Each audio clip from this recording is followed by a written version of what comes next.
order. Let the record show that a quorum of members is present, that this meeting has been duly called, and notice of this meeting has been posted in accordance with the Texas Open Meeting Act, Texas Government Code Chapter 551. The time is 6:01. Welcome, everyone. First item of business is our invocation, which will be led by Trustee Dayton Williams, and then our Pledge of Allegiance will be led by Miss Trustee Stacy Chase. Thank you, Mr. President. Please join me in a word of prayer, if you so choose. Heavenly Father, thank you for this opportunity to gather and conduct the business of our great school district. We thank you for your continuous protection and grace over our families and the school district, bringing us safely back from our summer break. Now, thank you for allowing this board the opportunity to continue to serve our community. Grant us daily strength daily to continue to do your will and the wisdom and discernment in our decisions. Father, in your infinite wisdom, you blessed us with 2 ears and 1 mouth. So let us listen twice as much as we speak. Let us listen for understanding and not to give a response. In closing, grant us, this great school district, another blessed and prosperous school year. Amen. Amen. I pledge allegiance to the flag of the United States of America and to the republic for which it stands, one nation, under God, indivisible, with liberty and justice for all. Now the Texas pledge. On honor of the Texas flag, I pledge allegiance to thee, Texas, one state, under God, one and indivisible. Very good. Thank you, Trustee Williams and Trustee Chase. Mr. Hubert, I'd just like to make the note that Mrs. Bauman Nelson is joining us today remotely. She is out of town for business, but is taking the evening to join us. So I can't see her, but I'm sure you all can. We'll just make sure as we have conversation, if we can try to. There she is. Okay, so we can make sure she gets an opportunity to say, anything she needs to say, and we'll just pay special attention on the votes. There could be some type of lag, I don't know, probably a little bit. So just there could be, and, yeah. and I will not be offended at all if somebody says, "Hold on," you see something that I don't see. It, Okay. Ms. Nelson raising her hand or something. So very good technology. Here we are. Yes. All right, thank you. moving on to part 2 is our citizen participation. Ms. Godfrey, we have a few people signed up tonight, correct? All right. In accordance with board policy, excuse me, that's not correct. I didn't goof it up. No, I wouldn't think you did. we'll let Teresa be in charge of one meeting there, and now she's hazing you. I do not see it in here. Give me a second. I'm sorry, it is here. Okay, excuse me. You're right, Lynn. Yes, it's here. Okay, in accordance with Board Policy BED and Texas Government Code Chapter 551.007, any citizen who signed up in advance may address the board regarding tonight's posted agenda items. Because this is a special meeting of the board, if you have signed up to speak on any matter other than the posted agenda item, your public comment registration will be moved to the board's regular meeting on August 15th, when the board is able to hear comments about both posted agenda items and non-agenda items. The board asked that all speakers be treated with respect regardless of the speaker's message. Each speaker will have 2 minutes to present their comments to the board. Ms. Godfrey, will you please call our first person? Kristen Brown.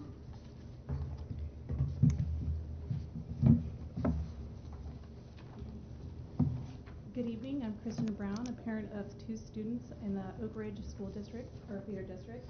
I want to thank you, Dr. Null and board, for having this special session and for all that you do to support the students. Also, thank you for the support you give to our teachers, librarians, and staff. They don't deserve enough praise for all the support and patience they have for our students. So thank you. I'm here tonight to remind you or maybe inform you that sometimes an umbrella is a school supply. Suchmet Elementary is only 4 years old, but it is already over capacity. Last year, my 3rd grade son and the other students in the 6th, 3rd grade classes were in portables. Suchma grounds were not designed for portables, so there is a fire lane in between them and the main building, which makes it impossible to have a covered walkway. so you have to use umbrellas. If it's raining or sprinkling outside and you need to go to the bathroom, go to the nurse, go to the office, or just change for specials like a normal day, you have to use an umbrella. And a classroom set doesn't mean one for every student. It means some kids get umbrellas, or maybe they brought their own.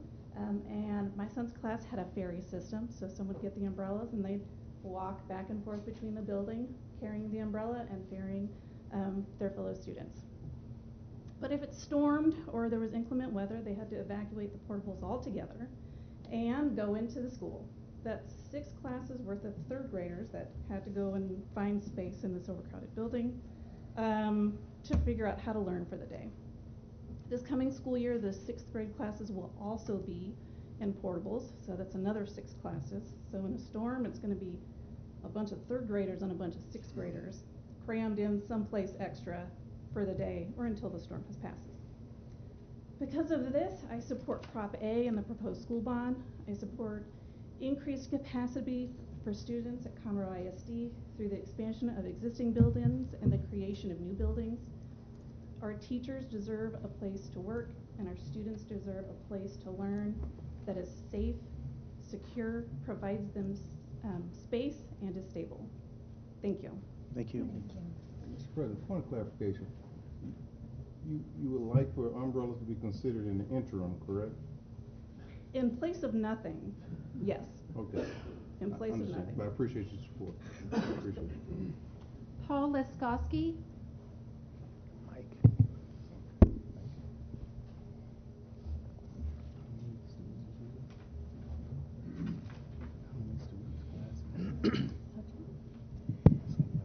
Good evening, Dr. Knoll, President Hubert, trustees. Glad to see all of you back, mostly. Thank you for your service and your time. I also thank the 148 individuals of the Bond Planning Committee for dedicating months of personal time assembling the bond under consideration this evening. As a constituent and parent of 4 CISD students, I'm here to express my support for the school bond. We have heard numerous times in this room that our district is one of the fastest growing in Texas and will continue to face a worsening problem of overcrowded classrooms, as you just heard, and dependence on an impossibly high number of portable buildings. I urge this board to advance the bond to an election expeditiously. The passage of the school bond depends on the ideologies of this board and this district, and since you'll be discussing ideologies this evening, perhaps you'll address the most dangerous ideology facing our district today, one I've been highlighting for the last 2 months, Christian nationalism. And if you still don't know what that means, Google is your friend. People who hold to this ideology are unlikely to support the bond because they have turned public education into a battleground of faith and patriotism. They use this platform to attack science, the LGBTQIA+ community, librarians, and anyone and anything that contradicts their ideology. Rather than support the bond, they would throw money into a voucher program that funnels kids out of public school and into private Christian schools like the ones Governor Abbott visited on his crusade this year. Let's stamp out this dangerous ideology. Let's show the rest of Texas that CISD is not defined by banned books and biblical fear-mongering. Let's give our educators renewed hope that we care about their livelihood. Let's vote this November for the bond, for public education, for our children. Thank you. Thank you. Teresa Neiman.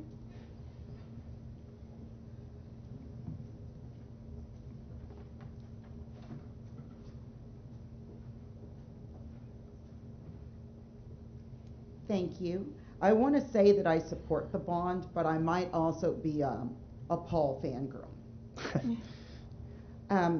I also want to talk about ideology. And I noticed that we sometimes struggled with definitions. So what I'm going to talk about tonight are the definitions of ideology. I noticed it on the agenda. Several dictionaries refer to a rather neutral term definition of any wide-ranging system of beliefs, ways of thought, and categories that provide a foundation of programs of political and social action. The ACEs and isms tend to be ideologies: democracy, totalitarianism, authoritarianism, etc. However, ideology has also earned a negative connotation, a set of beliefs, a conviction of ideas that binds a particular group of people together and determines the actions they take. Recent analysis suggests that ideology is a coherent system of ideas that rely on a few basic assumptions that about reality that may or may not have any factual basis. For example, the officers referenced by Jack Smith, who defended the ideas of this country, espoused the ideology of democracy. The insurrectionist espoused a slightly less neutral ideology. The agenda mentions individual ideology, which seems contradictory to the above definitions. In fact, in the 20 years I've worked in CISD, I haven't thought about particular ideologies, with the exception of the last 9 months. I've seen more ideologies presented in this room than in any classroom over the last 2 decades. Thank you. Thank you. Alexander Harris.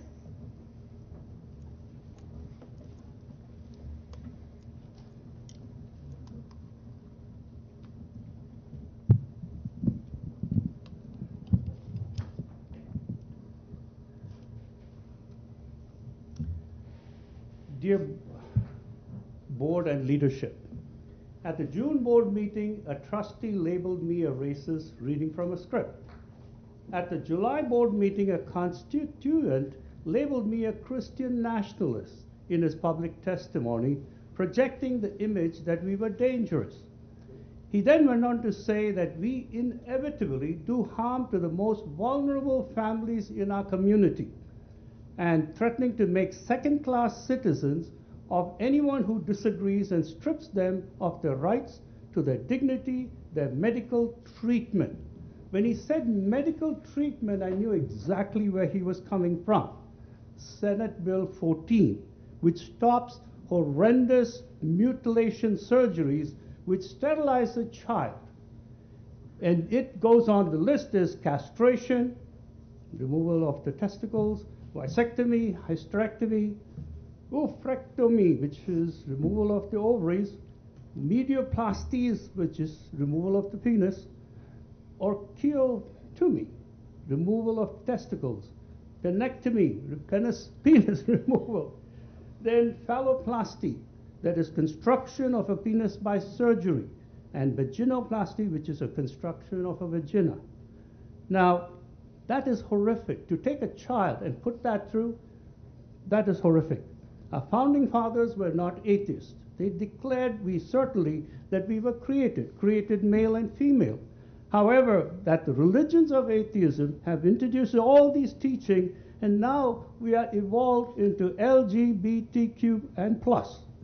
So to stop this horrific practice, if someone wants to say those are Christian nationalists who stop it, hey, sign me up. Thank you. Holly Moore.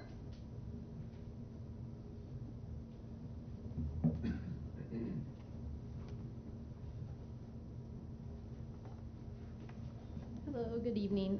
I just wanted to speak on behalf of the bond and first say for everyone that participated, from stakeholders, from those in the district, thank you, because it was not an insignificant amount of time. It was a large amount of time, a lot of thought and effort, and I think what's being proposed is fantastic. I think, one, you can't make everyone happy, which has been well established in the history of time. You can't add everything you need, but I think for what the needs are of the district, there is so much good that will come out of this bond. There's a quote from an old political drama I used to watch that they're talking about a tax increase, and someone's like, you know, how do we know people will support this? Like, what are we going to do? It's going to make people mad. And they say, when your neighbor's house is on fire, you don't haggle over the price of a fire hose. And I think while that might be an exaggeration for some of the schools in our district, I guarantee you if we talked to staff at some of our schools and parents and guardians of some of our students, they would absolutely say their house is on fire. And this bond is absolutely crucial to help with overcrowding, that leads to discipline issues, basic infrastructure updates. And so I think it's important that maybe it's not our personal house, maybe in our feeder zone, or maybe our particular zip code isn't necessarily affected, but all of our kids deserve the best. And if that means helping out our neighbors somewhere else and passing a bond that's going to support others, I think that's our responsibility to do so. So thank you for those who worked on it, for all the stakeholders. I think it's a fabulous bond, and I sincerely hope we can get the support out and the messaging to get it passed in November. So thank you very much. Thank you. Thank you. Barry Millinson.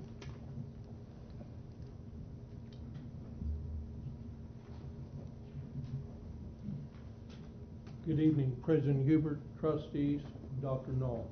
My name is Barry Millinson, and I currently serve on the CISD Bond Committee. I am here tonight to encourage all of you to unanimously support the bond package that will be presented to you later this evening. The Bond Committee was given tremendous amount of information relative to the current and future needs of the district. We spent several hours over the past 6 months analyzing this information and constructing an acceptable bond package.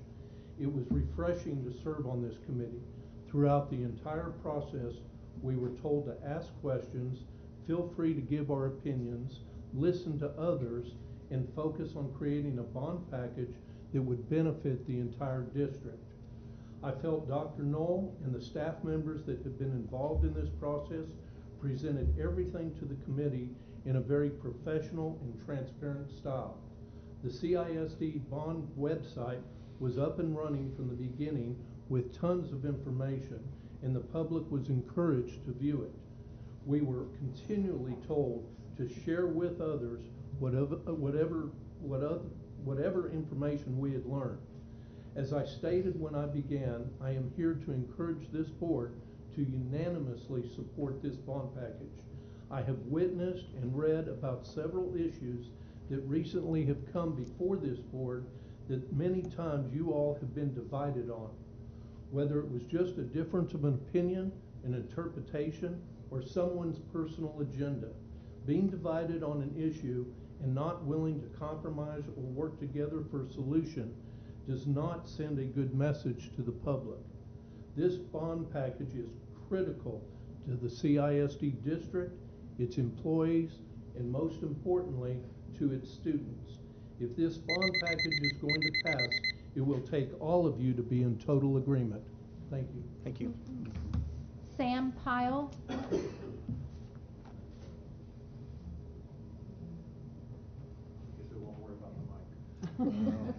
You and Paul are going to have to, I want to see you and Paul back to back. My name is Sam Pyle, husband and father of 4 beautiful children and 3 grandchildren.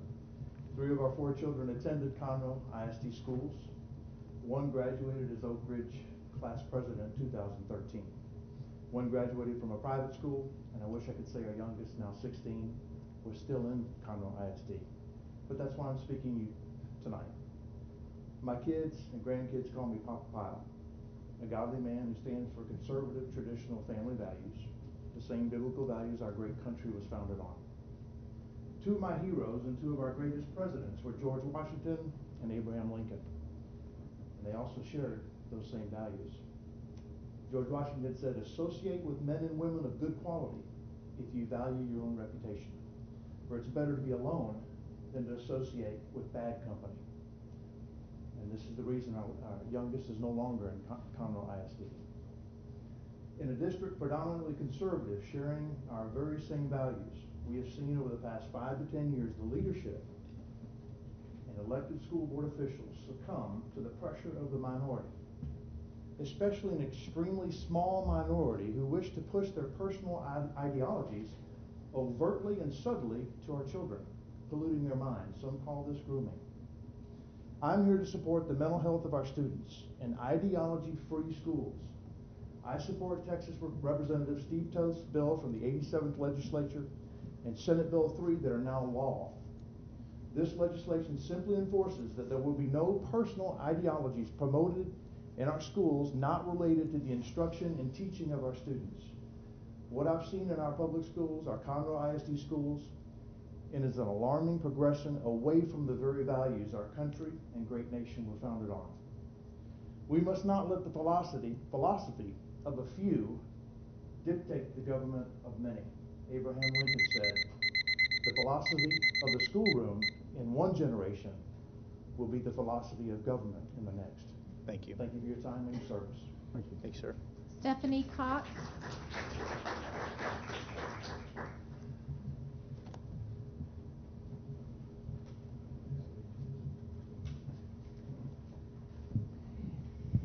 Good evening. My name is Stephanie Cox. I'm a parent of a 2021 graduate of College Park High School and a constituent of CISD.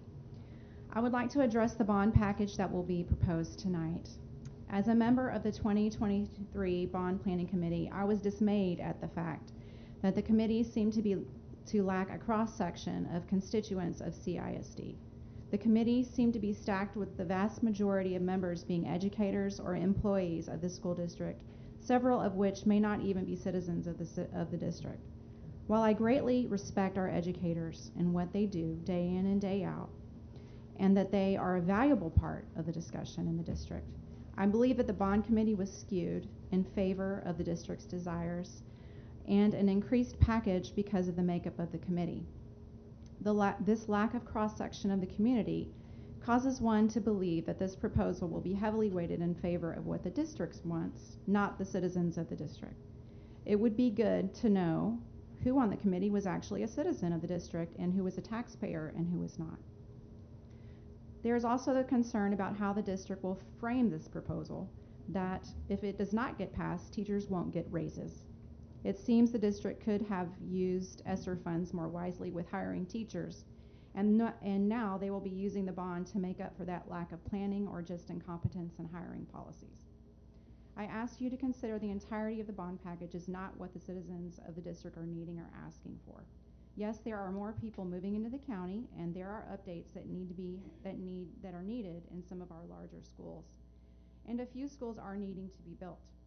But given the committee's skewed makeup and what could be the misuse of funds, I believe it should be voted down. Thank you. Thank you. Scott Harper.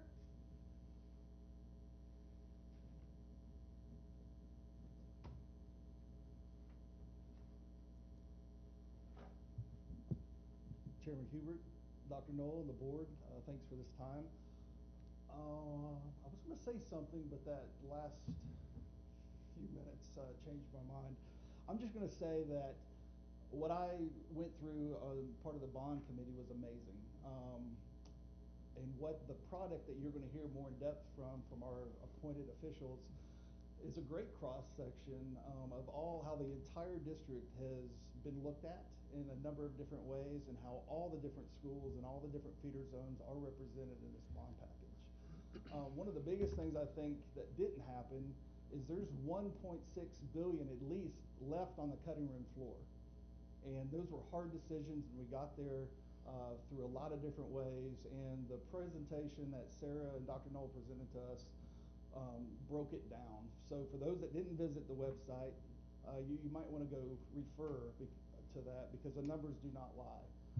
There is a lot of things with the growth going on in this community, and representing from my position with the Chamber of Commerce, the numbers don't lie. We're going to continue to grow, and we saw some of our decisions being dictated by things that were kicked off the bond last year, and those problems are just perpetuated and grow, and we're not going to ever catch up unless some stance is taken. So I urge you, after you unanimously approve this and put this on for the election in November, is to find a way how we can stop the kicking the can down the road, because the growth is not going to slow down, and these kids and the students and these teachers afford the resources they need to do their job. Thank you very much. Thank you.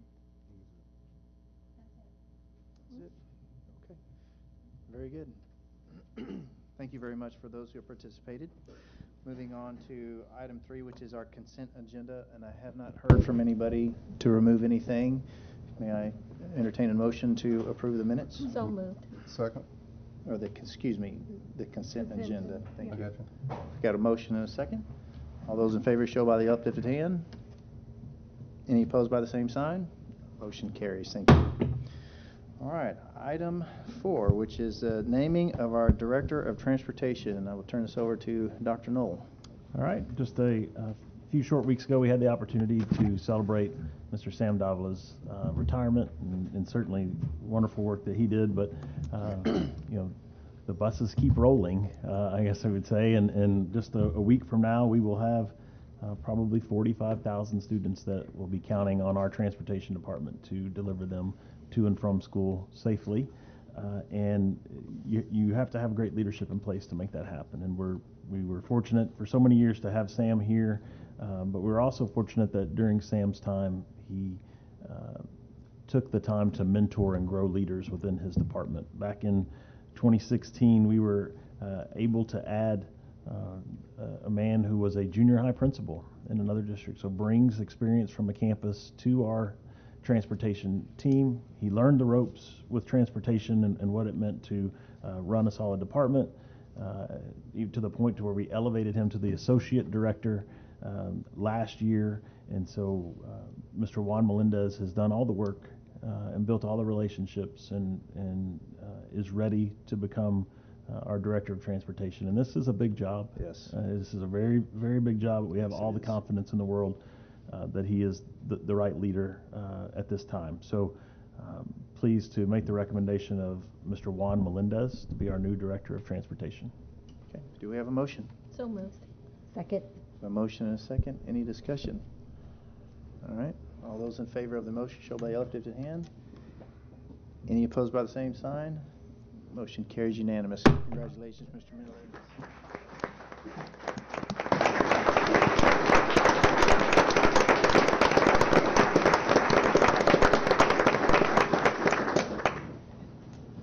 Thank you for that. Yes, sir. President Hubert, members of the board, and Dr. Noel, it is with great humility and gratitude that I express my appreciation to all of those who have supported me throughout my journey. I would like to start by thanking God, as without his blessings and guidance, none of this would be possible. I'm also incredibly grateful for my loving wife, Diaka, and my two loving children, Diabra and Max, whose unwavering support has been a source of strength and motivation for me. I would also like to express my sincere appreciation to Mr. Rice and Mr. McCord for entrusting me with the opportunity to lead this exceptional group of people. It is an honor to serve as the Director of Transportation, and I am committed to delivering the best results possible. Lastly, I would like to extend my heartfelt thanks to the entire Conroe Transportation team. Your guidance, knowledge, support have been invaluable to me over the past 7 years to grow personally and professionally. I am proud to be part of such a dedicated and hardworking team, and I have complete faith in our collective ability to make Conroe ISD Transportation the best organization that it can be.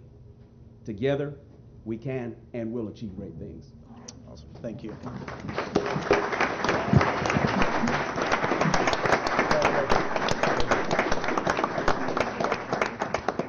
Congratulations.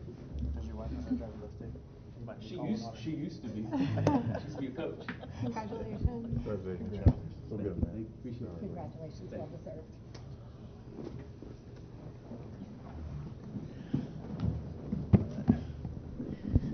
All right. Very exciting. And they'll be waiting on you on August 9th at the stops.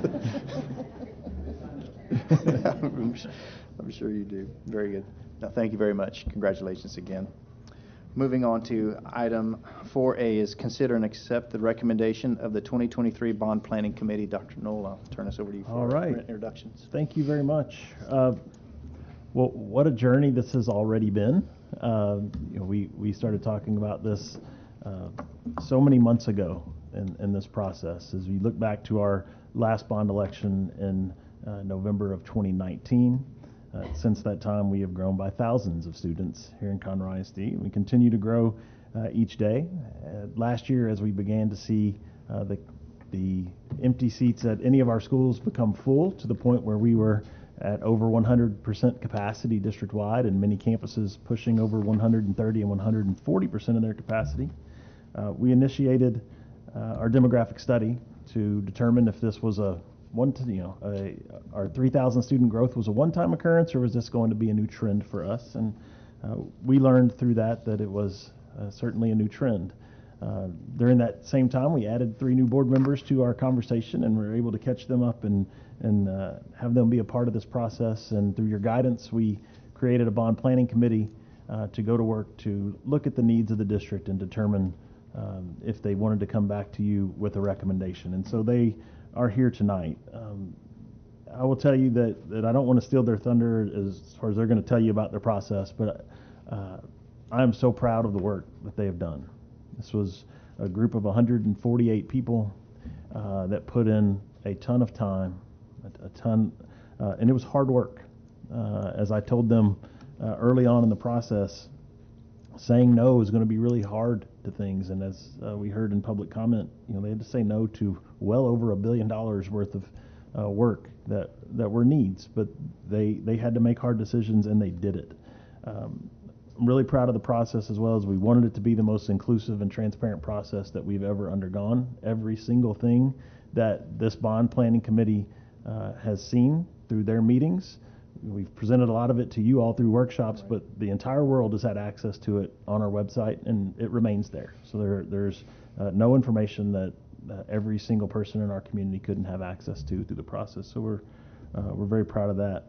We're going to hear tonight from two men that were elected by the bond planning committee to be their spokesman, just as they did with every single project that's included in the bond. They voted, and they voted and selected these two men to be their speakers. But at the conclusion of their presentation, we will hear from John Roebuck, who's the district's financial advisor, who will be able to clarify any questions on the impact of this bond on our tax rate. And then Darren Rice will also be able to share tax rate information as well, kind of take Mr. Roebuck's assessment and then put it into real world numbers as far as how it will impact our citizens. And also along the way, we have with us Mr. Marcus Dietz, the district's bond counsel, so he'll be available for any questions that you may have after the presentation as well. But I am honored now to turn it over to, once again, our two elected spokesmen for our bond planning committee, Mr. Harry Veen and Mr. Shane Reagan. President Hubert, board members, and Dr. Knoll, thank you. I am thrilled to join Shane in being spokespersons for the 2023 Bond Committee. Many of those, I think, are here tonight. If you were part of the Bond Committee, would you please stand?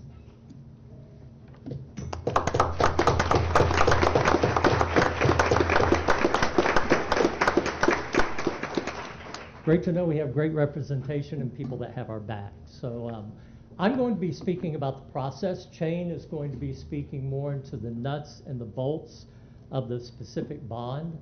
I was thrilled to be part of this because I had two boys graduate from Conroe ISD. Had one graduate from College Park. He was part of the Academy of Science and Technology. My wife and I had another one who graduated from Oak Ridge. So we have been thrilled to be a part of Conroe ISD. Now they are in their professional careers, out of the house. And we are just thrilled with what lays before them. And such a great foundation was laid for them. Great people touched their lives and helped them to be who they are today. So when the opportunity came along, I jumped at that opportunity, was thrilled to be part of the bond committee. And as we got into it, we kind of knew what the purpose was going to be. We needed to study and look at the facility and the capital needs of the district and see if we needed to move forward with that. I wanted to include this next slide because it says, determine if a bond referendum is needed, and if yes. I can tell you that if didn't last very long. The if disappeared, the yes became very large because we saw the need, and you'll see the reasons we saw the need. So then we began to develop a package that we felt like you as board members could support, but then ultimately that all of the voters of Conroe ISD could get behind and support to enable Conroe ISD to continue to move forward. We greatly appreciated the commitments that Dr. Knoll and all of those within Conroe ISD made to us as members of the bond committee. You see what those commitments are there. And I can tell you, provided us with information, we had lots of information. It was like going back to school and being educated once again. But one of the beautiful parts of that is as much information as we had, we still had questions. We still asked for more information. And more information was given to us time and time again. You've already heard that this was a very transparent process. If I could highlight those two words about being fully transparent, that was important in so many ways. Before we had many of our meetings, much of that material was already on the Conroe ISD website. It was under the bond committee. And I had people that I knew that was already looking at that before we ever even went to a meeting. And then as other material would be rolled out, it also was put there on the website. And people had full access to that. I know as bond members, many of us began to share that on social media. to help people be educated and know what we were doing and looking at. As much as the commitment meant a lot to us, there were a lot of things we were asked to do. And as you look at that list, it's important to me to highlight several of those things. One is that we had people who entered each conversation with an open mind. It was great being able to do that. Again, I had two boys. They were in the sports world. I spent time at a football field younger days, baseball field at College Park, basketball courts at Oak Ridge. I never went to an ag barn, never went to an auditorium, but I began to hear. We began to hear the need and the passion and the participation. And so our open minds began to expand to see even greater needs beyond ourselves, which really leads into the part that says represent yourself in your community, but work for the entire district. I found people doing that around the table time and time again. And it made me really begin to think about every time I went to the Conroe ISD website and saw those words, all means all, we saw that represented in the work that we did. I love the part about respect those that have differing opinions, because yes, there were different opinions. And seek first to understand. The differing opinions is interesting, because when we were approached in the very beginning, we said, how do we want to agree about things? We could have said a simple majority, but we said we don't want any decisions to be made unless 2/3 of a vote of the entire committee. So unless we got 2/3 of a vote, it didn't move forward. And if we didn't get 2/3 of a vote, we'd have discussion and see if there were kind of some movement that might need to happen along the way. That was important to us. And I'm a fan of Stephen Covey. I was many years ago. So seek first to understand, then to be understood was important as we began to have many of those discussions. And the last one, personally, I love kindness. I've started writing a book on reclaiming kindness because I feel like we've kind of lost kindness in our society. But I can tell you, meeting for 6 months around tables with the bond committee, people showed kindness to one another, listening and opening their hearts and opening their minds. The committee was made up of 148 stakeholders, voting members. You can look at that list and you can see there's a lot of diversity in who we were. That doesn't even touch on the diversity of the ethnicity and the ages of the people that were on that committee. But I have to give special kudos to those 5 students that were part of the process. It was amazing to have 5 students of Conroe ISD, and they were fully engaged, they were willing to speak and share, and they were heard time and time again. And you look at that committee, and I have to admit, I had a little, not fear, trepidation, that we were going to be such a diverse group, would we ever be able to come to an agreement? In these days and times, diversity is a great thing, but when it comes to education, there's so much diversity. I kept wondering, are we ever going to be able to get anywhere? And look at where we are, and look at what we're bringing to you tonight. So I really appreciated those who were part of that process and lived into those asks as much as we celebrate the commitments that Conroe made to us. The process began with us assessing facilities and capital needs. It was wonderful for us to have opportunities outside of our bond committee meetings to go to schools and take tours of many schools. Our eyes were opened by the differences that exist throughout our district. I had fun just going into my own feeder zone, which is Grand Oaks. I had gone into Grand Oaks High School before it opened. I looked at those hallways, I looked at the facilities, and I thought, wow, this is going to be fantastic. And yet when I went into Grand Oaks for a tour by Principal Bush, the bell rang and he said, we got to get out of the way. And we had to move over to the side because the herds were coming shoulder to shoulder. And I thought, we are already that full. I know we'd heard we were that full, but man, when you experience that and you see that, you know the overcrowding that's happened. And I hear that story from other campuses that we went to and other stories that were shared back. The study of demographics and growth projections, we're going to talk about growth in a minute as I conclude and as Shane picks up the bond. And all of that led us to develop a bond proposal that we finalized a couple of weeks ago, but we had close to a finished project about 5 or 6 weeks ago. And it gave us opportunities to have conversations, and many of us did that. I appreciated conversations with Curtis that happened in different feeder zones. I went to the one at Summer Moon and Woodson's Reserve for the Grand Oaks feeder zone. And I love just seeing the people come in there and engage others in conversation, ask questions, and have those questions answered. And all of that led us to come back together and finalize the bond that you're going to receive tonight.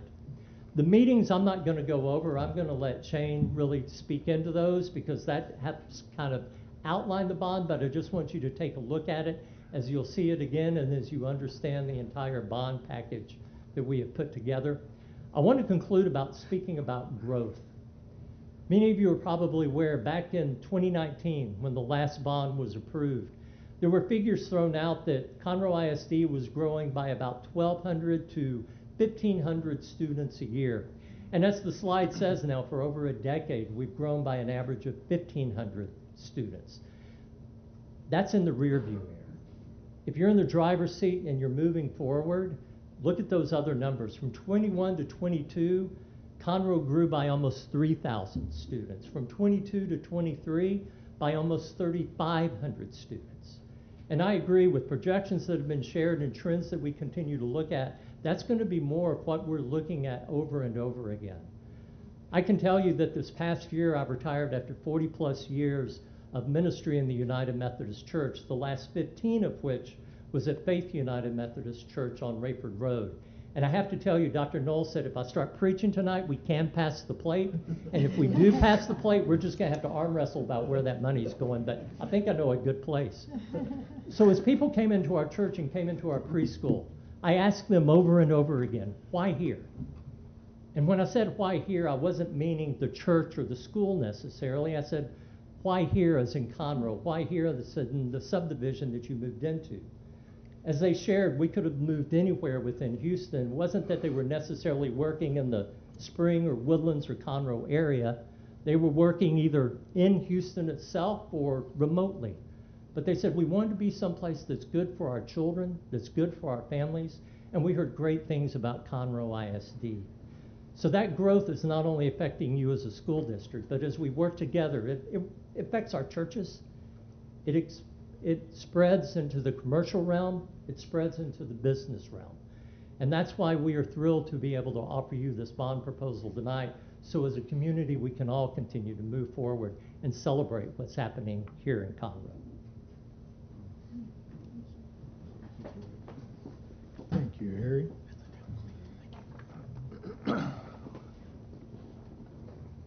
So I don't think I have to spend much time on this screen.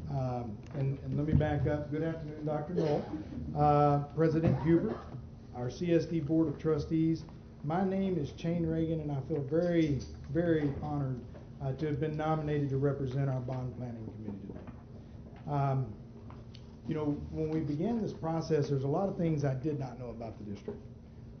And, you know, one of the things that drastically stood out to me quickly is we're in a crunch. We're behind the 8 ball. When you look at the growth that our county, our district, everybody has, we're behind on building schools. It was just a first observation. And so I share that slide with you just to show you that in 2027, we're going to have 84,000 to 90,000 students in Conroe ISD. We're nowhere near being at the level needed to handle that capacity. And so I feel very fortunate to be a part of this bond committee because of the understanding I've come to through this process.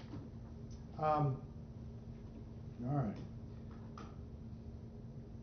When we began this process in February, I truly did not realize the level of detail we would get into. I feel confident speaking on behalf of all 148 of our bond planning committee members to say we have all learned a great deal about our district through this process.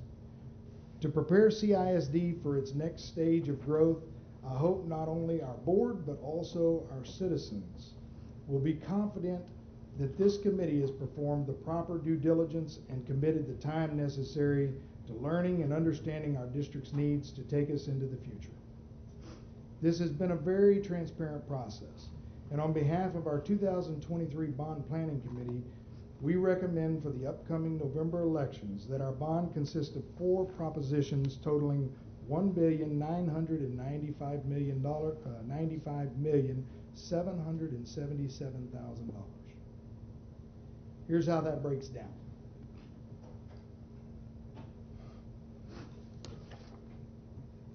8 new schools to add capacity of 13,000 seats of the 23,475 seats we would like to add through Proposition A. So of the 8 schools that will be built, Conroe Area High School, 3,800 seats. Caney Creek 9th grade campus, 1,600 seats. Conroe Area Junior High, 1,600 seats. Grand Oaks 7th, 8th, and 9th grade campus, 2,200 seats. The Woodlands Feeder Elementary, 950 seats. The 242 Corridor Elementary, 950 seats. The Conroe Area Intermediate, 950 seats. And lastly, Grand Oaks Elementary with 950 seats. In addition, Proposition A would include additions at 3 campuses, adding an additional 700 seats. McCullough Junior High, 500 seats. Haley Elementary, 100 seats. And Ford Elementary, 100 seats. We have also planned for major renovations at 5 campuses to add an additional 7,175 seats. The Woodlands High School, 3,200 seats. Knox Junior High, 1,350 seats. Oak Ridge High School, 9th grade campus, 1,250 seats. San Jacinto Elementary, 725 seats, and Creighton Elementary, 650 seats. To add an additional 2,600 seats, totaling up to the 23,475, we've also included master plans at 2 campuses to begin phase 2 of Oak Ridge High School, which would consist of 2,200 seats, and Washington High School, an additional 400 seats. To finalize Proposition A, it would include additional items needed to support our district's infrastructure, safety, land, transportation, as well as the technology infrastructure. Next, Proposition B. Proposition B would be made up of $40 million.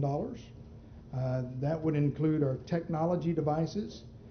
Conroe ISD has over 50,000 student devices that need to be updated regularly, and bonds that fund technology devices are paid off within 5 years.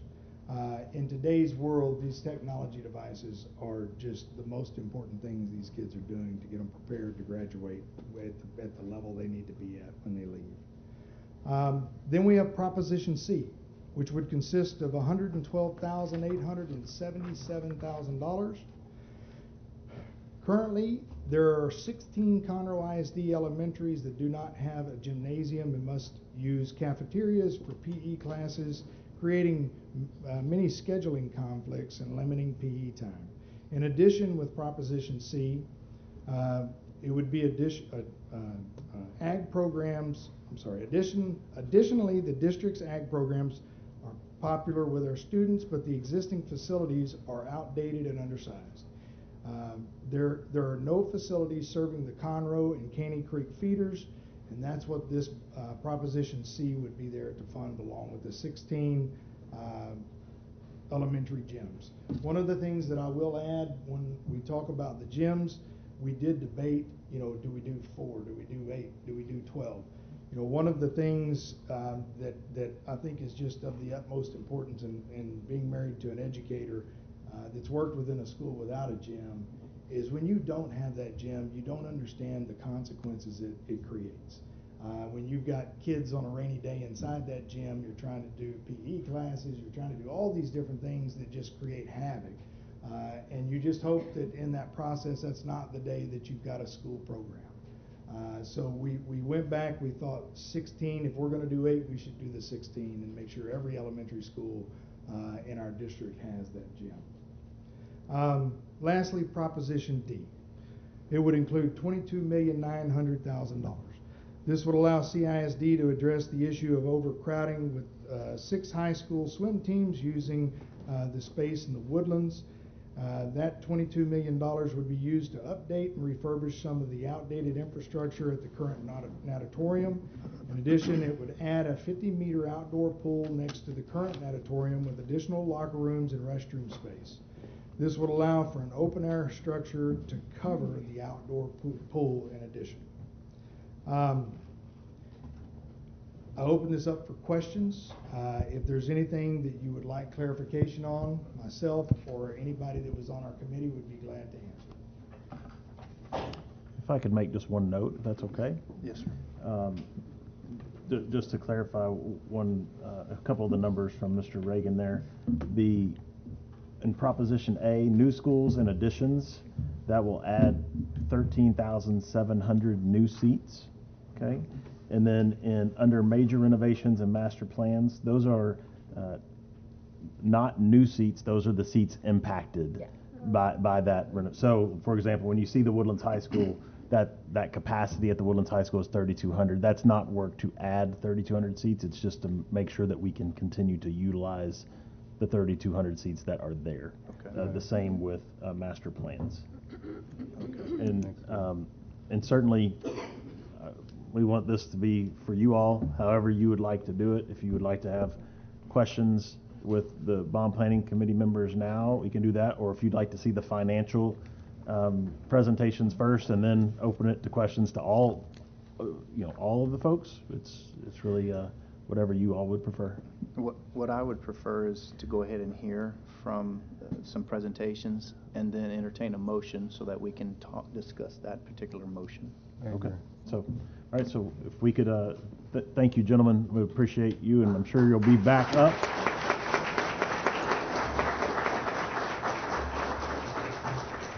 Just don't leave. Yeah.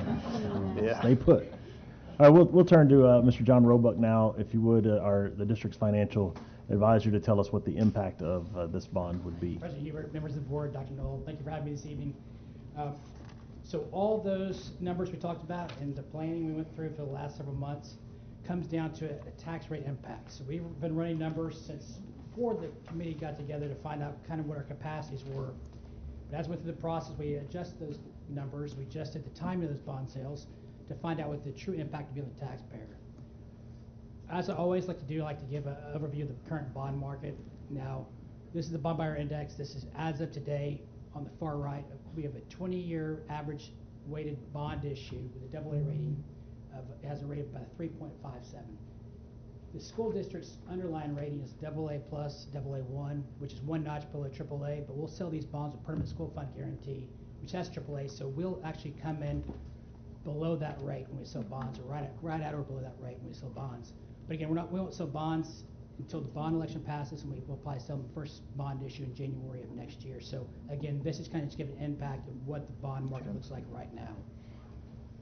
So from a tax rate impact, we schedule these bond sales and annual bond sales in February of each year, January, February of each year.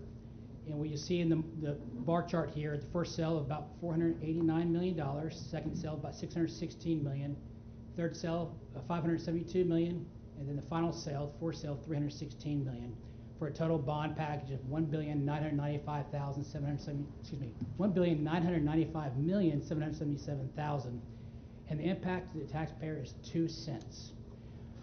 Previously, we talked about the amortization and the payoff of the bonds to pay for technology, school buses. We tried to structure this debt to minimize the impact for the taxpayers, and also match the useful lives of the projects that are being financed. And in doing so, we are going to have about $95.5 million paid off in the first 5 years of the debt issuances, over $154 million paid off in the first 7 years of the debt issuances, and in the first 10 years, we'll pay a cumulative $266 million. So we are more than satisfying the technology needs and the transportation needs, and any short-term needs the district is required to fund with this bond program. But all in all, the impact on average tax on the taxes is 2 cents on the debt service tax rate. Okay. Point of clarification, that 2 cents, can you quantify that? Let's just say $350,000 house. Not in my head, but Mr. Rice has that in the very next presentation. Yes, sir. We have those numbers for you. Okay. I believe I saw. Yes. So $4 a month. But any questions you have on the tax rate and how the process, the financials were determined, I'd be happy to answer those. I think Mr. Rice is going to talk about the impact on a monthly basis on the average taxpayer. All right, Mr. Rice.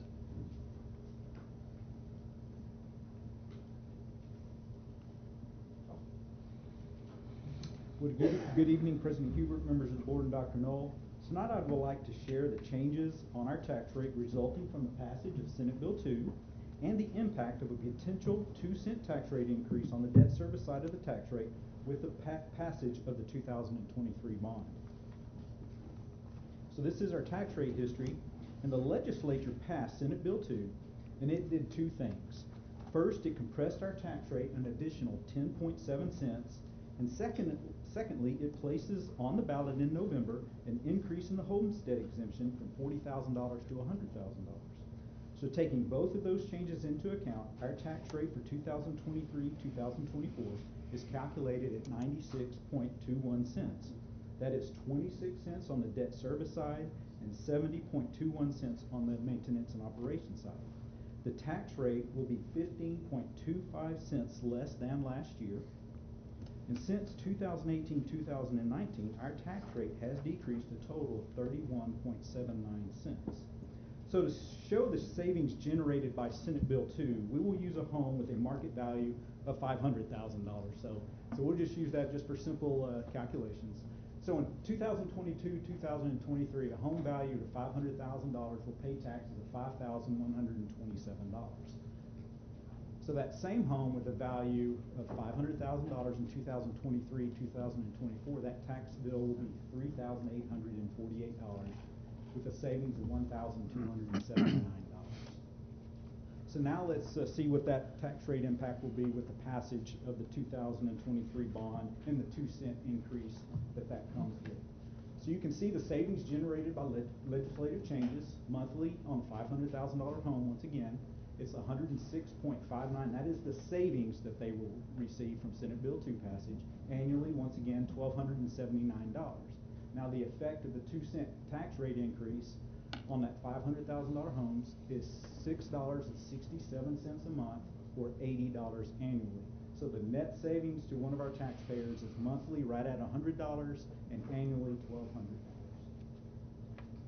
Just a point of clarification, if I could, if you go back to that. Just to be clear, any tax, the 2-cent tax increase as a result of the November bond would not be realized until 24. Next year. So Correct. This year's tax rate is not impacted by the bond, it'd be the future. You are correct. Okay. What's the average price of a house in CISD? For this year, it's $386,000. Why use 500? Round numbers. 386, you said? 386,000. It was 348,000 last year. So still Yeah, me thinking I'm doing $700, bad, $800. Okay. So here, this slide does show the math on the impact on a $350,000 house. It's Hey. $4.17 a month, 17 cents a month. Okay.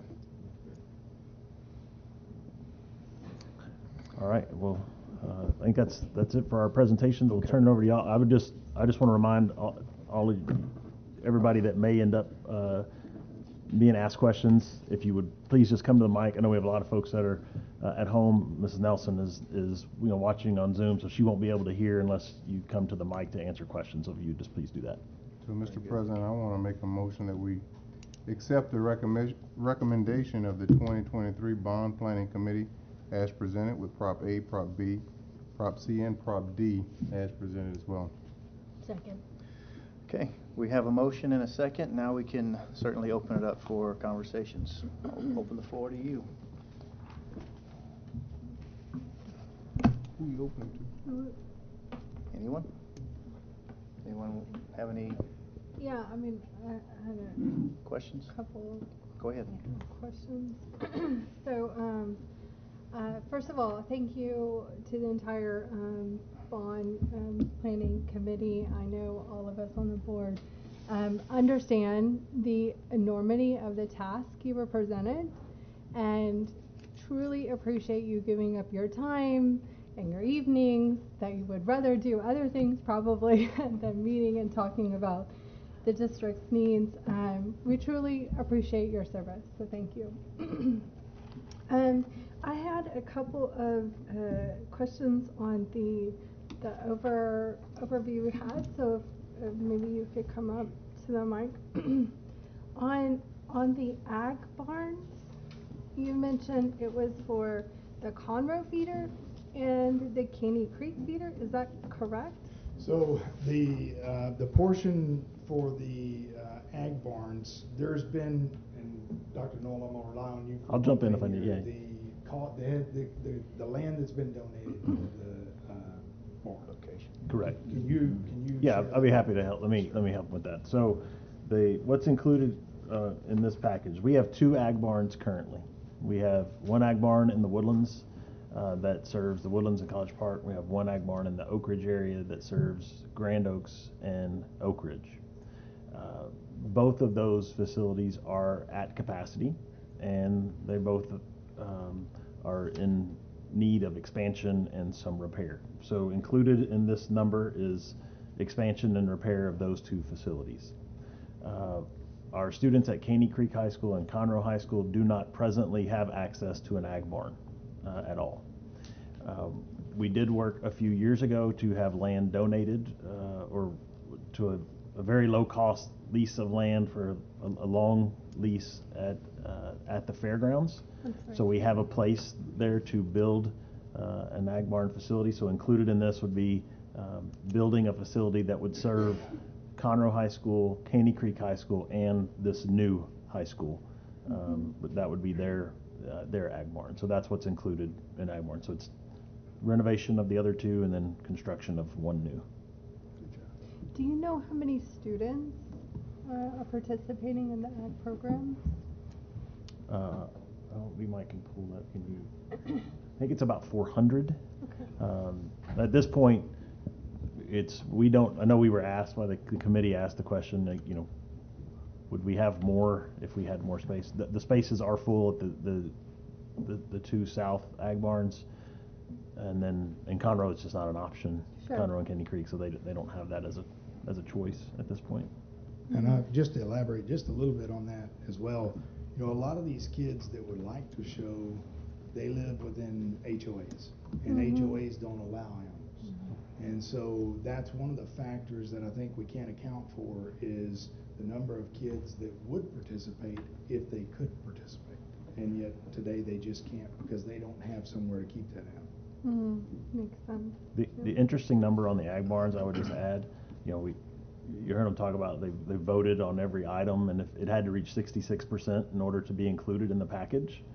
The single item that had the highest voting percentage was ag barns. 95% of the bond committee voted to include the ag barns. So it was just interesting to see.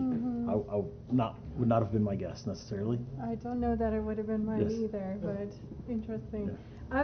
Of the Prop C, do you know the breakdown between the gyms and the ag barn? Can you say that one more time? Of the Prop C 113, what is the breakdown between the 2 line items? I don't have that right here in front of me. We can pull it up. It's on the website. We're just got to pull it up. Yeah. I think it's 17 million, I believe, for ag barns, Okay. and the remainder is. While they're looking that up, Ms. Nelson had a question if you were done. I don't know if you were. Go ahead, Ms. Johnson. No, thank you. Oh, sorry, I couldn't trustee. tell if the ag barns were on B or C, but you just cleared it up. Okay. Oh, okay. Thanks. And then on the technology devices, could you just speak a little bit about what is included in that technology devices bucket? I'm going to let you elaborate on this one as well, because you're the one that would. Yeah, these level of details are probably deeper than these guys can go. Mr. McCord, do you want to speak to that a little bit? Yes. So. Hang on, come to the mic. In technology devices. Hang on. So for technology devices, we have technology devices. We pay those off in a short number of years. We use technology devices, and we use them for instruction in the classroom, which is important. We also are required to use technology devices because they're needed for testing. They're required by state testing. So what happens with technology devices, we generally use iPads at their very lowest grades, and then we'll use Chromebooks for the older grades. But what happens is they have a lifespan of the operating system for the devices. So the devices will live for quite a few years, but they only work for so many years before the operating system will no longer support what is required for state testing. So what we do is we have fall-off dates And we have a fall-off chart where what happens over time is the operating systems will no longer support state testing, so we don't have the number of devices that we need or the devices we need, period, on campuses in the spring or certain dates to do the testing that is required. So what happens is that when you don't have enough devices, it elongates the testing period where you have to do tests for kids. Now, I can tell you, as a long-time principal of 2 decades, anytime that everyone in the building is not testing simultaneously, it's really very difficult to be productive in that building. So what happens is you may have dates, and they may occur every 6 months, where we have 8,000, 12,000, I think maybe 17,000 devices will fall off because their operating systems no longer support what is needed by the state to give testing. But we use them for a lot of uses besides testing, and they really are, as someone had mentioned earlier, I think in public comment, they're really integral for what we accomplish in the classroom. And 2 points I would make on the technology devices piece. One, if you'll remember back in May of 2019, we had a bond, and then we came back in November. One of the items that was removed from May to November was technology devices. So when we say we're behind, that's part of why we had taken, that was removed from the bonds. We didn't replace in that cycle. The other just note I would make here is this will not take us to a one-to-one technology. That number would be much further beyond. So this is going to provide devices that would be in classrooms. And what I mean by that is we're not going to be at a point where we're buying a laptop and issuing a laptop to every child to take. That would be well beyond what we're doing here. Dr. Knoll, do we know that number? No, I don't know that number. So we're not trying to get to that point to be a one-to-one district? We have never, it's not something that the committee pushed, it's not something that our board has ever pushed. That was my question. Yeah, I mean, if we certainly could entertain it in the future if that's what you all desire. It's just never been an expectation that, like I said, last time we took all the devices out, so, yeah. And if, just to give your numbers on the ag, we have about 2,500 students in career and technical education programs that could be eligible to be a part of that. We have somewhere between 200 and 400 that actually have room that are a part of the ag barns presently.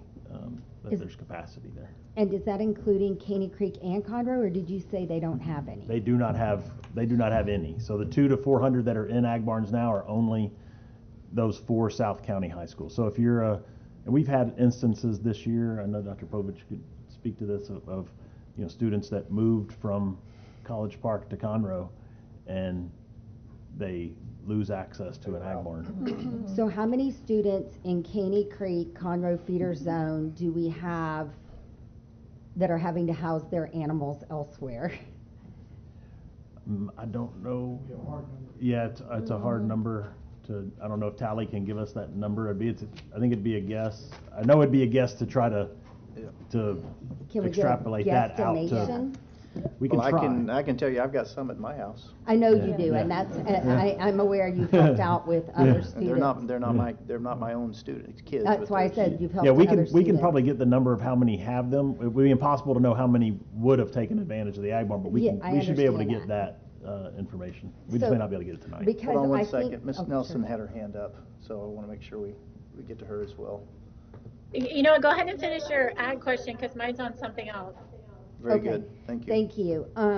My question is because I don't think, the reason I asked that question is because I don't think the community actually understands and fully is aware of the need of understanding on the ag issue. I mean, I know it's a CTE item, which is required by the state that we have CTE items, but there's the number of students not being able to be participating equally in another area of the district because we don't have space, but yet, anyway, I just think that it's important for our community to know that we're limiting the accessibility for some, but not others. I think that, you're dead on. I think that was probably a big reason why we saw 95% is when that committee heard that, I think it really was impactful for them. Go ahead. Tiffany had something to say that was, or are you still on ag? Sorry. No, that's okay. Actually, I do have an ag question. So we're telling those students at those other campuses, you're not allowed to do it? Sarah, do you have the Hey, ability hang on to a turn her second, up? Ms. Nelson, if you would, we're going to try to turn your volume up here a little bit. Okay. Can you hear me okay now? Better. I think it's better. Okay, let's try again. Okay. Okay, I'll try to speak up. So just so I'm clear, the students that are at the other campuses, we're telling them, no, you're not allowed to participate in the FFA program, or are we busing them and transporting them to the ag board? I defer to anybody that got it. She was asking if we're busing the participants from those other two schools to the ag barns that we have. No, so if you kind of broke up, so I hope we got it right. If we didn't, I'll have you rephrase it. But are we busing kids from Caney Creek and Conroe down to those ag barns in the South County? The answer to that is no. We just tell Conroe and Caney Creek kids no at this point. Go ahead, Ms. Duncan. Okay, so with regard to the ag barn, you said 17 million of that 113 is going to be for the ag barns, and that includes the new and the existing renovations, right? Yes, ma'am. Okay. How much of that would be for each of those categories? Do you know that number? I'm pulling it up. And also, a second question while you're looking that up, you said we won't own the land. It was a long-term lease, low cost. So who would own the land? The county owns it. The same situation that we have at our the Woodlands Ag Barn currently. The county owns that land. We have like a 99-year lease for $1. For $1? Yeah. So the building we put on that land, we own that. We just won't own the land. It'll be a long lease. Yes. The lease will be the lease is longer than the life of any building that we would put on it. Thank you. So it's $3 million for each of the two current upgrades, and then $11 million for one of the new. Okay, thank you. I'm sorry, could you, 3 million for the upgrade on? For each of the two South counties, $3 million each? Yes. Them, and then 11 million for the new facility. Other questions? Yeah, can you speak a little bit about the need around Prop D, the pool, or the improvements in the auditorium and the addition of the outside pool? Yes, so one of the pieces that we showed the bond planning committee is that in most other districts, every high school has a pool. And in Conroe ISD, we have one pool for the entire, for all 6, soon to be 7 high schools participating.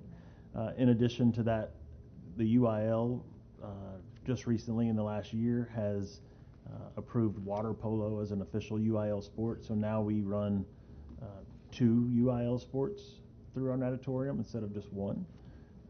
And because we have one, students have to travel to the natatorium. So we do, we travel students throughout, which impacts also utilization. You can't have a swim class in the middle of the day because the shortest journey there would be from Oak Ridge High, but even then it's a 20-minute, by the time you get there, so you can't really have swim class. So they, all our swimmers swim before school, first period, after school, last period. The middle of the day it's used by community members, a master's program that uses it, folks that come in and use that pool. But all of our lane space is completely booked at this point. We also have some youth organizations that do rent the facility in the evenings, but that time is being squeezed even more and more as well. I'm gonna pull. Here's and just for everybody that's in the audience and watching at home, the great thing about the fact that everything was public is like I'm gonna go and find answers to your questions because I want to be able to share them with you. But everything we talk about is on the website, so everybody will have the ability to see the same things that we're going to talk about here. Dr. Knoll, while you do that, before I go sit down, just to spiral back to the original question on Chromebooks, just to put it in perspective, in the next 6 years, we have 69,666 devices that will fall off and no longer be usable. Just like your iPhones run out, or your Android phone has an expiration date, your iPad, the same thing goes through for Chromebook. And just to piggyback on the natatorium situation, the deal with the natatorium, the lane space for swimming is critical. It is also worth emphasizing that the infrastructure of the pool, of the natatorium, when it is around water, equipment around water and around chlorine, it needs to be replaced. It's not just that we need lane space, but we also have infrastructure that supports the students that use it now and the outside groups, that it needs updating and replacement too. So hope that helps. If I- Oh, wait. Ms. I Wagman can, I can share some raw data. Are you on the pool or are you on a different? I'm back to technology. Okay. I'm all right, on I'll- pool. Go ahead. Go do technology, then I'll be on the pool. Be ready for you. So if you could just remind me, so on the technology infrastructure, it is to replace existing devices and add devices to cover all of the new schools, but not one-to-one. The technology infrastructure is part of Prop A, and that is all the things that ripple through the buildings to make them work for kids, for teachers. Okay. The technology needs for devices. That's it, yes. Those are for use for children in the classrooms for instruction. Okay. Also for testing, and a myriad of other things that they use them for. So the devices are not part of Prop A. Correct, But okay. it's the infrastructure itself, and Dr. Knoll may be able to explain it better than I, but the infrastructure that runs throughout the buildings is part of Prop A. Correct. Perfect. And typically when we build a new school, the technology for that school is included in the furniture and equipment package that comes with that new school. So this would be for all the other schools, not just new schools. Gotcha. Okay, yeah. So what I meant to say was technology devices. Yes.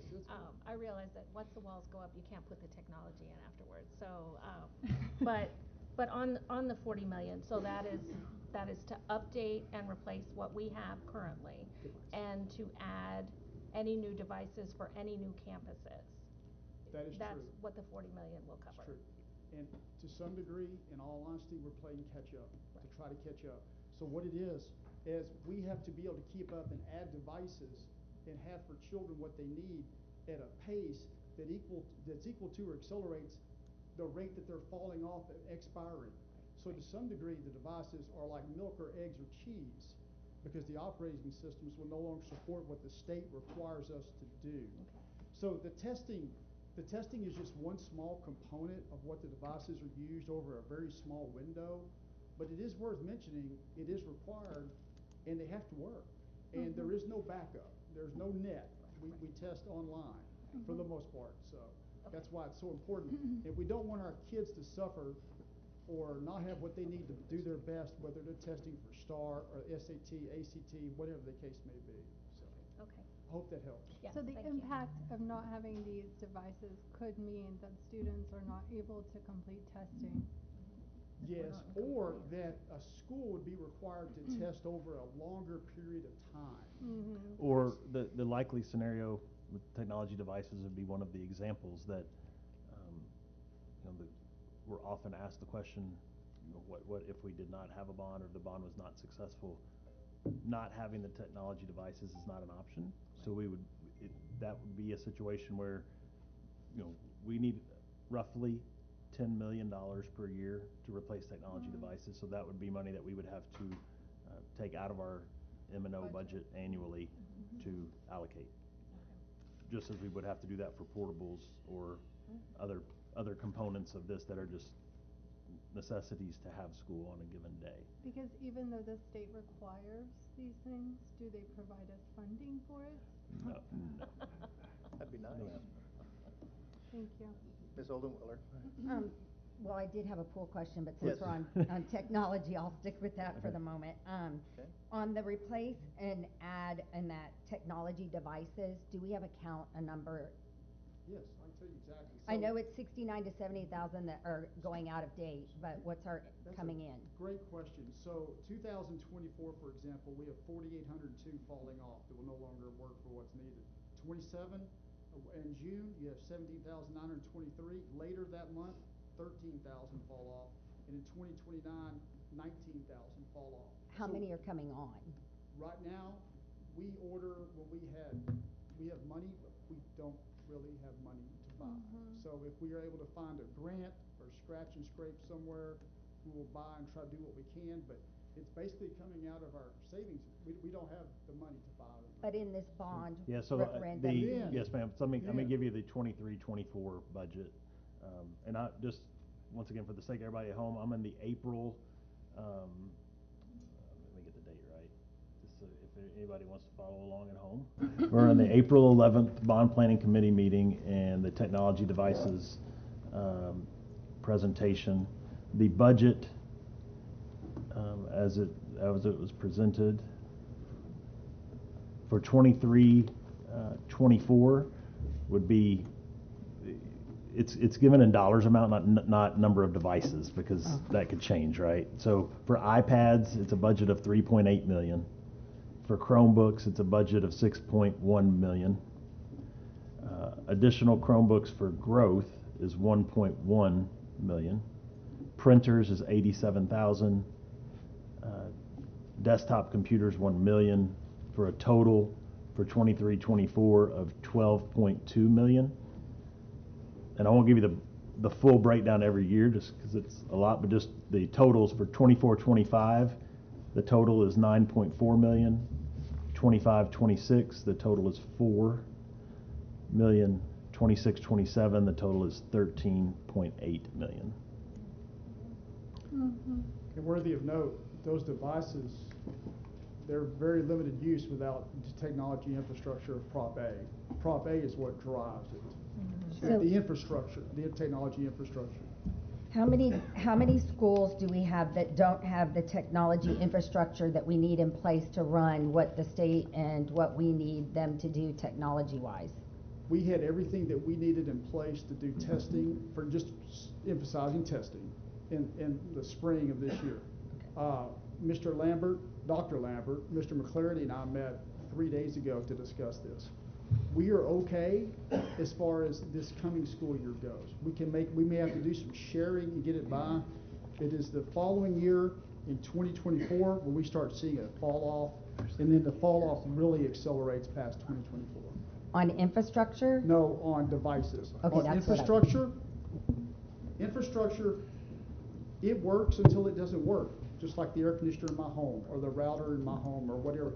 We don't have routers, we have access points, but we have MDFs and IDFs, and we use a lot of acronyms. But there's the issue of making sure they still work, but also it's important that we keep the infrastructure modern, that we stay away from people that would serve to do us harm. Right.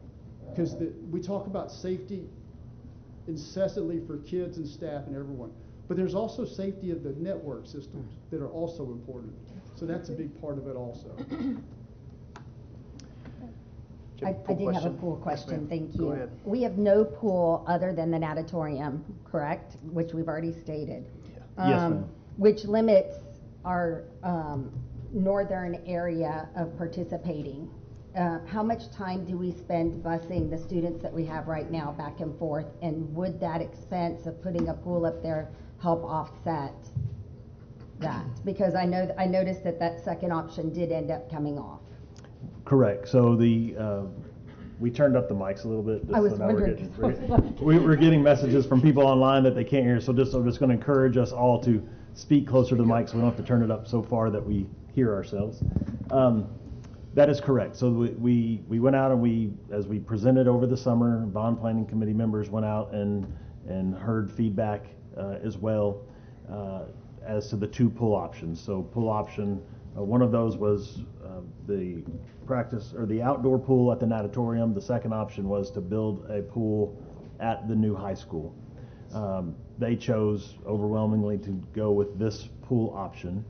I think there was a variety of reasons why. One, it's more water. This is a 50-meter pool compared to a 25-yard pool, which would have been built at the high school. This also would be a competition sized pool versus it would just be a practice pool at the high school. I know I spoke to some folks in the Conroe feeder, for example, that actually going from where they may live in the Conroe feeder to the new high school is a further drive for them than it would be just to get to the natatorium. And the same thing for Caney Creek because of that 242 corridor. So the distance, what they spoke to was that having the additional space was more important to them than than some kids would have in that drive. Some also mentioned, I don't know if it would have been a huge deal honestly, but some mentioned just that concern of having one school that has a pool and 6 that don't, creating some animosity from other schools as to why they don't have a pool, and then creating future conversations. I know that. I can't imagine it's any worse than the local area having access to the natatorium. No doubt. Easier access. No doubt. I did have one question about the maintenance and repairs that are needed. I noticed the rebarb coming up out of the floor of the pool when I did a tour. I heard information about our equipment for cleaning of the water, the dimentation systems, the pumps, etc. Those are included in this new outdoor limited use locker room, etc. pool, Yes, right? ma'am. What percentage of the repair is repair expense, and what percentage is the new pool, etc.? Let me see if I can pull that up. The refurbishments at the Wilkinson Natatorium is $2.5 million. So of the 22, almost 23 million. 10%. Yes, 2.5. 2.5 is just to the update and stuff. Okay. Correct. So just right about 20 million for the outdoor pool. Just some other numbers. Once again, I'm on the Bond Planning Committee website. That same April meeting, just to give.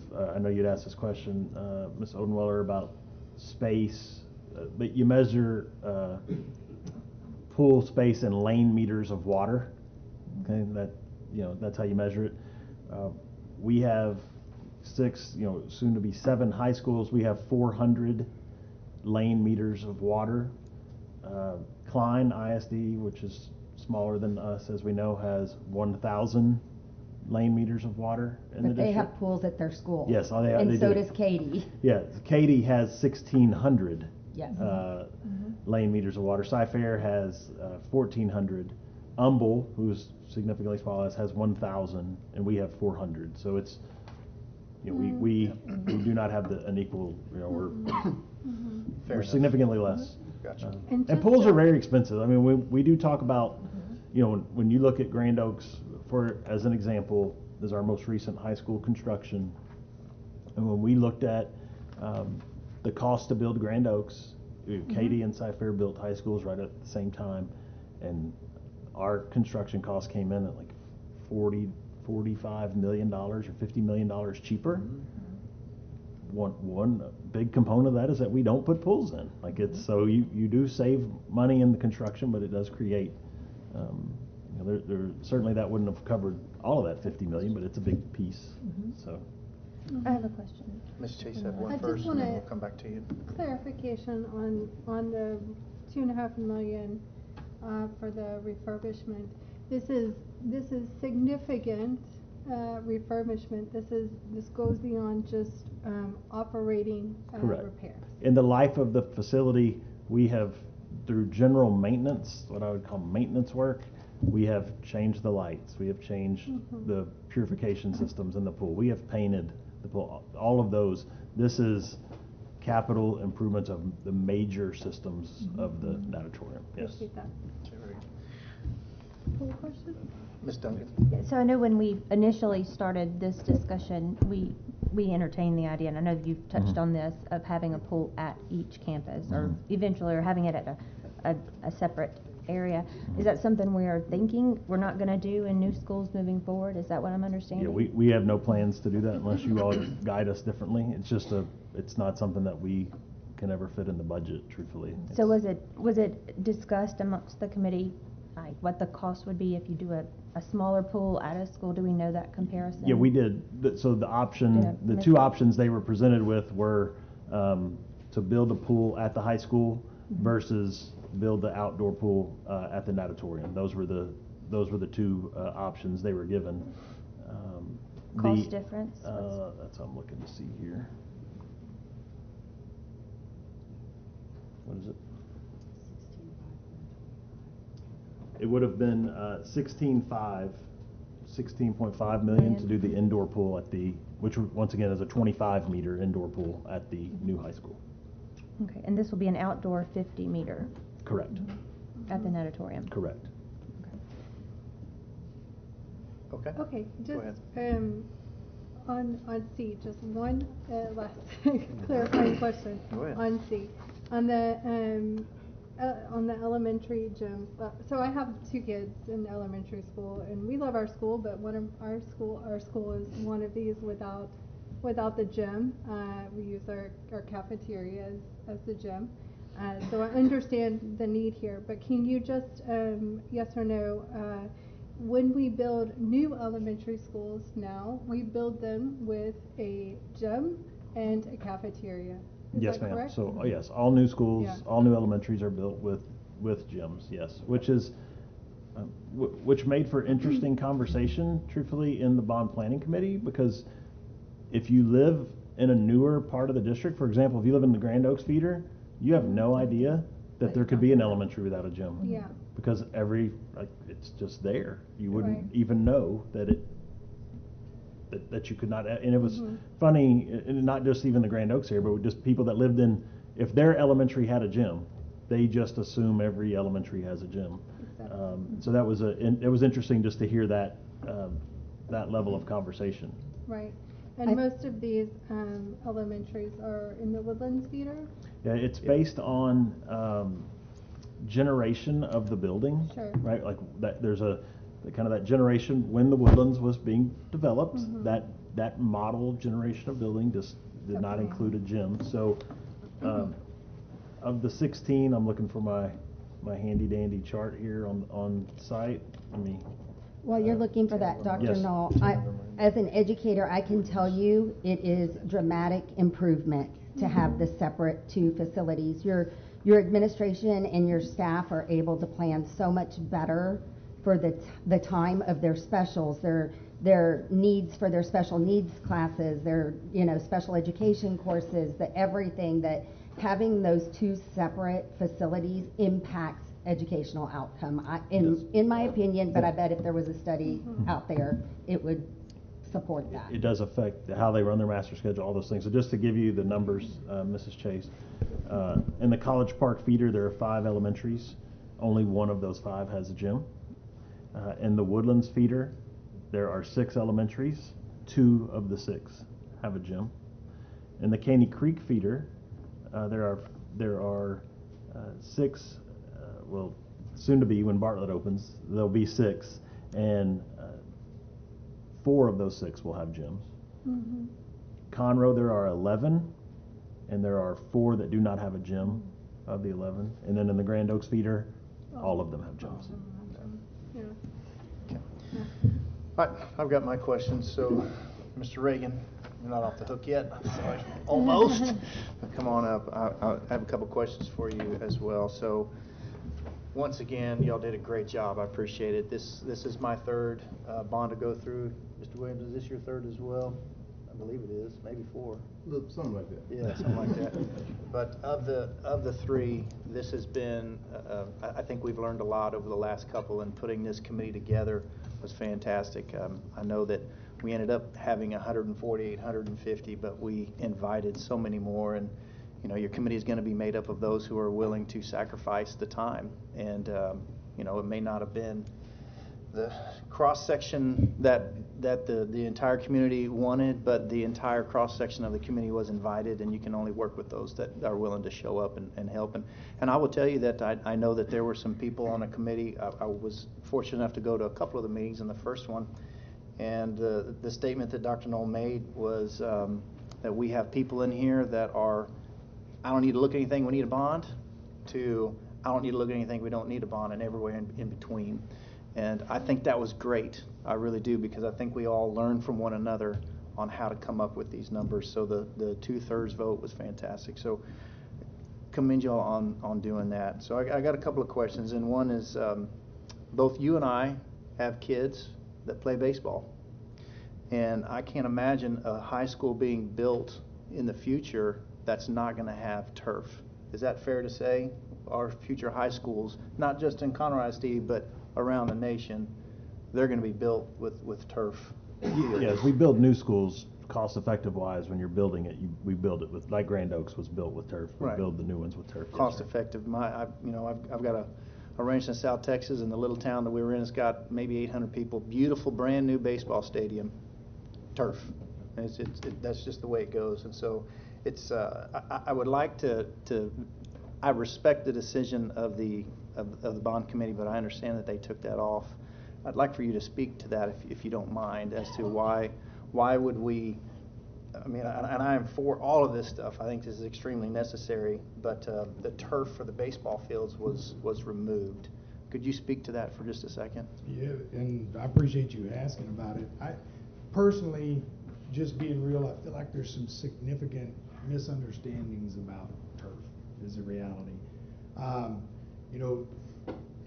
From my perspective, and I'll share this, you may not even realize this, I just got voted in as the Conroe baseball president for the Booster Club. Who'd you upset? I'm thinking the same thing at this point.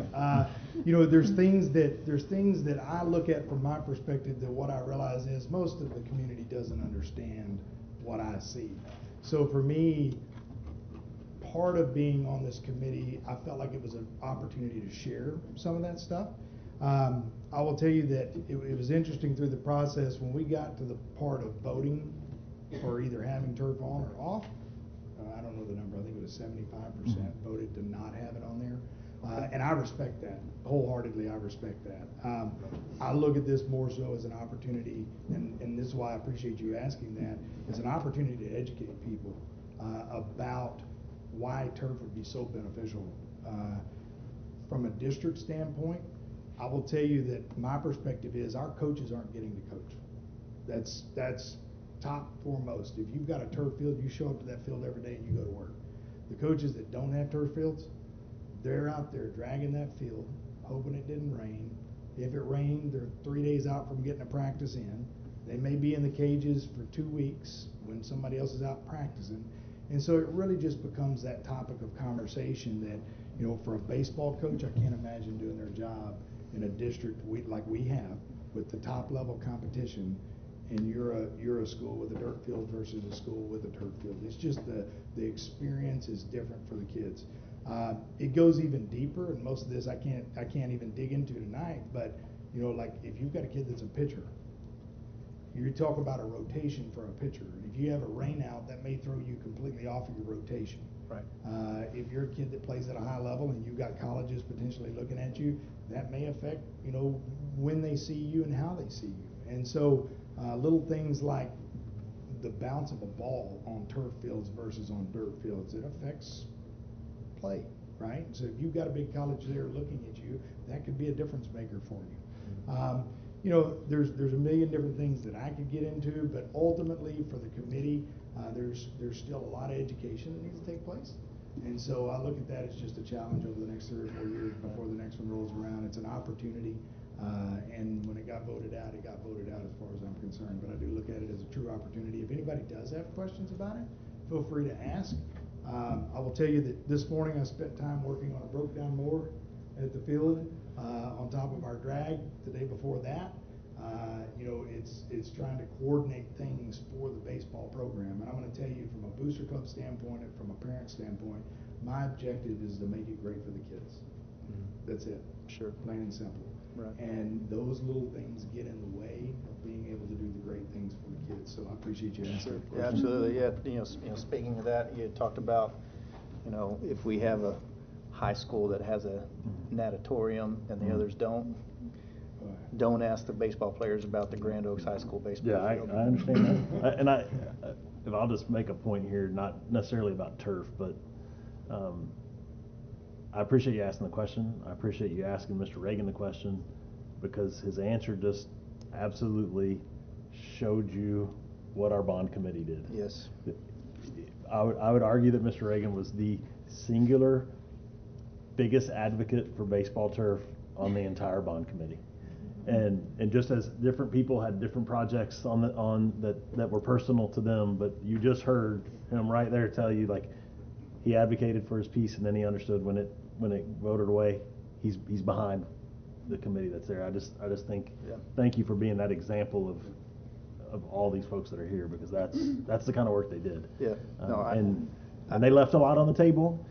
So that was going to be my closing question to you, is y'all did cut quite a bit off. So could you just real quickly talk about maybe one of the most difficult things that you left off, and then maybe one of the things that everybody agreed, yeah, this doesn't need to be on this bond? Is there anything that kind of stands out to the bond committee between either one of you that you say this is how the bond got together and cut, or had trouble cutting out? Yeah, and this might be an opportunity for some of the other people on the committee too, if there's You're a things spokesman. that they're, You're a spokesman. yeah, absolutely. Harry, So you want to for join me, him and maybe answer that as well? It was the baseball. That was like Yeah, we got a couple. Yeah. Come on. Come to the mic if you would. Yeah, that'd be good. All right, you better clarify the question here before we turn this over to Barry. Barry, what was the hardest thing for you to cut? Well, I think, and quickly, Barry. Yeah. I think we have to be realistic a little bit from the standpoint, this is a huge number. Mm-hmm. And I think, it was probably a little bit scary to think that we're going to go out to the taxpayers and ask them to go over $2 billion. I mean, so I think for practical purposes that we cut some things out to keep it to a reasonable figure, to get it passed. I mean, let's be honest, that's what we want to happen. We want this to pass. And, I agree on the turf. I would love to see the turf go through. I'd love to have had that in there. But part of the big thing was biggest areas we saw opposition, and y'all saw this in 2019, was the turf. For some reason, I don't know why, but it is. And I love baseball. Okay, I've been watching the Astros here while y'all been talking. Well, how are they doing, Barry? Tell us how they doing. So that was, practically, it was to kind of keep it under the $2 billion. Understood. Thank you. I think we can maybe hear from one more. If you don't mind, if you'd be quick, and then we'll move on. It was actually your question that I wanted to speak to. Yes, sir. About the turf. So my position, thanks for the opportunity to speak.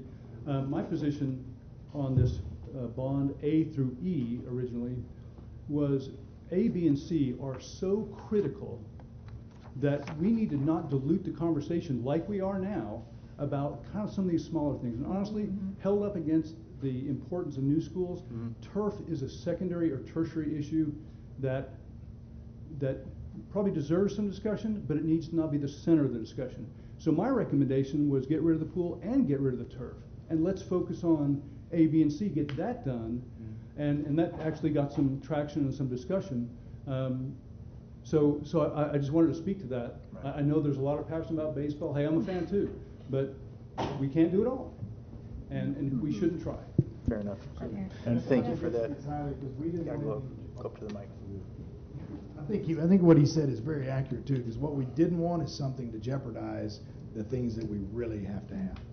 Understood. I appreciate those explanations. I just, and to give you just a few data points on that, if I could, the items that received the most votes that didn't surpass the 66% threshold to actually be included. So what were the highest were continuation of the Oak Ridge High School project. So instead of a phase 2 and 3, getting it all into one phase, additional funds for safety, additional funds for infrastructure, and those were the top 3. So just to give you some data points there. Thank you. Ms. Nelson, and then we'll go ahead and call a vote. No. Oh, you have another question? Okay. Ms. Nelson, go ahead. I hope you can hear me. Yes, ma'am. Yeah. Okay. Good. My question is more about the tax rate. Have you received the most recent tax rate from the tax assessor? Don't lean. Try not to lean in, because you started off. We could hear you very well, and then you started. Okay. I think so. Yes, ma'am. Okay, have we reached out to the tax assessor's office for the most recent effective tax rates? Effective tax rate? The effective tax rate, Mr. Rice? Yes, ma'am, we have that number, and we are gonna Oh, good. discuss that in the public hearing here in just a You minute. want, but you know what that, The effective tax rate, just so you know, is calculated roughly at $1.09, which is actually 12.79 cents higher than the tax rate that we're recommending for this budget. That's calculated through Senate Bill 2. So that tax rate is actually higher, about 12.79 cents. Interesting. Did that information just come out? That information, we got the calculation, and we worked with the tax assessor collector and generated that calculation. Okay. Just a couple of quick questions on Prop A. okay? So what is our average capacity right now? Well, district-wide, we are, I believe we're at about 104%. Now that, you know, that could vary, right? Because one understand. school might be 130, and Yeah, 104%. I believe that is accurate. Yeah, okay. Mr. McCord will correct me if I'm way off. Which means we have campuses severely over capacity. Yes, we have some that are over 130%. I think anyone paying attention to these meetings over the past years also knows this. Can you tell me which existing campuses will see relief? How many existing campuses will see relief from these 8 new schools? From these new schools, I can try to run through them for you. So the Conroe Area High School will bring relief to both Conroe High School and Caney Creek High School, likely in a rezone. The Caney Creek 9th grade campus will bring relief to Caney Creek High School. Conroe Area Junior High will bring relief to Pete, Stockton, and likely Moorhead if we pull some students this direction. Grand Oaks 7-8 campus will relieve York Junior High. The 9th grade campus will relieve Grand Oaks High School. Woodlands Feeder Elementary, there's a potential there for rezone, but certainly Bush, potentially Derechen as well, likely others. I don't want to get into speculating on rezoning at this point, but 242 Corridor Elementary primarily would be Suchma, but also potentially Milam San Jacinto coming from that direction. Conroe Area Intermediate, primarily Bosman there, and then the Grand Oaks Elementary, once again, could be rezoning, but it could be Hines, Bradley, could be a move of any of those schools as well. Yeah, thank you. I think the point there is the need, rather the want here. Correct. Is Yes, the ma'am. need. And I just have a comment then on Prop A. I think I'm on the record with saying that overcapacity is, I think, the biggest risk and issue that the district is facing. That, you know, there's 3 main things that I think about, and that's the fiscal and responsible use of tax dollars, the safety of our students and staff, and improving student outcomes. And overcapacity has negatively impacted all of those things. So I'm glad to see the majority of this budget go to addressing that issue. I do have concerns that is it enough, right? We heard from the committee that 1.6 million was left on the cutting room floor, and of course some of that is for turf, 1.6 billion. Of course some of that is turf, but a lot of that were additional campuses.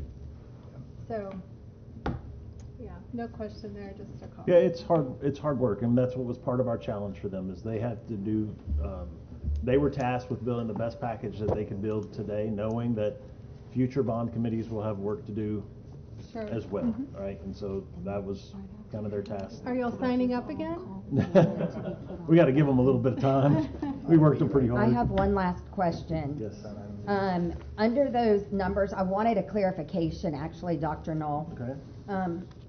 That under the numbers that you stated at the very, very beginning, you said these seats, where it reflects seats under additions, or under major renovations and master plans, that would be the seats that are affected Yes, ma'am. by it not adding That is- additional seats. That is correct. Yes, ma'am.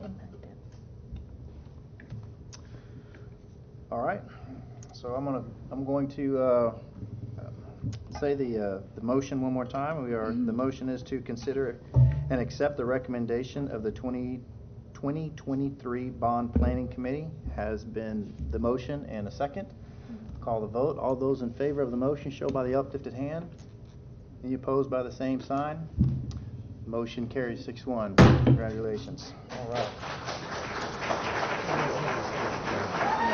No, she. Oh, was it delayed? There was a delay. Okay, I am so sorry. There was a delay. There was a delay. Really? Okay, so for the record, yeah. Ms. Nelson, you were for the bond? Yes, sir. Yes, sir. All right, very good. It was unanimous. Thank you very much. My apologies again, Ms. Nelson. Oh, I am Okay. up the drama. Item B, consider and Technology. approve. Okay. Item B, consider and approve order calling a school bond election. All right. President Hubert, I move that the Board of Trustees call a school building bond election for the November 7th, 2023, as recommended by the Bond Planning Committee. A second. We have a motion and a second. Do we have any discussion? Questions? All right, seeing none. All those in favor of the motion show by the uplifted hand. And I will wait. There you go. All right. And any opposed by the same sign? All right, motion carries. Item C, consider and approve election services agreement with Montgomery County. Anyone have that? Yes, it's mine.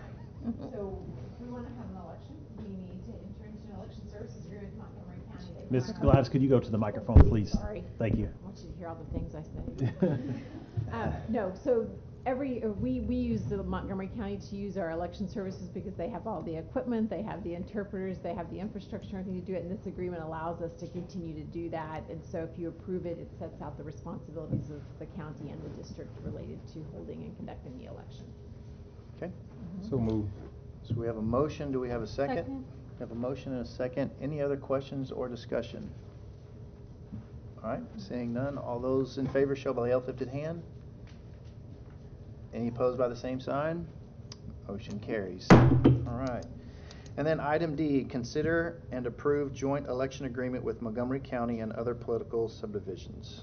State law requires that when possible, we hold joint elections with other governmental entities. It's cost effective, and this agreement allows us to do that. So we're requesting your approval of this joint election agreement. Okay. So moved. Second. We have a motion and a second. Do we have any discussion? All right. Yes, ma'am, Ms. Ma'am, Nelson.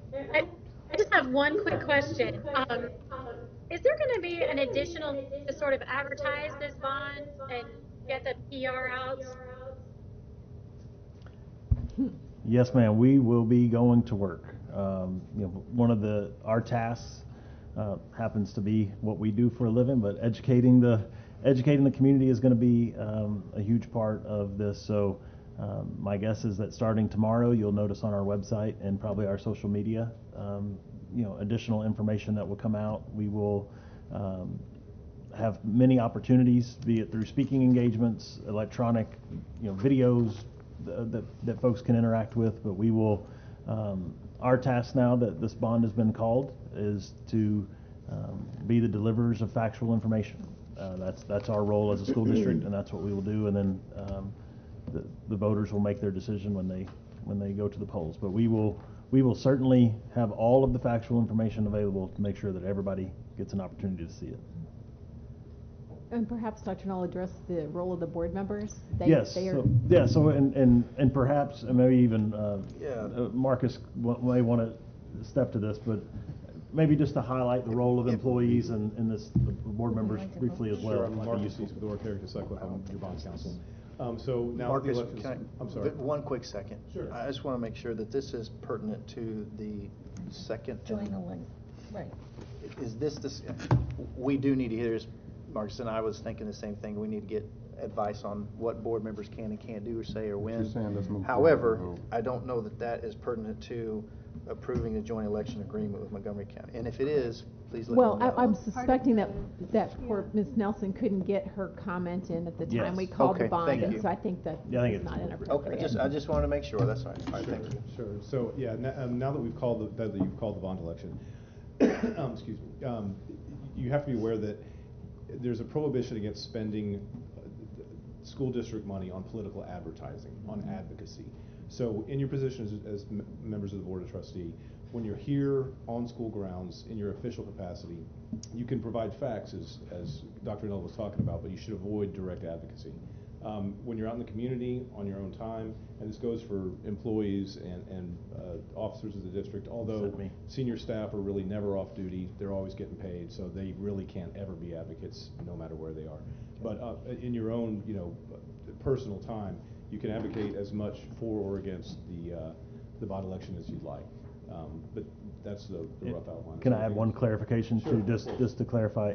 Your email is considered, it's just like our email, Conroe ISD email is considered the same way. So any conversation that you all would have via your school district email with somebody can be factual only, not advocacy in nature. When you're on your private email, your private social media, those things, then you can share personal opinion. That's the same thing. I know we have a lot of teachers in the room. It's the same conversation with teachers, and we'll get that information out as well. When you're in Conroe ISD buildings, using our Wi-Fi, our email, any of those things, it's factual information. When you're outside, you can share personal opinion, whatever that may be. That's exactly right. Okay. Thank you, Mr. Dietz. Thank you. Appreciate it. All right, any other questions? All right, seeing none, call the vote. All those in favor show by the uplifted hand. Any opposed by the same sign? Motion carries. Very good. All right, at this time, we will break for recess because we have a public hearing that is coming up. So, Would you mind if we took maybe a 3 or 5 minute break Yeah, so we that'd can be say fine. thank you to these bond committee members while we Yeah, transition absolutely. the room for the hearing? Yes. Okay.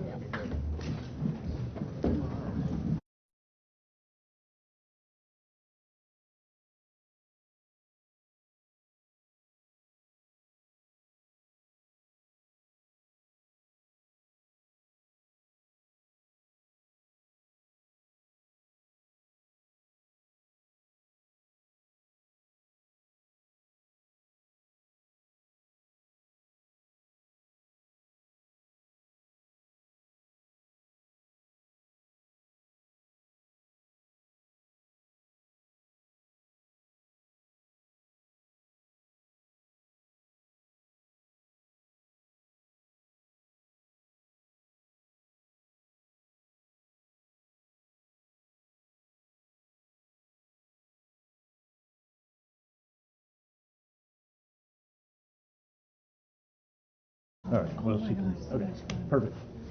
All right, welcome back, everyone, and welcome now to our public hearing to discuss both the budget and proposed tax rate for the 23-24 school year. For those of you that frequent our meetings, you will recognize this presentation as the same one you've heard numerous times, although we do have some updated tax rate information tonight that Mr. Rice will share. We will have this public hearing this evening. We will then have a public hearing again on the 15th, and at that point, we will have items for the board to consider. So tonight, there is no action on behalf of the board. This is just a hearing for the public. Mr. Rice will present his information, and there will be an opportunity for public comment if anyone would like to make a comment at the conclusion of his presentation. So we'll turn it over to Mr. Rice, our CFO. Thank you, Dr. Knoll. Good evening, President Hubert, members of the board, and Dr. Knoll and community members.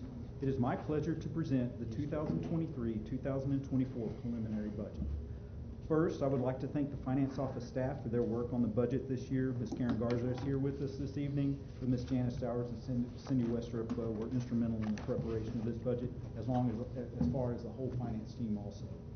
I would also like to thank the CISD board for participation in our numerous board workshops on the budget, and we appreciate your input and guidance you provided over the last 7 months. So we'll start with just a quick legislative update.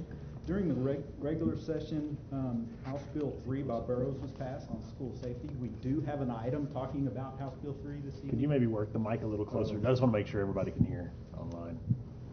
Hold it if you need to. Well, I mean, you may not need. Yeah, I think Okay, you got I it. can lean in a little bit. Yes, sir. Perfect. Chief Blakelock will be talking about House Bill 3, so I don't want to steal his thunder this evening. But it is the school safety bill that basically requires an armed security officer at each one of our campuses. During the second called special session, property tax relief was passed, and we did talk about that during the bond conversation earlier.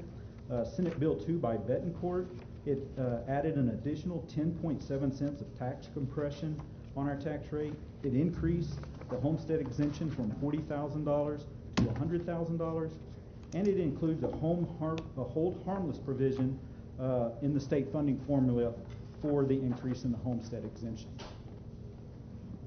So we will start with taking a look at the major components that drive the budget, and they begin with our 2023-2024 budget objectives. And those include to meet the needs for the 2023-2024 school year. This year we are opening Hines Elementary School, Moorhead Junior High, and the Veterans Memorial Intermediate. And we want to provide a competitive compensation plan for our employees. However, we are waiting on pending legislative action. We are hoping that the governor calls the state legislature back into session. We've heard it would be possibly end of September, early October for them to come back and take school finance under their belt, and hopefully they come up with a plan there. We also want to provide a safe learning environment for our students and staff, and we want to provide targeted support for our students and staff by absorbing the ESSER positions into the general fund. So we did have some budget challenges this year, and as we just talked about in our bond hearing there, we are seeing unprecedented growth, over 3,000 students a year. And also there is no funding mechanism in the current state funding formula to provide raise for our employees. Once again, we're waiting on the legislature for that, or to address inflation. We do have the ESSER funding cliff. We currently have 225 positions at a cost of $16 million that we need to move into the general fund. And then there's no funding for employee retention stipends within the general fund, but we do have an item this evening that can address that for us.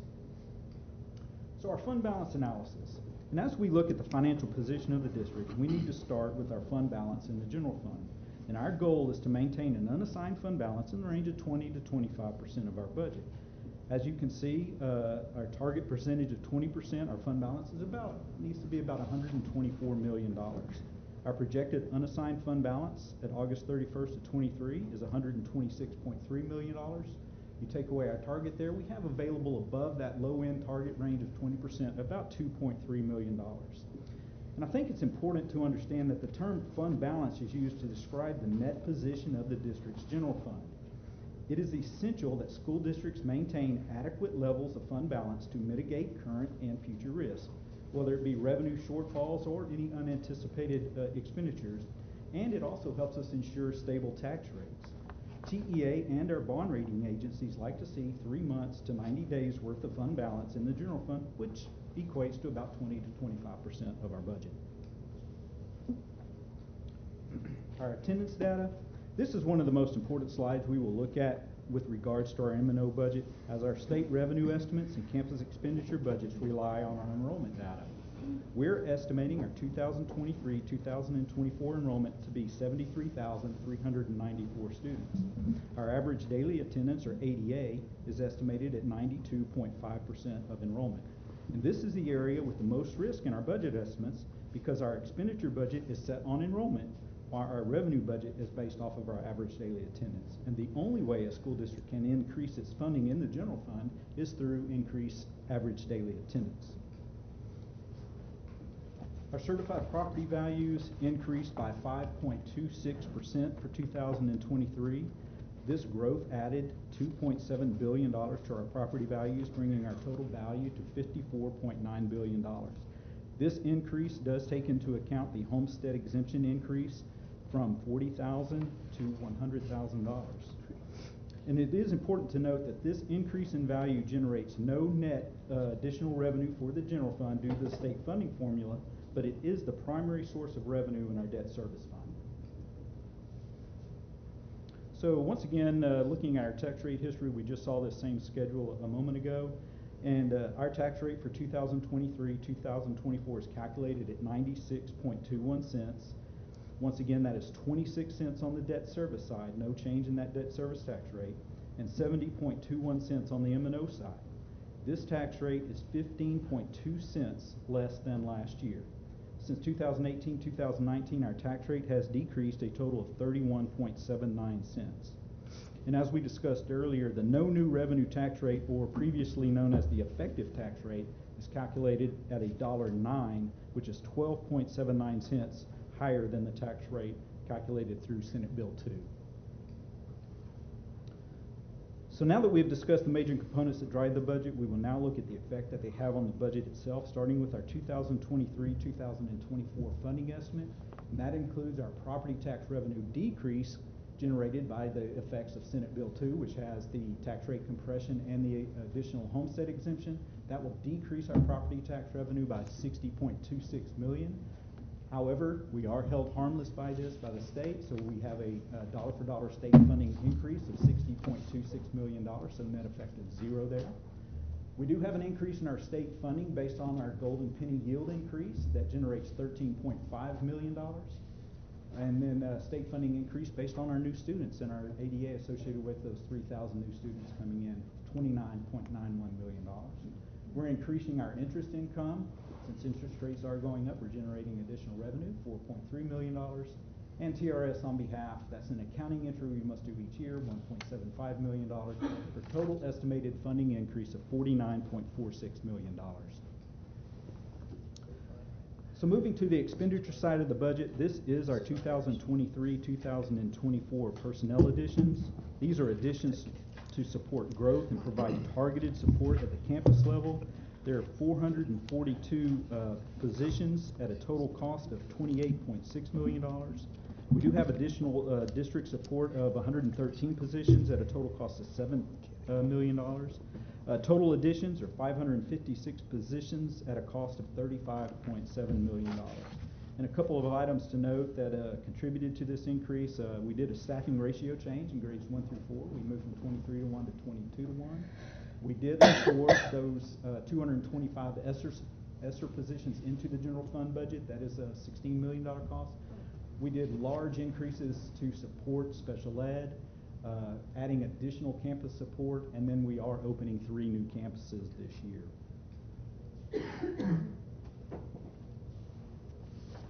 So this is our projected expenditure budget increase for 2023-2024. As you can see on the salary increase, currently there is no funding put there because we are waiting on the state funding from the legislature. Hopefully we do see that this fall. Would like to point out that the board did do a resolution last month at the last board meeting that once the state does approve funding for raises for our staff and teachers, that will retro back to their start date of their contract. So we are prepared for that. Once again, our additional personnel for growth is $35.75 million. We have Reading Academy, summer school, and teacher pipeline stipends, $2.1 million. We did add an inflation adjustment into our budget of $3.5 million. We increased our portable building budget for the growth we have coming of $3 million. We have increased software cost of $1 million. And then other expenses increases with our utilities, fuel, insurances, and supplies, $2.36 million. The other half of our accounting entry TRS on behalf, you see that 1.75 for total estimated expenditure increase of $49.46 million. So although we don't have the funding yet for raises, we have done the work on our raises. You can see that if you look around about a 3% raise for the district would be about $17.5 million, all the way to a 5% raise, which is a little over $26 million. Once again, any raise is pending any legislative action for funding. And then a retention stipend, as I said, we have an item coming up after this public hearing, but looking at a retention stipend cost, $1,200 retention stipend would cost the district about $11 million. So this is our 2023-2024 preliminary budget combined. Looking at the revenue side of that budget, our beginning revenue budget is $623.31 million. we had a total estimated revenue increase of $49.46 million for an estimated total revenue of $672.77 million. Moving to the expenditure side, our beginning expenditure budget is $623.31 million. We had total estimated expenditure increase of $49.46 million for total estimated expenditures of $672.77 million. This is a balanced budget. So this chart, this pie chart shows our budget broken down by major object. As you can see, about 89% of our budget is allocated to payroll.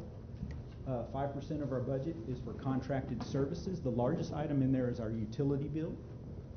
4.35% of our budget is for supplies and materials. The largest item we have in there is expenditure for fuel. And then 1.92% of our budget is for equipment and that other includes property insurance, which is the largest expenditure in that category. So our 2023-2024 preliminary budget is $672,772,241. So what's next in this process? Once again, compensation recommendations, once again, pending legislative action. But at the August 15th board meeting, we will have an additional public hearing, and at that board meeting, we will be asking the board to adopt the budget and the new tax rate at that time. And that is all I have, sir.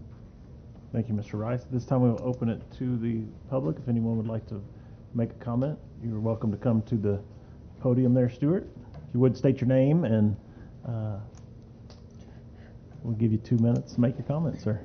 Stuart Schrader. My comment is, it seems like the last 3 years your ADA is sliding, which affects your revenue. Are y'all undertaking measures to kind of turn that around?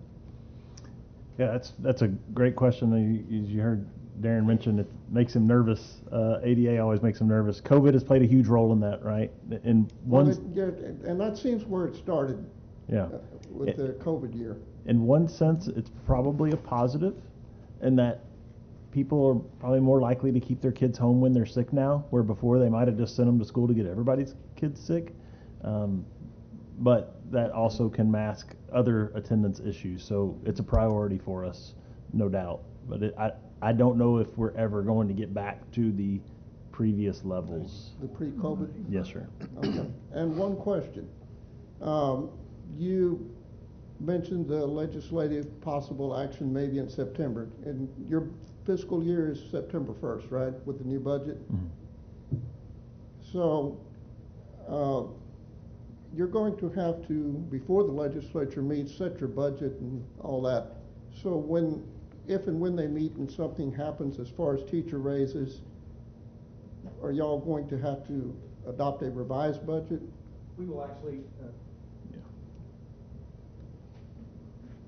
actually amend our current budget at that time when it's appropriate, and then get the board.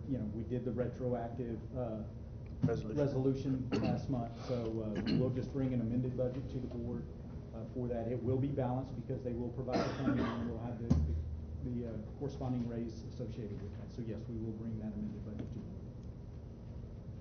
Thank you. Any other comments? Okay. Seeing none, that will conclude our budget hearing. Thank you, Mr. Rice. President Hubert will turn the meeting back over to you as we transition the podium back to the middle and prepare for our next item.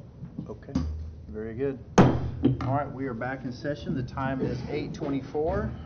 We are moving on to item 7, Business and Finance, item A, which is consider and adopt a resolution approving the payment of the retention stipend to qualified employees. Mr. Rice, that's yours.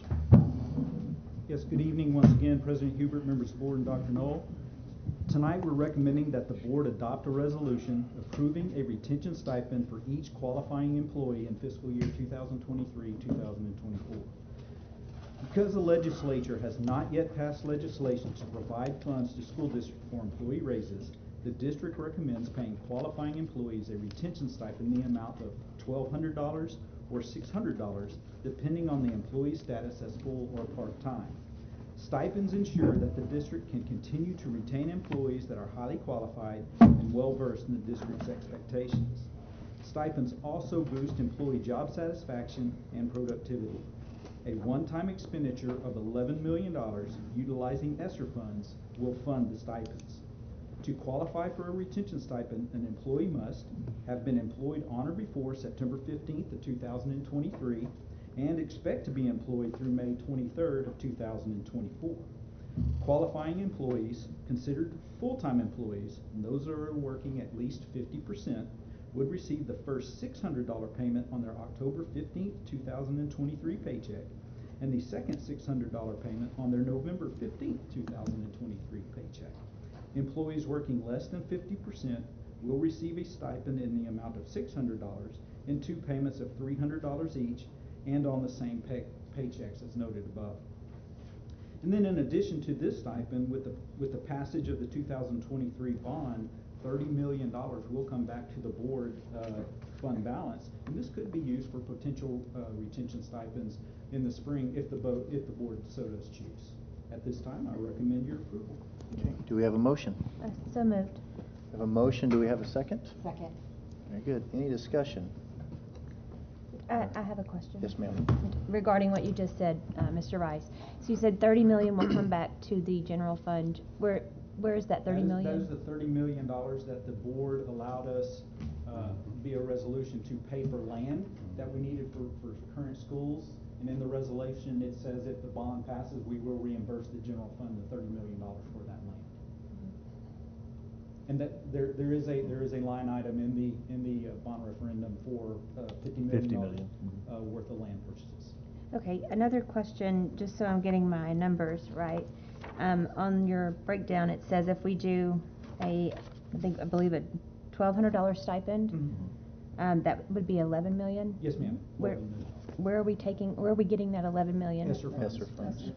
So those aren't allowed to be used. They are allowed to be used Yes, for stipends. Yes, ma'am.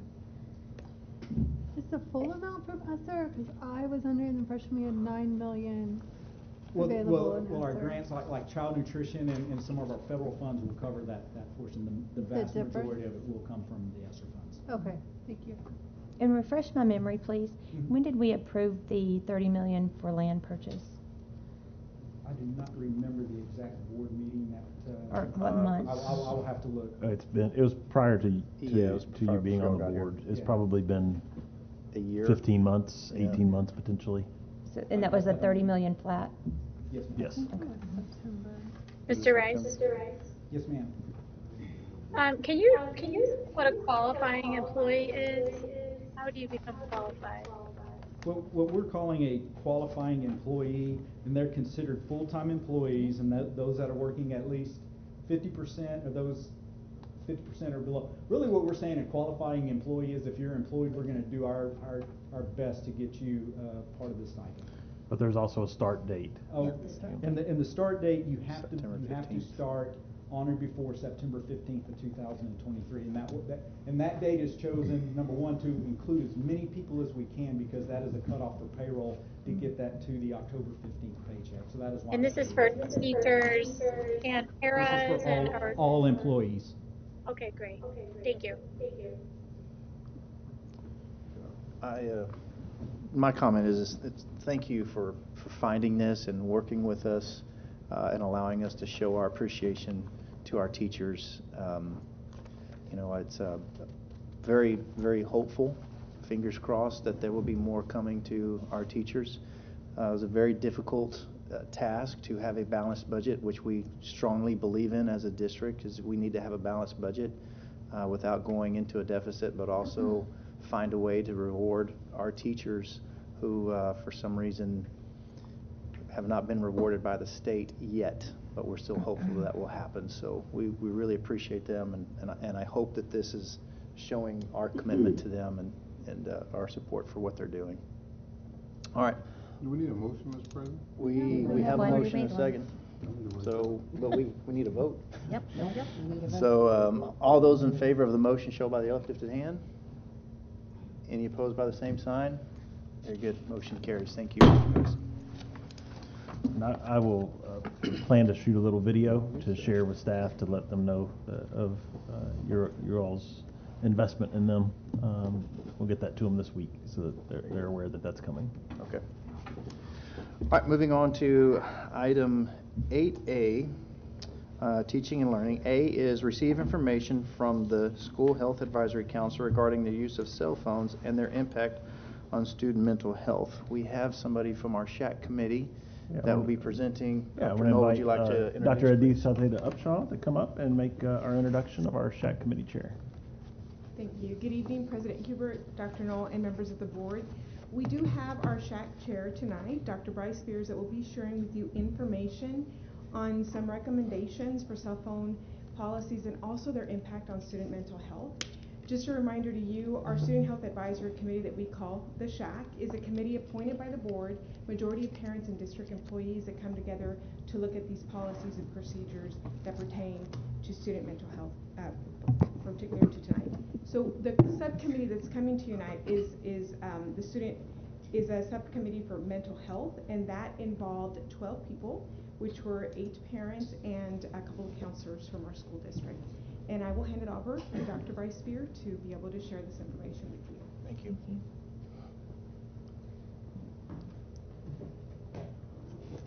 Hello, President Hubert, Dr. Knoll, and Board of Trustees. First, thank you for your time tonight, and thank you for the amazing work that has already been presented ahead. You guys are really doing a fabulous job, so I appreciate it, and just thank you. So tonight I'm going to talk with you about the recommendations that came out of our School Health Advisory Council, derived from the Mental Health Subcommittee.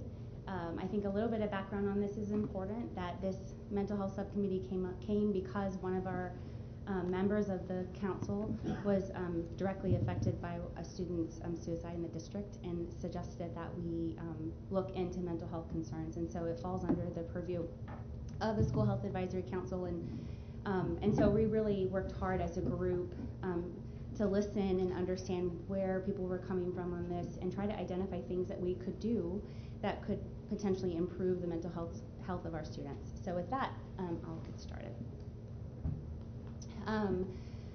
This suggestion from the School Health Advisory Council came up around February. Our Mental Health Subcommittee started to get to work about that time. And during the process, it's important to note that the U.S. Surgeon General came out with an advisory in May of 2023 specifically looking at social media and youth mental health. Surgeon General advisories are for urgent public health issues. They're for significant public health challenges, and they really call immediate action to Americans to address the issue at hand. So that happened to come out concurrently with what we were working on, so that was pretty impressive. We felt like the United States also was recognizing this as an issue. So amount of time on students on cell phones, it matters. So more than 3 hours per day on social media doubles a student's risk for experiencing poor mental health outcomes like depression and anxiety. Teens that spend more than 3 hours a day have a 35% increased risk of suicide, which is significant compared to those who spend less than 1 hour on them. More than 5 hours a day on electronic devices, students are 71% more likely to have at least one suicide risk factor. And adolescent social media use is predictive of a subsequent decrease in life satisfaction for developmental ages. Girls 11 to 13, boys 14 to 15. But even when we poll our students, not specifically CISD, just nationally, 8th and 10th graders admit to using at least 3.5 hours a day. So that's kind of framing where our students are at right now if we extrapolate national data to our district. And Dr. Knoll will tell you I had tons more data on this, so I've just condensed it down to some high yield points, but I'm always happy to talk with anybody at any time with more information. We just got through the bond committee presentation and the overcrowding of the schools, and we currently, and we also know that you're not supposed to text and drive. There's lots of studies that you should not be texting and walking. We have overcrowded hallways. Texting and walking impacts your executive function. It may compromise safety. Cell phones are also a medium for cyberbullying. The district has a very firm policy on cyberbullying, so getting the phones out of students' hand during instructional time is really important, that they can focus on the instruction, minimize the risk of other harm via cyberbullying to students, as well as all of the other mental health concerns for students. And, I think people get sometimes down into the nitty gritty about 5 minutes, 10 minutes, 15 minutes. Even studies that look at brief amounts of time spent on social media show that even at increments of time as small as 10 minutes have a negative effect on self-perception, mood, just a person's idea of who they are and being confident. So this was a study that looked at female participants and their mood after being on Facebook for just 10 minutes. This meta-analysis is pretty powerful. It's 26 studies, over 55,000 students. The short of it is higher daily time spent on social media had a 59, almost 60% increased risk of depression. And so when we look at how time spent on social media, on cell phones during school affects our students' mental health, the data is very, very clear. And this one I thought was pretty important. This actually comes from the Journal of School Nursing that talks about the use of cell phone devices as it pertains to school connectedness. So the less our students are connected, the less protective measures they have for risk-taking behaviors, for being able to communicate effectively, for feeling like they belong in their school. So if they're looking at a device, they're not looking at each other, they're not looking at their teachers, they're not engaging with each other. The normal social cues we have, to say like, I think you're annoying, or I think you're boring, those kind of things, students aren't learning those because they're connecting with something that's in their hand. So we come to you as a SHAC, per Texas Education Code 28.004 to subsection C2, where the SHAC is responsible for recommending policies, procedures, and strategies to prevent mental health concerns. And the mental health concern that we're presenting tonight is the incidence of anxiety and depression, as well as lack of connectedness with our students in our district. And so given the abundance of data linking students' cell phone use with higher risks of mental health issues, specifically the ones that we've already discussed, we recommend these following strategies to protect the mental health of our students by avoiding cell phone use during school hours while concurrently providing a safe, collaborative school culture that promotes independent thinking, creativity, face-to-face connections, and professionalism along with student success. Our current policy in the district already asks students to keep their cell phones away during the instructional day, and it already allows students to have cell phones on their person for safety reasons, and we do not dispute any of that. We think students should still have their cell phones available to them for emergencies. So we just note up front that following these recommendations on cell phones, that students will continue to have access to their cell phones during emergencies. And then security and access to should remain unchanged. Any student on a 504 or IEP, of course, whatever that dictates, that's how that would go with their cell phone or their device.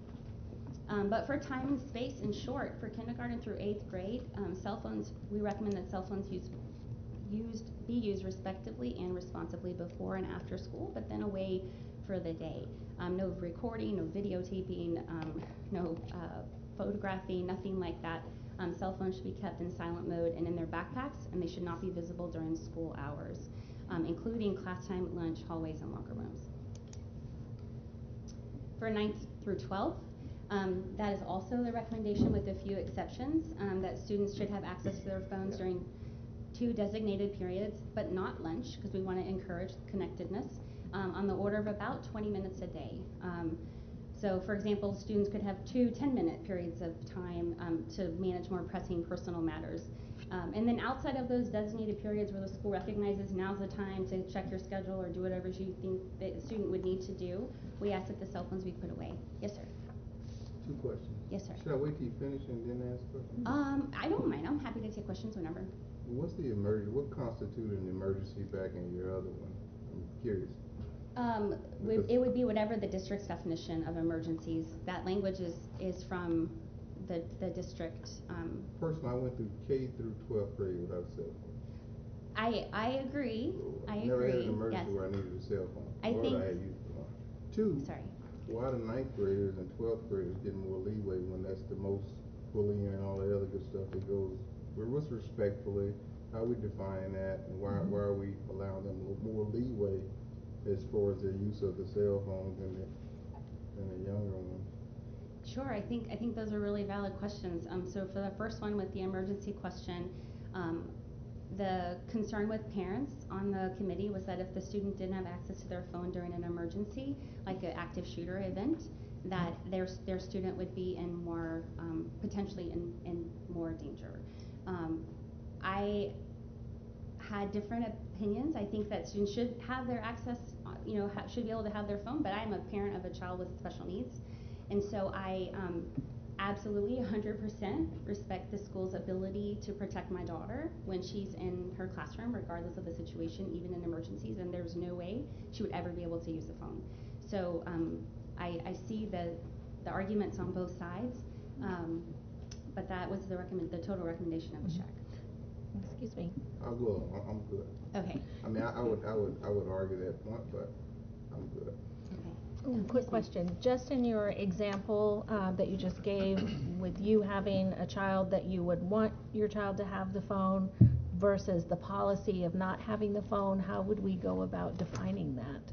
Who's going to get to have it, who's not going to get to have it aside from their 504 IEP? Is that the parents provide the phone, so is there going to be a policy where the parent can say, no, my child will have the phone? Well, our current district policy is that students should have their phones away from the instructional day, so we don't vary from that. So I'm not really sure I understand your question. Could you say it differently or rephrase it? Well, you were indicating that you want your child to have their phone in sort of any state of emergency, whether it's an active shooter or something else that might be going on in the classroom. That could be said of any parent wanting their child to be able to get a hold of their child or deal with any kind of emergency that that child deems as an emergency to get to their parent. How are you going to monitor that? Did you actually say that? Did you actually say you wanted your child to have it no matter what? Yeah, no, I didn't. I'm actually She's opposed to that. Yeah, I have a child that has special needs, and so I rely heavily on what the district does to protect her, and I am in a different school of thought with that. The recommendation of the committee is that the cell phones are put away in the backpacks out of sight and turned off unless there's an emergency, but the definition of emergency would come from whatever the district declares to be an emergency. It doesn't leave it to student discretion. Is that the answer? Okay. So is the difference between the policy that the district has already and the SHAC recommendation is the storage of where the cell phones go? The difference would be the language of use during instructional time. So lunch is not considered instructional time at present, and there's use of cell phones currently in classrooms when the students aren't being instructed. It's like a free time in the classroom, and so that opens up those minutes, right? Those 10-15 minutes on social media. And students are allowed to be on their phones sometime at certain campuses during the hallway and during transitions in hallways, earbuds in and things like that. The recommendation of the SHAC is that this phone is used before school, after school, and kept away during the day. I like it. Thank you. And I have a few more slides, but I'm happy to take questions. Yeah. Please. Yes, ma'am.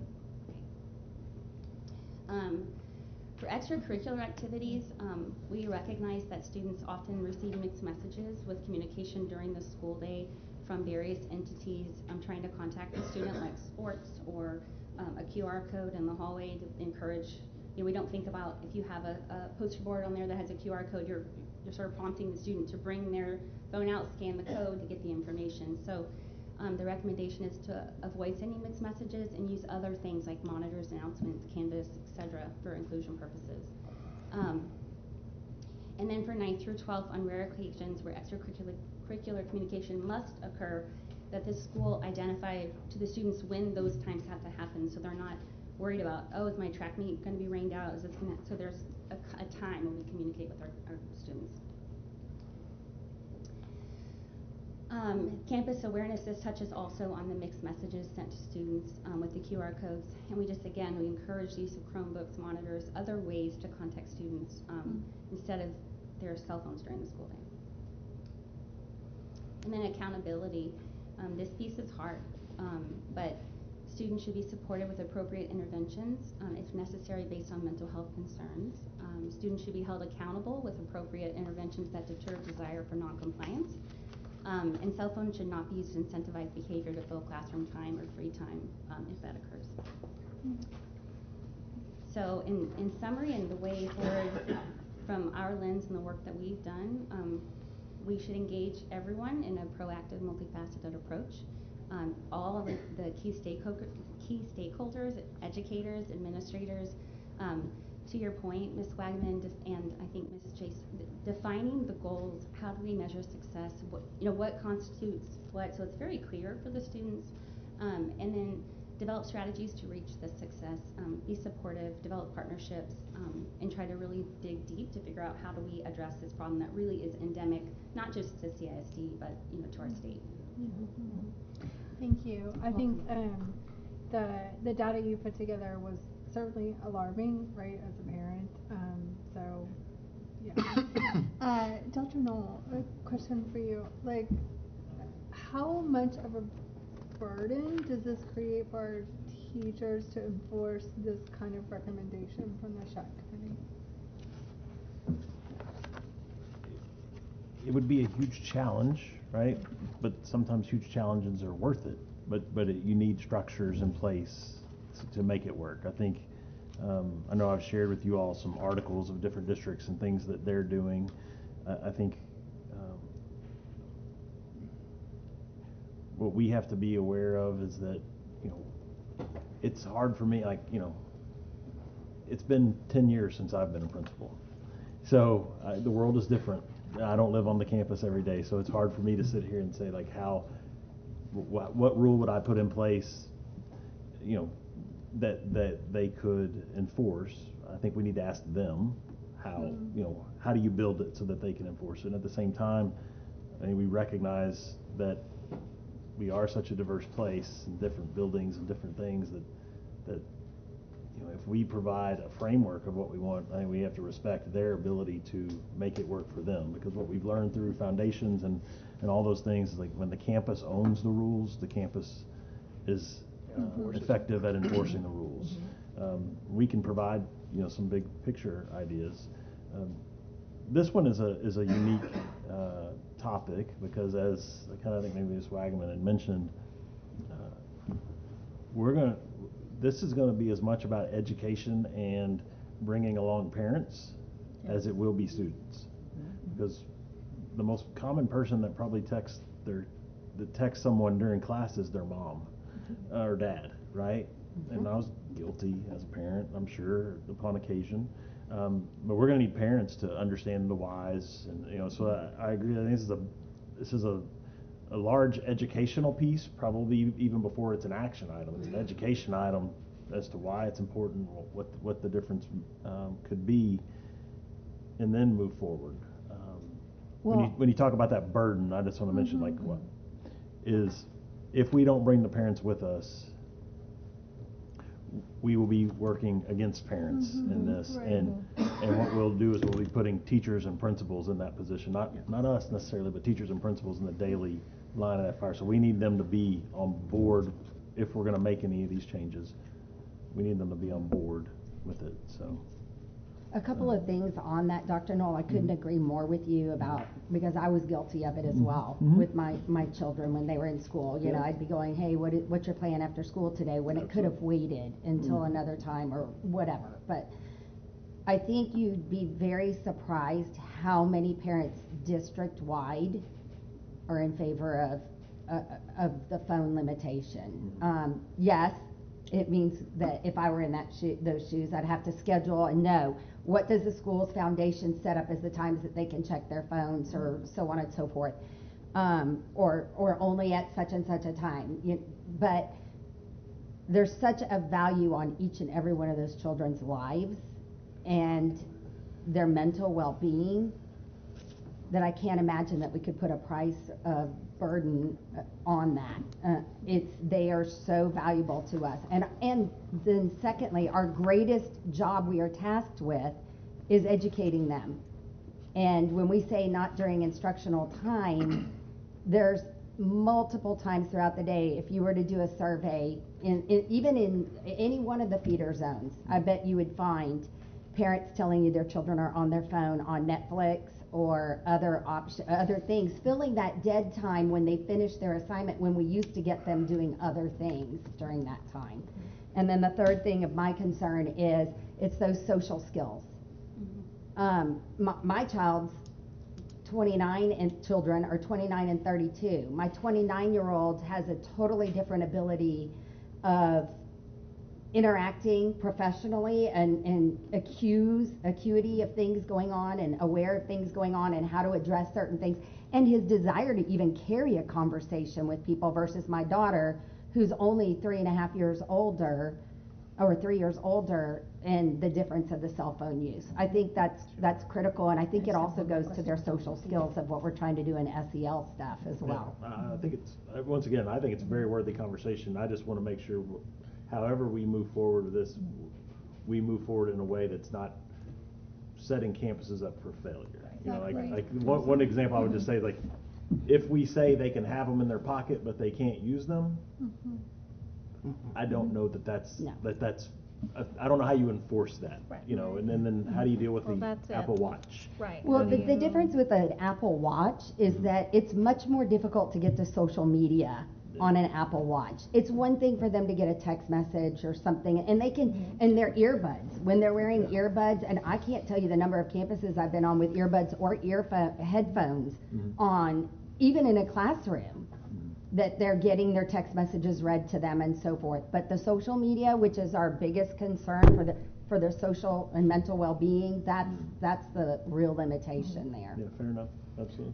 Quick question, how do you go about, or have you thought about doing some sort of awareness campaign for parents in regards to the all of the applications? I know our police officers do an amazing job with presentations, but the parents still provide all the opportunities for all the different apps that we're stating is causing, mental health issues. So it seems like that might be where we start, and then maybe, the phone policy might be something that follows. Sure. I think the discussion is rich right now, and to the first part of your comment, and Dr. Knoll's comment, the education, I just cannot emphasize enough what an educational gap there is on this topic.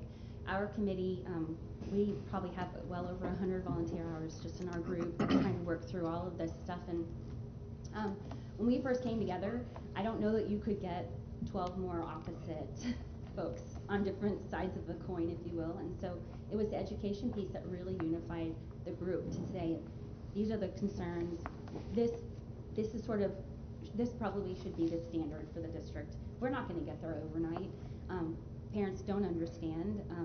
We have education, we have work to do. The shack we're all volunteer, and we're happy to jump in and serve and do whatever we need to do to help fill those gaps. You just tell us where you want us to plug and play, and we'll do it. The education has to be there. The foundations team, we had a couple people from foundations on the subcommittee, and they really are integral in assessing the campus's needs, because like Dr. Knoll mentioned, every campus is different. So this is going to look, addressing the individual needs of each campus is going to be based off of what the principal and the foundations team sees in order to fill those gaps or to be successful. So, raising awareness is the first step, and then the education piece, I think, is key for success. The district already has had Tessa Stuckey out twice for 2 presentations, and those were very good. I think her last one was well attended, almost over 100 people. So that's a huge shift in raising awareness, but we have our work cut out for us, and we don't underestimate that at all. But the first step is having these conversations, and I think Ms. Nelson has a question. Oh, no. Go ahead. Okay. No, I was just going to mention the presentation that was having. She's good. Thank you. Thank you for your work. Oh, you're welcome. Dr. Spear, Ms. Duggan one had a last question. Oh, sorry, go ahead. I want to second that, Dr. Spear. Thank you for putting this together. I think that me as a parent, and most all parents should want to hear this information, because it's not widely known what the damage is being caused to our young teenagers and even young kids. It struck me that you had to say kindergarten through 8. I can't imagine. I know right now, or currently, for our elementary, we have a no cell phone. Everything in the summary we received. It's not really an issue, but you did mention that K through 8th Yeah. area, because I have little first and third graders, so it just shocks me, and it's scary. So I think the more aware that parents become, even as their kids are younger, would be a great place to start, so that our children don't end up in an 8th, 9th, 10th grade, scenario. It really is endemic. And when I met with Dr. Knoll, we went over everything. That was one of the questions. Like, do you think this is, endemic to our culture and to our schools? And how do we break that cycle? How do we help? And this stands behind our teachers. I mean, they are coming to work every day to make contacts, connect with our kids, teach them, pour their hearts into our kids every single day, and putting that device away, even, out of sight, out of mind, let them focus, reconnect with their teachers, and just empower our educators to do what they are trained to do, which is, to educate our kids. So I think it's really a powerful message. I think what y'all have done is a big favor to students and to parents, so I'm looking forward to the next steps for this. Thank you. Thank you. Yes, I wanted to know, could you tell me of your vote about bringing this to us? What was the committee's, how did it go vote-wise? Our subcommittee was a unanimous vote, and then when it went to the SHAC, I think we had one abstention, but I'd have to double check the vote. Okay, and then my last one was, do you have any statistics on Montgomery County suicide rates, or our local high school suicide rates, or attempts, or anything that you can share with us? I don't have the rates for our district. The Youth Risk Behavior Surveillance System, that's something that's issued by the CDC nationwide. It takes surveys. They just put out their 10-year data for sadness and hopelessness over the last 10 years. For females, it's increased from 36 to 57%. In women or students under the age of 18, men 21 to 29%. Of students that have seriously considered attempting suicide increased from 10 years ago at 19% now to 30%. For females, for men, the phenomenon is different, and when we talk about considering suicide, but gender differences for attempting versus success on suicide are different for men and women, sadly. And for those that have made a plan, for females, 15 to 24%. I mean, the data's there. Montgomery County, when I looked at the data issued by the state for 2020, I think our district, or not our district, our county is one of the top 10 in Texas for mental health or suicides committed. Top 10? The top 10 districts for the number of suicides. And that's for 2020. Yeah. And that's not just youth, that's across. No, the data is, I believe it's the cutoff, it goes up to 24, and so when you look through the columns, and then I saw a previous article where Dr. Snyder had spoken about. Yeah, we're also there for adults. Yeah, I mean, absolutely. we really are. It's quite problematic.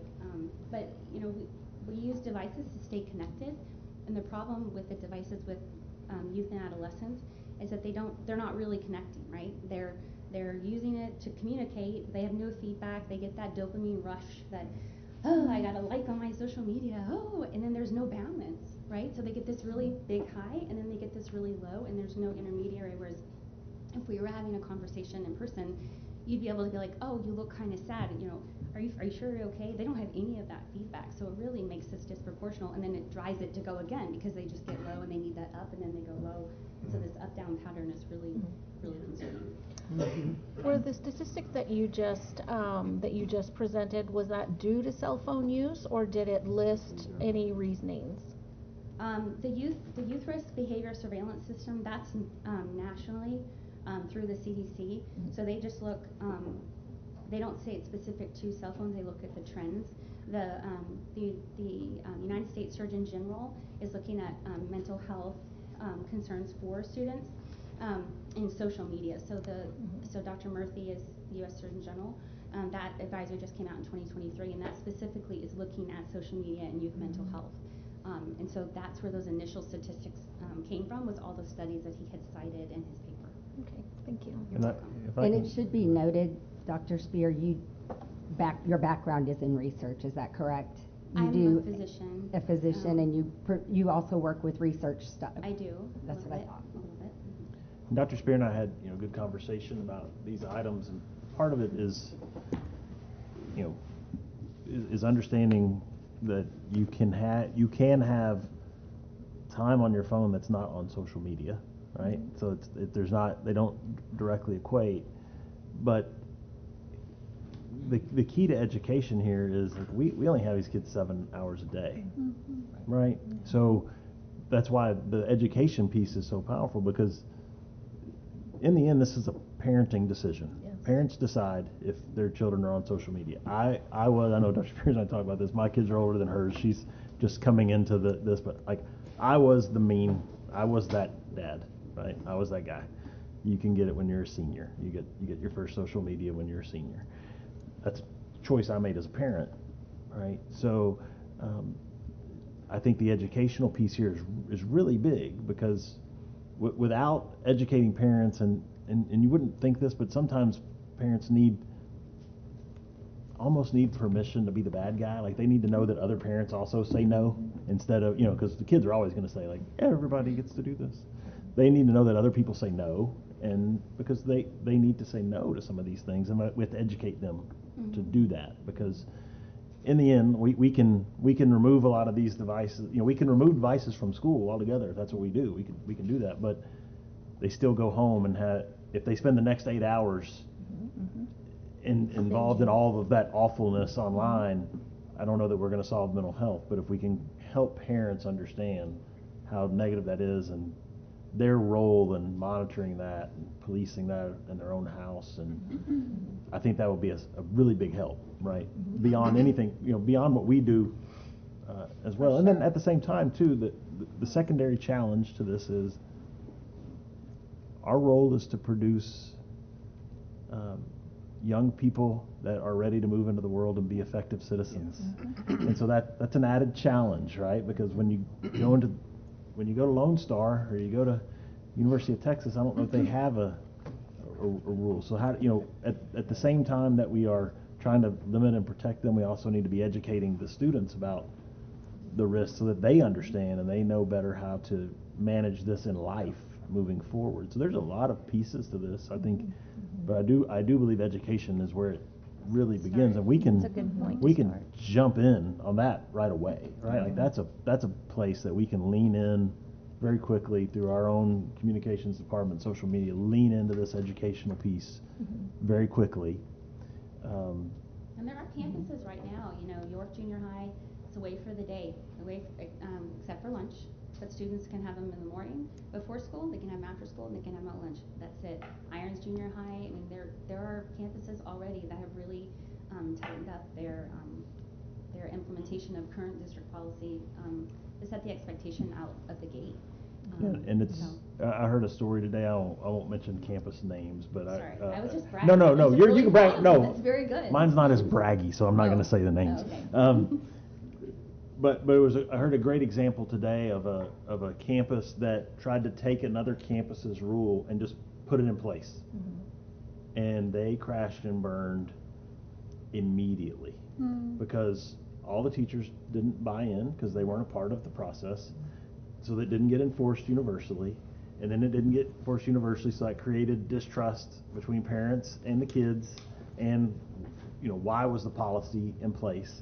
And so the whole thing just really fell apart. And they had to regroup and come back, and they worked together then to build a policy and then roll it back out, and it was successful. So that's why it really helps for us to give them some of the guidelines and let their foundations teams set the structured time and use. Yeah. I mean, I think that I'd like to make a motion that we adopt the K-8 recommendation. There's no motion. We can't make a motion. This is just discussion.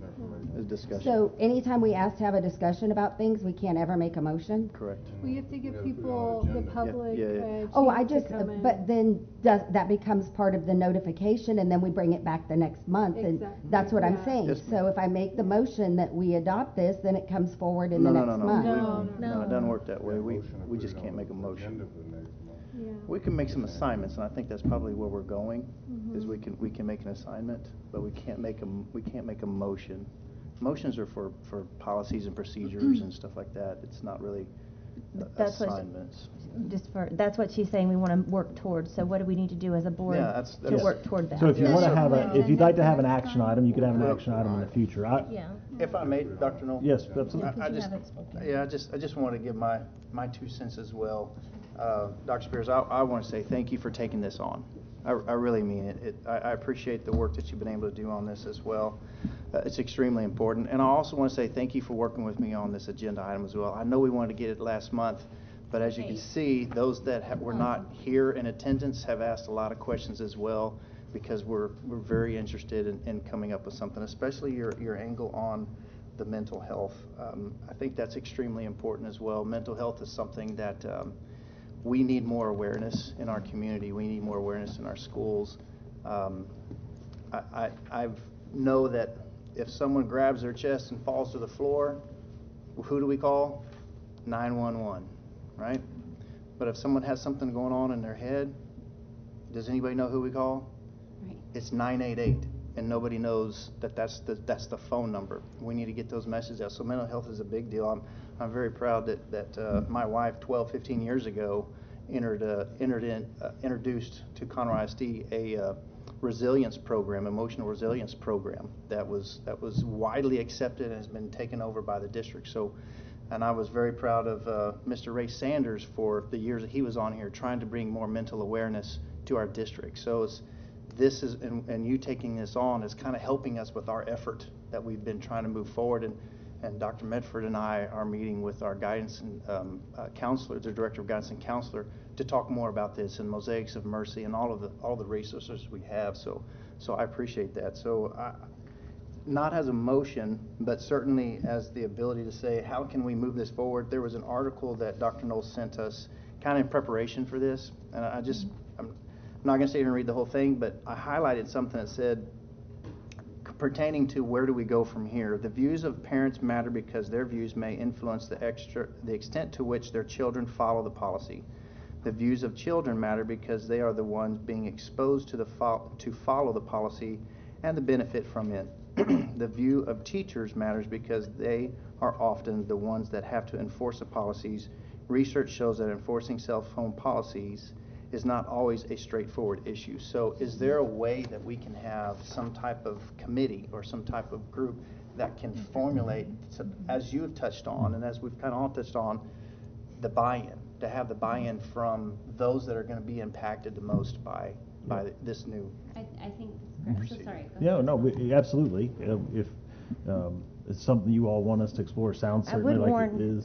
But using that, not a buy-in, because I don't want to approach the public making them think that we're not selling something. This is honest, factual data. So, okay. Sure. No. I'm not saying not do this. I'm in full support of a policy. Mm-hmm. I'm just saying, how do we bring them with us? How do we bring Right. it forward? Mm-hmm. I think that was what we had just heard. Is one campus had it working, and then another campus said, "Oh, we'll just adopt it," and it didn't work because they didn't. And maybe buy-in is not the proper term. Right. That's all I'm saying. So we could bring, if it's acceptable to you all, we could create one of the things we do, we create committees, right? We just saw a great committee earlier today. We create committees. We could create a committee and to really study this issue, and we could get parents, teachers. So what is the SHAC everybody. if it's not a committee that represents the parents, the teachers, the staff, the administration, et cetera? There's no staff on the committee. So the SHAC's a small group, which serves a huge role of bringing issues forward. But when we're going to roll out bigger issues, we typically would have a much bigger committee that would include staff. We don't have many staff members on the SHAC. We did ask a lot I for understand. employees to come with us and help us. And I know everybody's busy, so it's definitely not, a dig at all. But we really did try very hard to get people to come but it's a lot of work. And, Yes, ma'am. and they're already working really hard. So I definitely see both sides of the Absolutely. coin for And then we could go beyond that as far as some surveys out to parents as well to get feedback. There's a lot we can do, just how you all want to approach it. I would be very concerned of just quickly rolling something out to the campus and asking them to enforce something very quickly. That makes me nervous for them. Because we won't be there every day to deal with the anger that they may be facing, right? But they will. Did you have somebody from each feeder on your SHAC committee? We do. For this one specific, for this specific committee? Not from each feeder. I don't think. There's only 12 on the committee. Right. But we only have 6 feeders. I know, that's what I'm saying. We're not gonna let 12 people decide our policy. Yeah, so I think that's the question. But it's a good starting point. Not yet. But we have our new membership roster that we will submit to you guys for approval. And I think in October? Sir? I think it's in October. We'll approve that. Okay. I think it's coming in October, September, October. I understand. Okay. So the current mental health subcommittee doesn't have it from every feeder zone, but because we didn't have representation from every feeder zone when we had this shack here, but this upcoming roster should have every feeder zone. I think shy of one, right? Yeah, shy of one. And we just everyone that applied, we tried hard to make sure people were represented. You know, the implementation piece, we've talked about the education, and I think this might be kind of the heart of what Dr. Knoll and President Hubert and the council is identifying those hurdles for implementation. And so that part I think is, you know, the surveys to the parents, although I'm with you, I don't, you know, the analogy of the cell phone thing to me is like nutrition. You know, we don't like ask parents, should your kid have a well-balanced meal, and we don't base our education, our nutrition, our lunches based off of whether or not the parents do that, but we still set the standard. I think identifying the hurdles for implementation is where those surveys might come in at, to see what the, you know, what the consensus is. And some parents may be wanting the backing of the school to implement at home. I don't know. I know I'm the mean mom, but not everybody's the mean mom. I don't know. I don't know how that works, but I know how my house runs. So no, I agree with you. Paralysis analysis, right? I don't think this is something that should drag out by any stretch. I wouldn't want something like this to drag out over time, but certainly would want those that are being impacted, you know, to have at least a say. A say. A seat at the table. Yeah, that's. I think well, and that's the really times, you know, if we're going to say that students should be able to be contacted by a certain time, you know, for the sports coaches, there's logistical things that we don't have the lens for on the shack. We don't know what that is. We just can tell you this is what we think is the best. It's like should be the standard or the goal, or pick the word to fill in the blank. This is what we think will accomplish reducing this risk, and however we work together to get it done, we're on. Like whatever you want us to do, we will do. So thank you. Okay, you're welcome. Dr. Knoll, can we not leave it with y'all to do some research and analysis on your side and come up with a proposal to change the existing policy? I don't think that should be left to, I mean, honestly, I don't think we should do that internally either. I think this should be a bigger, we should have more voices at the table, I think. So, right. like, whatever you do yeah, with I think we need a analysis. committee. I think we need a larger committee, you know, more people, Okay. more folks, parents of all ages, children, educators from all, and then allow them to work on some plans and then bring that back to you all for consideration. One recommendation Yeah. with regard to that, I would like to make sure that we include the ones that have already done this work from the SHAC subcommittee. that's fine. Absolutely. So that we have that foundation. Yeah, no problem. If they're willing, I'd really like for them to run that, explain their research, explain and ask for feedback and so forth, to be the driving force behind it. Well, I think as the committee, I mean, we would form and run the committee, but certainly we will, all the presentation, everything will be presented. I mean, we want to get that information, that feedback, and you know, we want to, when we roll it out, we want it to be effective, right? We don't want to do it and then 3 weeks later pull it back and go, oh, we messed it up. And I just want to make sure that from our end, like, we always want to, whatever you all decide through policy that you want us to do, we always want to feel like we can do it effectively and your will is done. And that's just why I share this with you all now. Like, I don't want to put us in a situation where we can't effectively do what you're asking us to do. I just want to make sure we're prepared to do exactly what you want us to do. What's the timeline look like for that? I mean, we can jump on the committee right away. I think you're talking about probably a couple of months, Maybe- right? maybe even For- 3. For implementation or No, for? for the coming committee back? to come back with recommendations. I think we can start right away on the educational piece. That can go immediately. Okay. But then we come back with recommendations. And then I think too, it'd be part of what the committee needs to decide is, a lot of things we do as pilots, and then we expand. Is that something that we would do with this, or is this something that they would recommend, like, no, let's go completely? But I think we need to find out, right? A lot of times you'll see early adopter places, right, that are all on board, and like you'll have a principal stand up and say, I got it, let me do it, and they want to be an early adopter, and then they become the example for other campuses. So I can work with the leadership team. They all hide behind the column in here, so I can't see. Nobody wants me to make eye contact, but Dr. Medford is probably out there somewhere. She's right Hey, there. she is, hiding out. Just as a gentle Yes. reminder, our Yes. current policy for CISD in elementary and intermediate on page 34 is that devices must remain turned off during the instructional day, including during all testing unless they're being used for instructional purposes. So that's where we're And I think we're there on the elementary. Which was what my motion was about to be, Yeah, only yeah. K through 8. Well, I don't know, I don't think we're there on the junior highs. When you look at the list we have, I think we're there through through 6. intermediate, but I'm not sure that we're there in But junior is high. the gap so significant between allowed for instructional time versus what the SHAC is proposing, that it requires months to come up with a plan? Instructional time, no. I don't, I think that there's really two pieces of this to be considered. Instructional time is one piece. That's much easier to control and regulate, right? So I think like if we wanted to get to a point where we're making classroom decisions, those are much easier to make. Okay. Because I'll just give an example, right? If and I'm not saying this is what you should decide or we decide, I'm just giving you an example. If in the classrooms we said every classroom in Conroe ISD should have a pocket chart on the wall, and it's just the idea when a student walks in the classroom, their cell phones go in the pocket chart. I'm talking, let's say high schools. Their cell phone has to go in the pocket chart, right, during class time. That's fairly simple to implement, right? Because we can just tell campuses you need to buy pocket charts, and if you can't afford one, we'll help you. But that's the expectation. You do that. That's fairly simple to police, okay?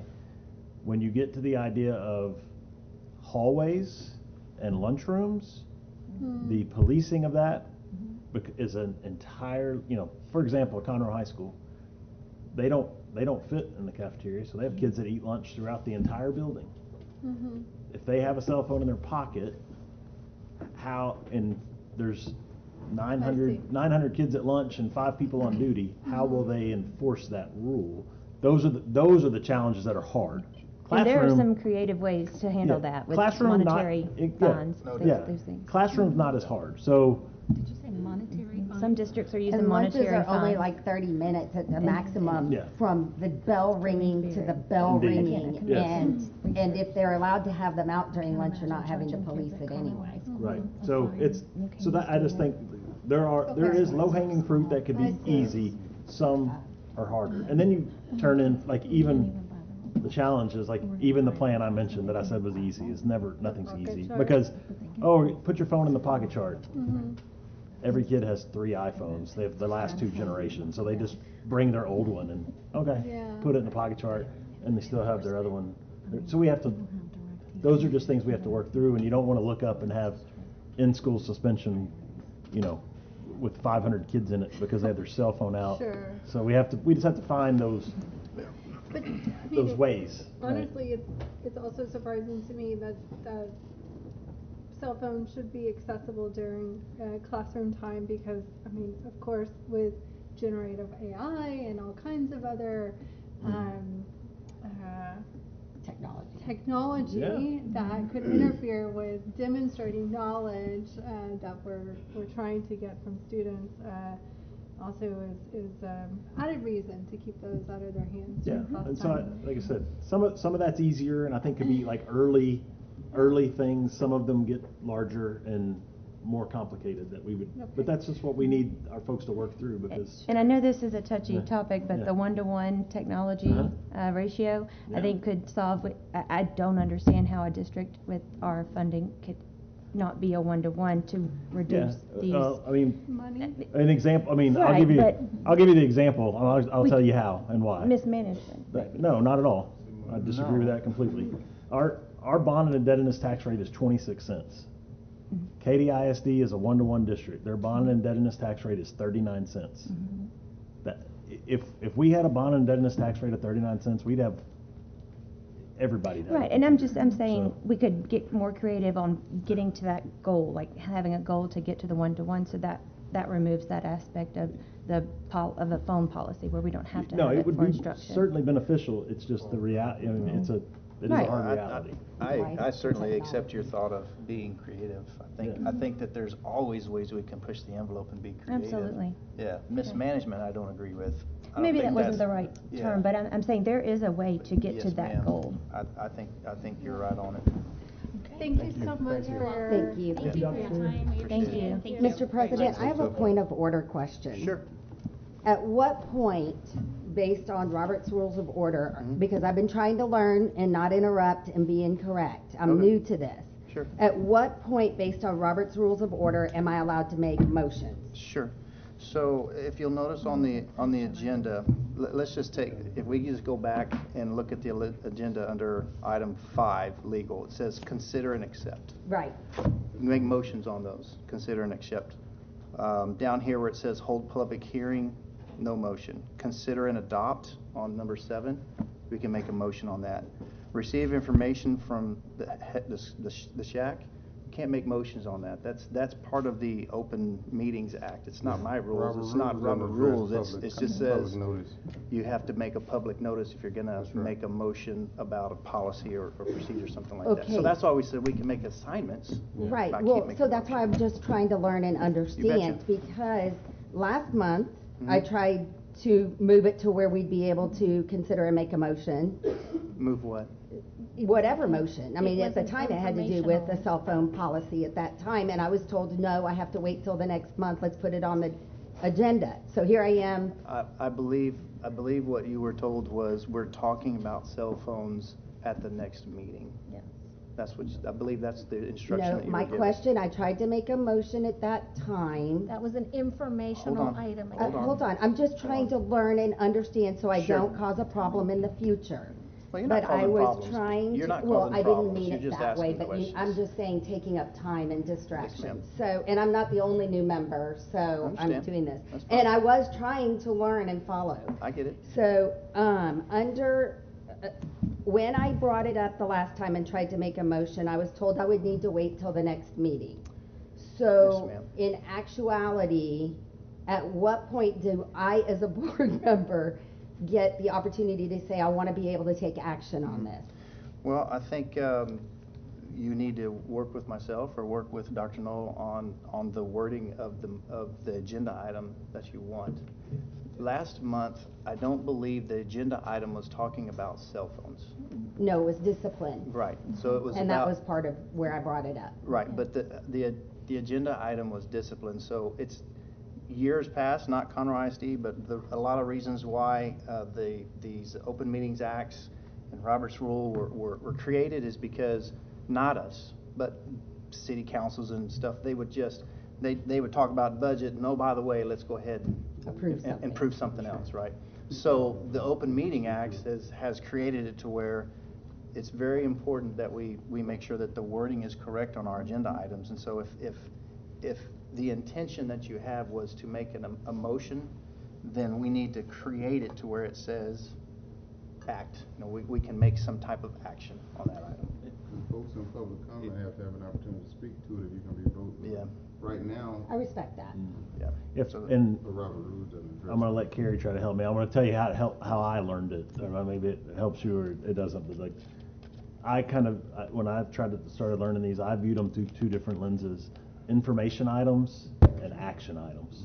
So an information item, no motion; an action item can be a motion. And I So get we that, need I to just we didn't just need know to, how yeah. I And get that's- it Get it to on that there? So when things get requested, it's like, I want a discussion on this, that's an information item, because it's a discussion. There's not a set, thing. So if So the it's only just way making something sure. becomes action is to make sure that the president, whomever that is, and Dr. Knoll or superintendent know that I want the wording to be, or someone else wants the wording to As be, an that we would action take item. action. Indeed, and so that way, Okay. when we write the agenda, we would say consider district-wide cell phone, Thank you. consider district-wide cell phone policy.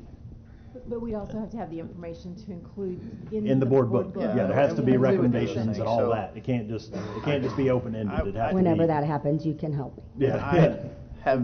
I did not enjoy saying you can't make the motion. I'm just trying to follow the rules here. I understand that. Gotcha. All right, very good. Okay, moving on to the next agenda item is 9A. Board member request discussion regarding the presence of personal ideology in schools. I believe this is Ms. Duncan's And thankfully, I wrote a summary just as an introduction as to why and what this agenda item was requested. So, thank you, Mr. President, for adding the discussion of ideologies in our schools to tonight's agenda. My purpose for bringing up this topic for discussion is so we as a board can ensure that every Conroe ISD student is allowed to think freely while at school. We can likely all agree that when children are told what or how to believe, whether it be verbal, in writing, or through visual symbols, they miss out on the freedom to think for themselves and use the skills that they are learning in the classroom. Since last November, a number of parents have reached out to me regarding individual concerns regarding what I believe is a growing trend in our schools, a trend that allows personal ideologies to be posted on walls, in hallways, and sometimes verbalized in our classroom settings. I wish I was shocked by each of the examples that were shared with me. However, I am aware these trends have been happening for many years. That said, as a board, I hope we can agree to take steps in working with our superintendent and school administrators to ensure CISD has the best learning environments where personal ideologies are left at the door. Additionally, and most importantly, I hope we can agree to adhere to the Texas Education Code, Section 25.082, which requires the United States flag and the Texas flag be prominently displayed in accordance with 4 U.S.C. Sections 5 through 10 and Chapter 3100 State Flag of our Government Code, and that these flags in respective school and college, that the two American and Texas flag and school flags and college pennants are the only ones allowed to be displayed in our schools. And I would appreciate thoughts from you guys on this topic, and then hopefully we can move toward an I got a Open question. it up. I think this thing is mislabeled. It says request discussion regarding the presence of personal ideology. I think you're more referring to personal ideology being shared or taught, right? As opposed to having personal. Both. Because it can't be represented if it's not being. So I'm talking about that. So if I have an teach. ideology as a teacher, Uh-huh. and I go into the classroom, because they all do. Every teacher does. Every individual has their own personal ideology. Mm-hmm. What's the violation? What's the infraction? It's not necessarily that you possess some form of belief. It's the way that it's posted in our school or So shared. that's what I'm saying. This is extremely vague. It says more so personal ideology in school. We can't prevent that. They're gonna have their own personal ideology when they come to the school. Well, for example, just I'm speaking more to posters or things that are displayed on walls and in classrooms on bulletin boards. That clarifies it for me. Secondly, I've been in classrooms all of my life when multiple flags for various eras, multiple states, etc., are posted in especially geography, history classes, etc. Are we not allowed to do that? The one thing I'm quoting in my summary that I just read is that the American flag and the Texas flag are the only two that are outside of instructional materials. Unless it's instructional. So if you put the if you put all of the state flags along your in your classroom, that's an infraction. No, because it's actually just showing the different flags of our country. It's when you start putting the presence of personal ideologies out there, not educational ones. As long as it's as long as it's in accordance with what's being taught, in accordance with the TEKS, it can be represented on a poster in a hallway So if it's in our curriculum. So if I have a flag, it has to be associated with the curriculum. Mm-hmm. If I have a flag that's, I'm speaking in regard, I'm teaching about, is that permitted, If regardless it's of what the in flag the is? textbook or in the curriculum that's being used for a lesson. I'm just I only trying to bring understand. I only bring the flag argument up because that's a good example of how we could approach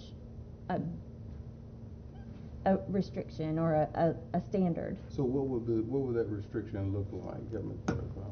If there was a question as to what could be displayed, we could reference that Texas Education Code, Section 25082, which is in regard to the two flags, the Texas flag and the United States flag, being prominently displayed. Okay. Right? That's all I'm just giving an example. Okay, I think, like as I mentioned before, I'm a little bit clearer on what you're trying to accomplish here, but as it relates to how it was posted on the agenda, it kind of. And that's why I wrote the summary. I apologize. Yeah. But it did could say have the elaborated. presence of personal ideologies. I don't understand that y'all were throwing me off again. Displays, presence, displays. I didn't receive any additional information I think on that's this how I before we said did it. the agenda. So Yeah. that's, the agenda may be vague, but that'd be my fault because I just rewrote that for the information I had. But just to be clear, we do expect folks to have various backgrounds, various ideologies, personal beliefs, personal what have you, as teachers and any other professional, As students. any other employee of the school district, right? Right. Okay. So how would they hide that, or not display it? What if they were displaying a quote in their classroom that one person felt like it was an ideology and somebody else didn't? So now we can't have quotes. And what could you let us know what the examples were so we can have a better idea of what parents were complaining about? So, like an example of a poster that shows "All belong here" with racially colored hands. This is an example that was first brought to me early this year, where I think the intention of the poster was good, and the parent thought that the intention of the poster was good. However, the unintended consequences of that poster made the first grader feel like, wait, why wouldn't I be safe? Why wouldn't I be accepted here? It had a reverse effect on the first grader in this, because it was in the classroom. So so I'm making sure I understand that. Let me interrupt here for a second, if you don't mind, Ms. Wagman. You saying, because my wife has these in speech sometimes, you have multiple handprints and the handprints of a various shades. I think and it's so popular forth. right now, yeah. And it says all means all, or whatever the situation, everyone's included or whatever, and it's got multiple handshakes. Right. Is that an infraction? It's an example of a scenario that was brought to my attention. I'm just saying, from your perspective, is that an infraction? People bring everything to my attention, Right. but I don't deem it to be worthy to be. Ms. Wagaman asked for an example. I'm saying that was one of the concerns from a parent of one of our elementaries, and the district addressed it. The child was moved into a different classroom, but I'm saying in order to avoid situations like that, maybe we could, as a board, adopt some standards, guidelines that could be passed down to our schools, where if there is something that surfaces, that serves as a starting point. Well, can I just, sorry. Could you hold that thought? I think Ms. Oldenweller was Oh, I was first. just going to say, isn't that the law? I mean, the law just states that we are free from expressing other than through TEKS or. If it's not in our curriculum, Yes, or curriculum it really based, doesn't it belong can't- on the wall. That's right. That's all I was getting at, if I Yeah. understood correctly. If we're going by the TEKS, right? That's all I was going to say. Just so I understand, so you are seriously suggesting that you find objectionable a poster indicating that all are included? I never said that. I gave an example, but what is the problem with that? I'm saying that as a school district, that we could follow the guidelines from the TEA, saying that if it's not in the TEKS, if it's not in the curriculum, then we can't have it in on the walls in the schools. I think this is a slippery slope. I think I've gone in classrooms. Let me just comment a little further. Well, I see biblical quotes, right? I see thou shalt not kill, a lot of stuff that comes directly from the Bible. No one's jumping up and down about that, but that could be deemed offensive to many folks, right? So are we to go into each classroom and read, because I'm guaranteeing if we did that, we'd have a whole nother uproar, right? Would you agree? I don't know. Because, if you do that, then people will say you're being anti-conservative, anti-Christian, and so forth. But however, we're supposed to have separation of church and state, and when you do that, you are kind of violating. I'm saying, like Ms. Odenweiler said, we follow the law. So if we have a standard based on how we interpret the law, then it removes, I guess, all that personal involvement. So is our concern flags? That was just one.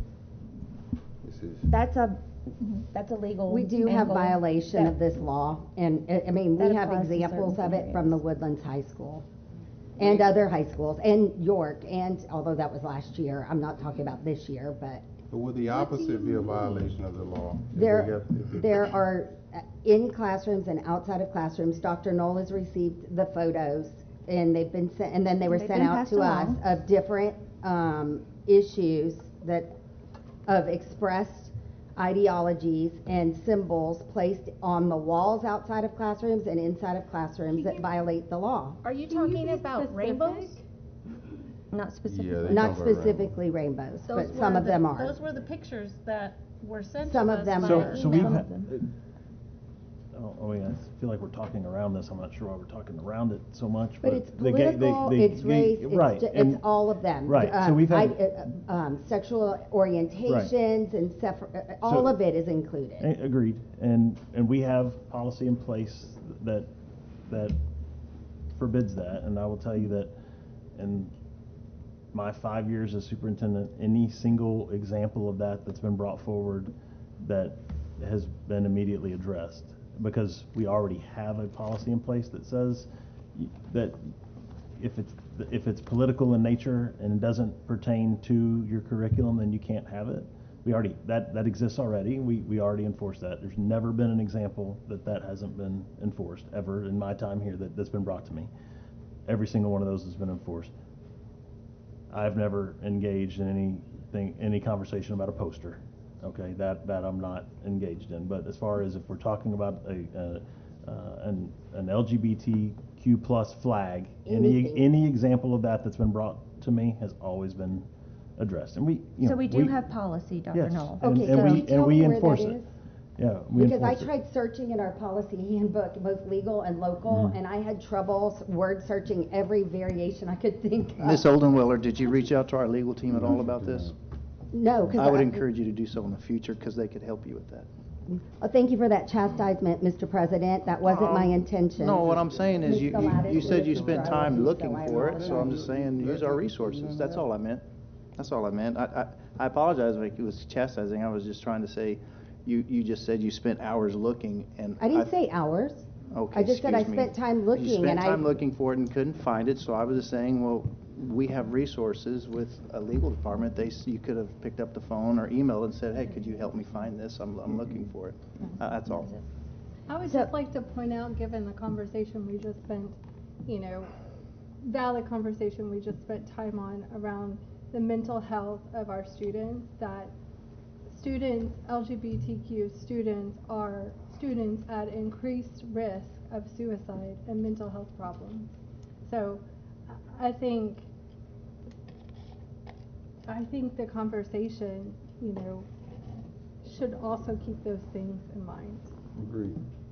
So I will follow up with you, Ms. Gladys, on the policy and take a look at that. Legal and local. If anybody wants to read it, those are the. If you'd say that again, because the mic didn't. EMB, legal and local. Yeah. Thank you, Ms. Gladys. And that's a great place to start, and I think if we have further action that needs to be taken with regard to those policies that are already in place, because Dr. Knoll, like you said, these issues were addressed, I'm assuming at our high schools, but ways of maybe enforcing just where we avoid having to address, are these discussed at the beginning of the year, I guess, is what I'm trying to say, these standards?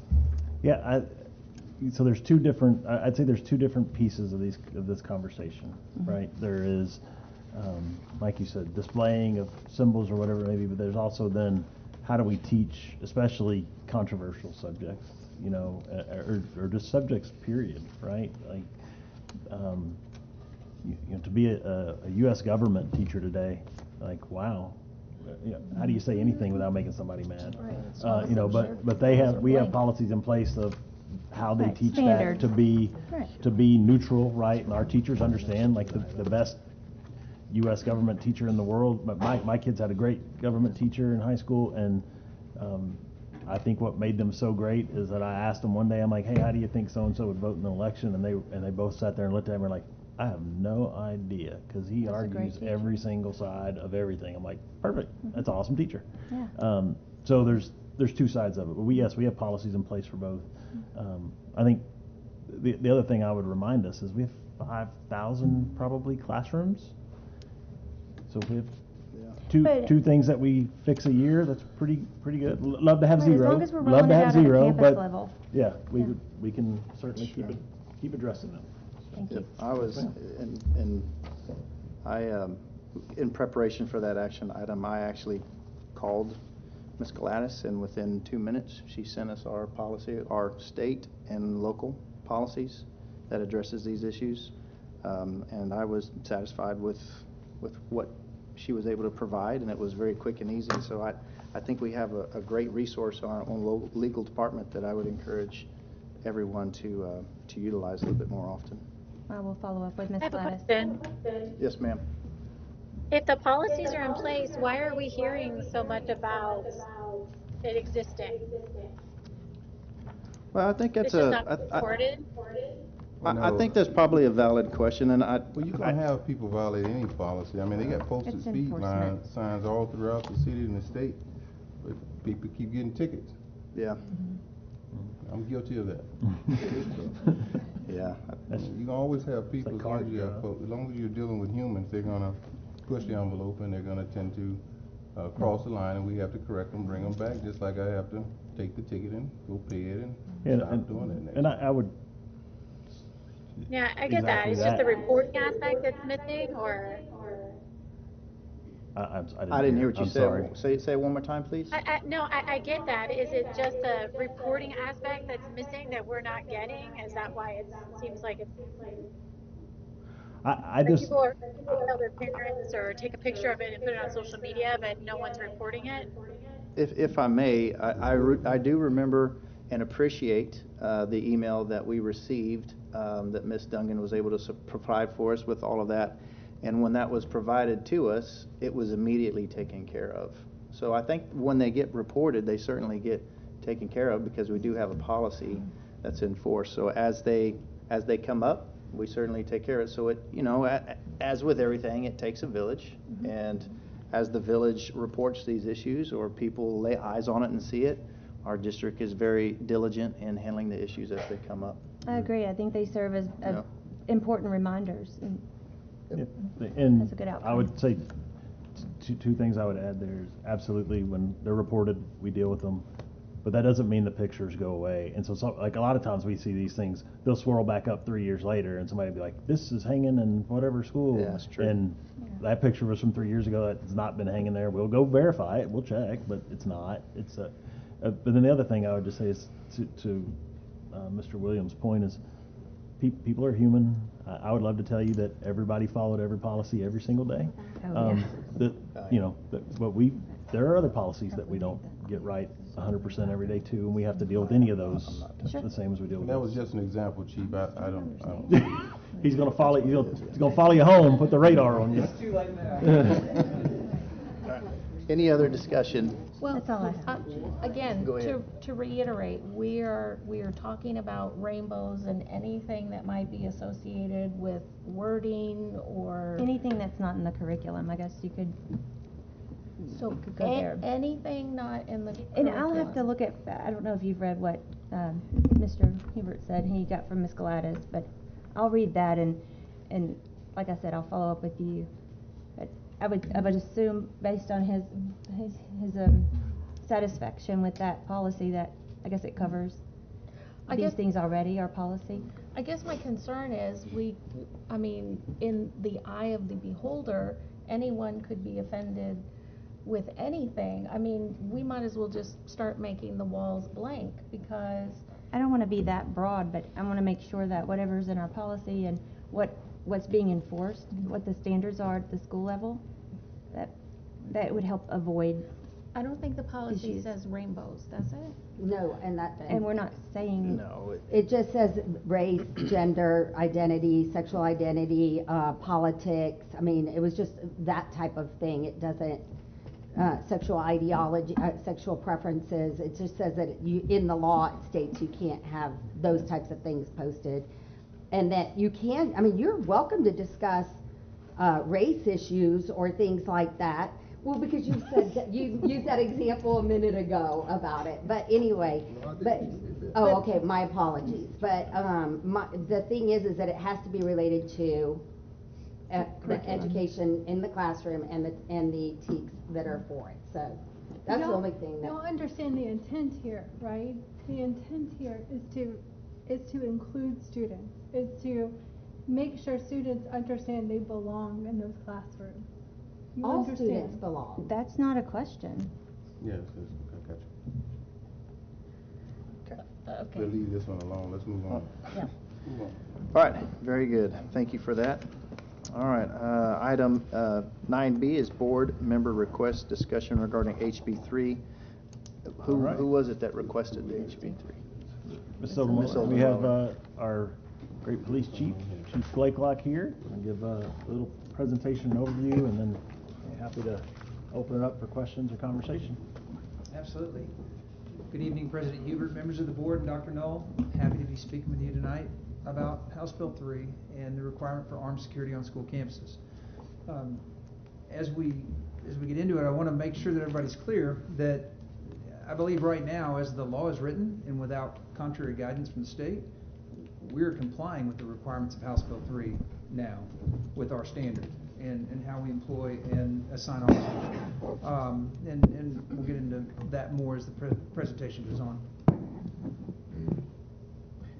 House Bill 3 passed in the 88th legislature in the regular session, and it requires, and we're going to be talking primarily about sections 8, 10, and 11 as they pertain to armed security on campuses. House Bill 3 goes into a just broad range of topics regarding school safety and mental health and things of that nature. In determining who can provide security at a school campus, a board of trustees may employ or contract with security personnel. And there's a definition for security personnel that we'll talk about in just a minute. They may enter into an MOU, Memorandum of Understanding, with outside law enforcement jurisdiction for school resource officers. They may contract with security services contractor for commissioned security officers, and that's new, and we'll talk about that a little bit more too. And they may commission peace officers, which is your ISD police department. That is what we have done to provide the security on our campuses for the last 20-something years. The jurisdiction of a peace officer, of a school resource officer, or the security personnel working at a school campus is determined by the Board of Trustees of that district. Currently in our board policy, the jurisdiction of the Conroe ISD Police Department includes all geographical boundaries of the district, on the properties owned or leased by the district, as well as at off-campus events that are school-sponsored. So, in House Bill 3, it says that a board must ensure at least one armed security officer is present during regular school hours at each district campus. Now, security personnel must be, this is how it's defined in House Bill 3, it must be a school district peace officer, a school resource officer who's also a peace officer, or a commissioned peace officer employed as a security personnel. We call that extra jobs. Most cops look for extra jobs. That's the requirement, and it's a peace officer. Now, it then goes on to state that if a board is unable to comply with this requirement, they may claim a good cause exception, only if the non-compliance is due to the lack of funding or the personnel who qualify to serve as security officers. If a board claims a good cause exception, they must develop an alternative standard, and there's no definition of what an alternative standard is. It's left very broad, but it does say that with which a district is able to comply, and it may include providing a person to act as a security officer who is a school marshal. The unofficial term that's been adopted is guardian. It's school safety training, and an armed person on campus that we now know as a guardian. They're authorized to carry a firearm by Texas Government Code and then by a board recognizing an exception to the places weapons prohibited law, Penal Code 4603. You can also hire or use commissioned security officers who have a level 2 or 3 training through DPS. Commissioned security officer being private security that attend the level of training that allows them to carry a firearm on duty. And the level 3 training specifically is school safety training. The role of security personnel can vary a little bit between whether you have a school marshal or whether you have a guardian. But persons permitted to carry a firearm on a school campus may not perform routine duties of a peace officer or make arrests unless that duty is performed in response to an emergency that poses immediate threat of death or serious bodily injury to an individual at the campus. This does not apply to a commissioned peace officer assigned to a campus. They still maintain all of their peace officer powers. Our standard, and I will tell you right now what our standard is, needs to remain, and that is a Conroe ISD police officer being hired and assigned to our campuses. A Conroe ISD police officer receives current out of the academy 720 hours of police academy training. That is just to get licensed as a peace officer. Being ancient, when I went through the academy, it was only 400 hours of training in the academy, but I've also got 25 years, almost 29 years of experience now to boot. When we hire an officer, they immediately are assigned 80 hours of classroom and tactical training, and that includes active shooter, 2 different active shooter courses. They also receive, within their first year of employment, 40 hours of defensive tactics, how to protect themselves, how to protect others when they're being attacked in a variety of ways. Important in that is they get weapon retention and weapon disarming training. They learn how to protect their weapon if someone were to try to take it from them, and they also learn what we hope they never have to do is the ability to disarm a person if they have that ability without having to use deadly force. Our officers are going to attend 40 plus hours of crisis intervention and de-escalation training. Then they're going to be assigned, they're going to be put in a uniform after all that, and they're going to be assigned to 14 weeks of field training. Once they get their assignment as an officer, they're going to receive 100 plus hours of annual training. That's going to be ongoing defensive tactics training, active shooter training, crisis intervention training, all of the different police skills that they need to use on a daily basis, keeping our kids safe. State of Texas, Texas Commission on Law Enforcement only requires peace officers have 80 hours every 2 years. We historically have 100 plus hours every year for our officers. CISD police are issued and trained to use body armor, firearms, rifles, shields, breaching tools. They have medical supplies on their person at all times that prepare them to respond to any threat or emergency. School Marshal Program through Texas Education Code 370811. The sole purpose of a school marshal is to prevent death or serious bodily injury on school premises. School marshals act only as authorized by written regulations adopted by a Board of Trustees. They must possess a valid license to carry. They receive 80 hours of training by a TCOL approved, the Texas Commission on Law Enforcement approved provider. There's not a lot of those providers that are approved right now. The closest one to us is in College Station. They must successfully complete a psychological exam that says that they're fit to carry a firearm and respond in a use of force or deadly force situation. They may carry a concealed weapon at an authorized campus only, so you can't be assigned to one campus to carry and then you go to work at another campus another day or get reassigned and still be able to carry that firearm without it going back to the board and being reapproved. Now, with the school marshal program if that person is in regular contact with students. And mind you, there's not a definitive definition of regular contact with students. I dare say almost everyone we hire on a campus, teacher, other staff, is in regular contact with students. That means that the firearm must be locked in a safe or secure place. The identity of the person who is a school marshal is confidential with very few exceptions. The superintendent's going to know, the board would know because they would appoint people, and then key law enforcement officials would also be notified that might respond to the campus where they serve as a school marshal. Now there are, last I checked, there are grant funds available to pay for the training, but a district is responsible for the cost of travel and lodging for the 80-hour training. Next, we have what is known as the Guardian Plan, school safety training through Texas Government Code 411, 1901. This is an employee of the district. Most often it's an employee of the district or someone contracted to work for a district, meaning employed by the district. They must maintain a valid license to carry a firearm. I took this right out of the law as it's written, and it intrigued me how they worded this. Receive no less than 15 hours, but not more than 20 hours of training. There is a psychological exam is not required for a person to be a guardian, and it is the Board of Trustees of a school district under that same Texas Penal Code that are the ones that say this person's okay to be a guardian on a campus. The next option that we have is House Bill 3 amends Education Code 37081. 37081 said that if you're going to provide security services on a campus and you're going to carry a firearm, you must be a peace officer. It takes that out of it. And it adds security services contractor, private security, regulated through Texas DPS. So there's two options that a district would have here.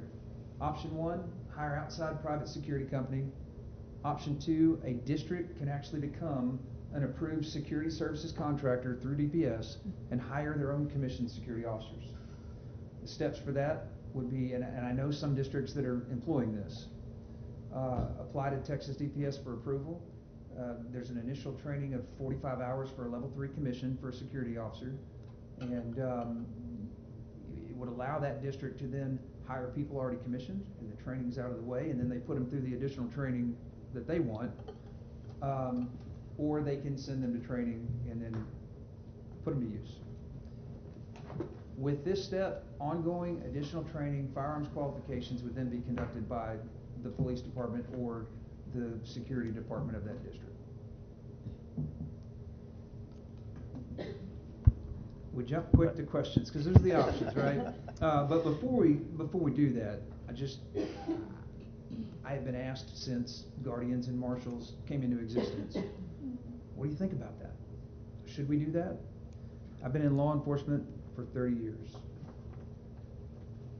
I'm going to tell you that the best safety and security, the option for us is hire Conroe ISD police officers, put them on our campuses who are highly trained, highly vetted, and able to handle any emergency that occurs on that campus.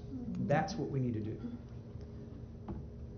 It's not that I'm against or don't believe in our school personnel or people in our community that have experience with firearms or have a love for others such that they would be willing to step up and take on that responsibility. I have a lot of reservations as to why a school marshal and guardian plan would not be for us. Before I get to that, I want to back up just a little bit and talk about all the options. So we could hire outside law enforcement. We could get SROs. We could contract with the sheriff's department or whatever entity has police officers that have jurisdiction where that campus is. The problem with that is, and you might be able to get some to sign on, but those agencies also have to have the availability of officers. When you do hire them, if you want 100% of their time, you're going to pay 100% of what they make for that agency.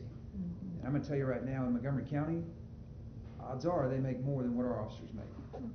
I'll never sign off on hiring outside agencies to come in and work and make more than our officers do because I won't have any officers left. You can hire outside law enforcement as an extra job.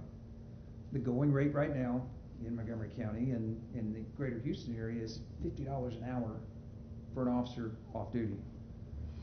If you were to only employ that person school days, and pay them $50 an hour for 8 hours a day, still gonna make more than what our officers make in a year, by far. The other thing is, an extra job is just that, it's a second job. Years ago, we employed outside Conroe PD, Sheriff's Department, to work some of our events to help us cover overtime and things like that. And when they showed up, it was great, but their first job comes first. This is just ancillary money. And so we ran into a lot of difficulties with being able to find someone who could actually fulfill what we needed. The next thing you could look at is outside security. Hiring a private security company, but you run into the same issues of who supervises them, what rules, what set of rules do they follow, what training have they had, and what control do we have over that? I have grave concerns about that as well. Now, I put the school marshal and the guardian plan kind of together because they're very similar. They have some differences, but they're very similar. And I've talked to multiple leadership in law enforcement in Montgomery County and had conversations with them, and they very much agree. There's not a lot of people that want to say, "Oh, I'd never arm a teacher." They don't. That's you don't want to say that. However, what I've found from outside law enforcement is they want it to be a police officer. If they can't have a police officer, they want it to be someone in a distinctive uniform with more training, who is under the control of a police department or a security department. My concerns with school marshal and guardian, there's limited ongoing training. The fact that if you're a marshal and you interact with kids on a regular basis, you have to lock that firearm up. Will you have access when you need it? Do you lock it up in the classroom? I have grave concerns about that. For us to say that a school marshal is going to be confidential and no one's going to know who they are, that'll last for a few weeks, but kids will know. When a person transports a firearm in and out of a school each day and has to store it in a safe, people will know. And safes are great things, but they're not the answer. People can get into those. People can steal the safe itself. Do you store it in the office up front? That seems counterintuitive, because that person's in a classroom teaching, or they're fulfilling the role that they were hired to fulfill, and now something happens and they've got to leave to go all the way to the front, get to a lockbox, find a gun, and then go respond. I'm concerned about the chance for accidents. People are human. What if someone forgets to put it in the safe? There was an instance this last year, just a few months ago, where a school superintendent was assigned as a guardian to carry a firearm on campus in Texas, and he left his firearm in a bathroom and it was found by a third grader. To compound the problem, when the third grader went back and told the teacher sent another student down to confirm that it was a real firearm. That's lack of training. I don't want to own that not me. responsibility. Sure. Right. Then I don't think anybody here would want to. Right.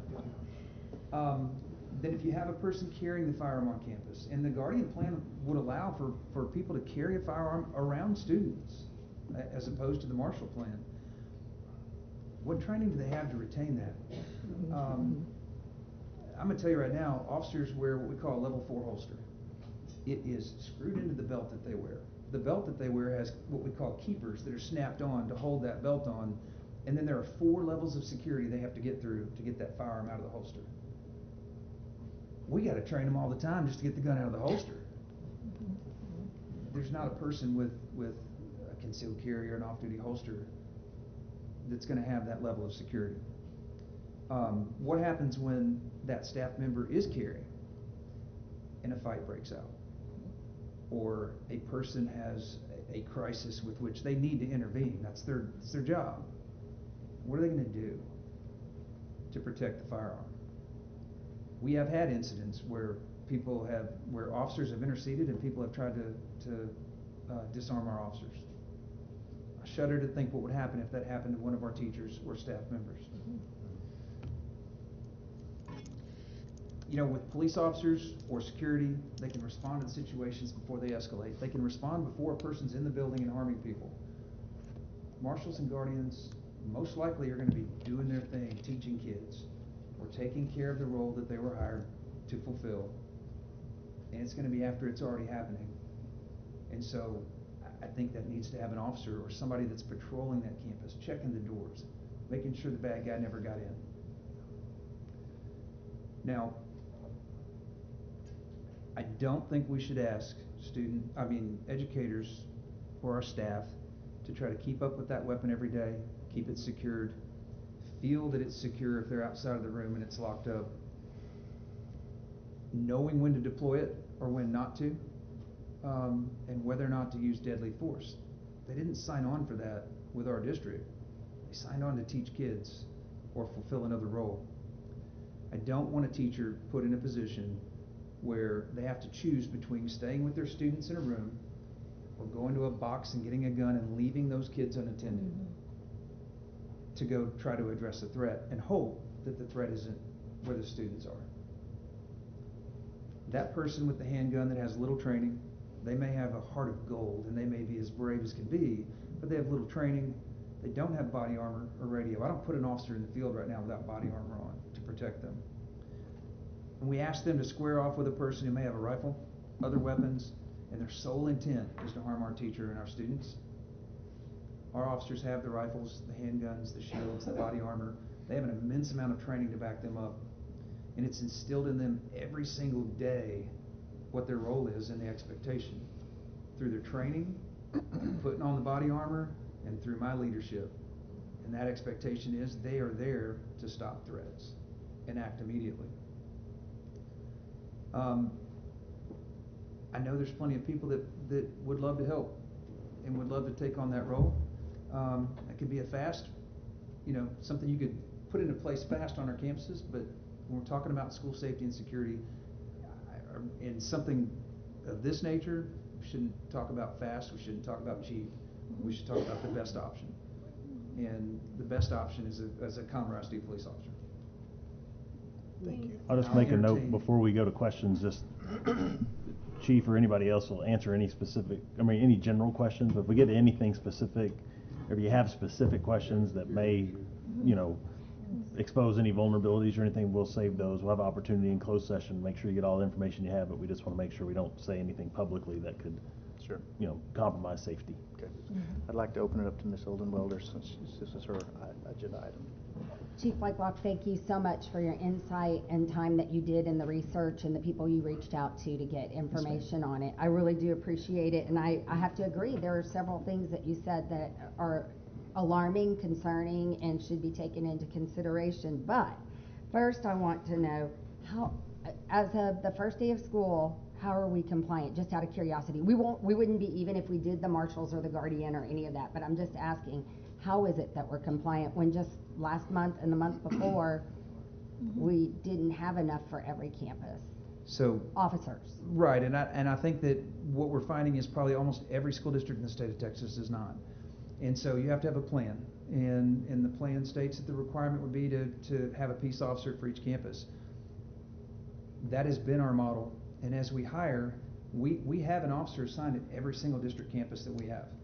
Now, we don't have enough officers for every individual campus, so we have some campuses that are clustered. You have 2 campuses that are on the same property. You have 3 campuses that are basically in the same neighborhood. If one officer assigned to each one of those, they will provide a regular presence throughout the day at specifically those campuses with a very fast response. And as we hire officers, that's exactly what we're doing, is we're putting them on the individual campus. And so we're complying with the requirements. We're moving forward. But it doesn't. The definition is vague, and we're waiting for more information from TEA. But as it's being interpreted right now, it doesn't say that you have to have an armed officer on campus all day. It says you must have an armed officer on a campus each day. No, it states each school day. It states that there must be an armed officer. Hold on, I'm getting during regular school hours. During the school hours right. on campus. And we have that. On every campus. So it depends on how you're going to define that, and there's a lack of definition there. It's broad. The other thing too is there's no timeline. When the bill passed, it says that it's effective the 23-24 school year. very often when you have mandates from the state, they'll tell you that you have to have this level of compliance, this much done by this time. There's absolutely zero guidance in the law at all about that, other than the bill goes into effect the 23-24 school year. And I would ideally love to have more than 1-to-1, because that is ideally the absolute best option. There's no doubt your officers are far better prepared than any of the other options would have been. But I'm just looking at the law, and just one quick clarification. When you said that 37, well, first of all these decisions can be made based on the decisions of the board, and we can add to any of these programs that are additional optional ones. Our expectations and rules. It's not strictly what is the minimum here. It's like our TEKS. We can do above and beyond. We just can't do less than the minimum. School marshal is the one that's pretty strict under TCOL guidelines. Right. And then, so when you were talking about 31, excuse me, I've made a note of it. When you referred to 37.081, and then when you click that hyperlink, it takes you over to the expectations and so forth, and you referred to the training. It was only referring to that those so let's just say established guardians or marshals, but I'll speak guardians in general, that they have completed training required that is in school safety protocols for intruders, etc. It does state that that's the type, and that 15 to 20 hours is only in that area. And God forbid we ever need any employee on a district, not just a teacher, any employee on the district to have to take those actions. As you know, it's seconds, it's minutes. And if your officer is on another campus and coming over, that's our first and best defense as far as the experience, but our first and best defense is someone on that campus. And another thing that it states in the code is that they technically, as you stated about the safes, yes, well, I mean, I don't understand why they'd be taking that gun back and forth anyway, because that does put it at more risk of errors and so forth, but that's up for us to decide how these things would be handled. Safes, I can tell you in my home, if I was to have a safe for a gun, I'd want it to be my fingerprint access, because I'd be freaking out about trying to figure out the code or where's the key or whatever, or dials or whatever in the course of action. Again, it's all up for us to put a plan together. I would love to have more than enough that with absences and hours and so forth of your officers, but I also don't know how we're going to fund that.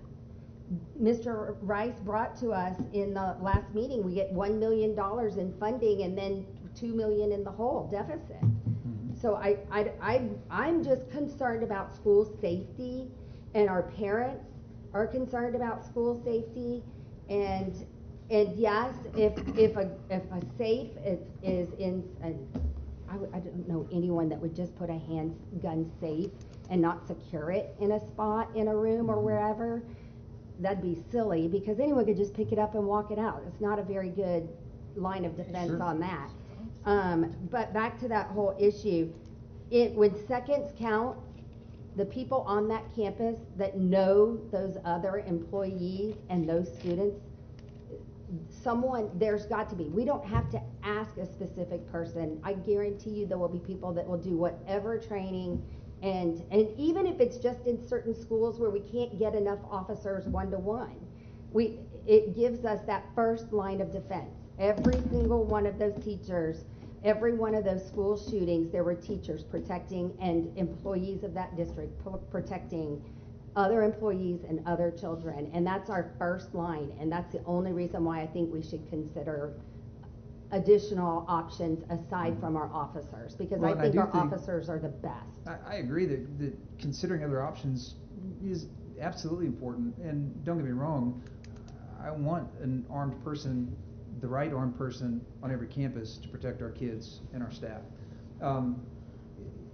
If option one isn't going to do it, and that's the Conroe State police officer, Then option 2, where we become a security services contractor and we hire our own commissioned security that then are under the police department and have a lot of additional training, would be the option that I would go for. That's, We would as your chief, definitely- that's my opinion. And we would just need to know what that kind of expense is, because Sure. we are getting $10 more per child. There's $1.1 billion in grant funds available for us for security uses, and we can access that. We've got $10 per child for student security being added, as well as $15,000 per campus being added funding. For once, they're giving us money after they mandate things on us. As the 9th largest school district in the state, we have access percentage-wise to a lot of that $1.1 billion, and I'm eager to know if we've applied for any of it at this time. Well, and I know, I can tell you regarding the funding on the campuses, the $15,000 per campus in the addition to the ADA, that money is specifically in House Bill 3 states. It's to be used for all of the requirements of House Bill 3, not just for, it can be used for just the security. You can decide that as a board, I'm sure, but there's a lot of other school infrastructure, school safety, hardening of the windows and doors of buildings, security fencing, security cameras, all of those things are to be paid for. That is what the state says in the bill with that money. With also If I may, access to though- $1.1 billion in safety and security measures in it. The 9th largest school district in the state, where we've got to have more than 1 million out of that 1.1 billion. Right. I mean, there's 1,200 school districts in the state. Us would get 1 million if it was proportionately divided. But we're the 9th largest. We should be able to get a huge chunk of that to help pay for the security and all those measures. If I may, and I certainly, I don't want this question to come out the wrong way. It's just out of all due respect, but have you, I love the research that you've done, but have you taken the opportunity to talk to our legal counsel about this? Like, who is guiding you on all of the information that you're giving us? Because a couple of things that you're saying are contrary to what our captain and our superintendent and our legal is telling us. I'll be happy to defer to that, but what did I say that was contrary to him? Well, you made it sound like we're out of compliance, and he shared with us that TEA has not given any guidance yet on, are we in compliance, are we not in compliance, and how do we do it.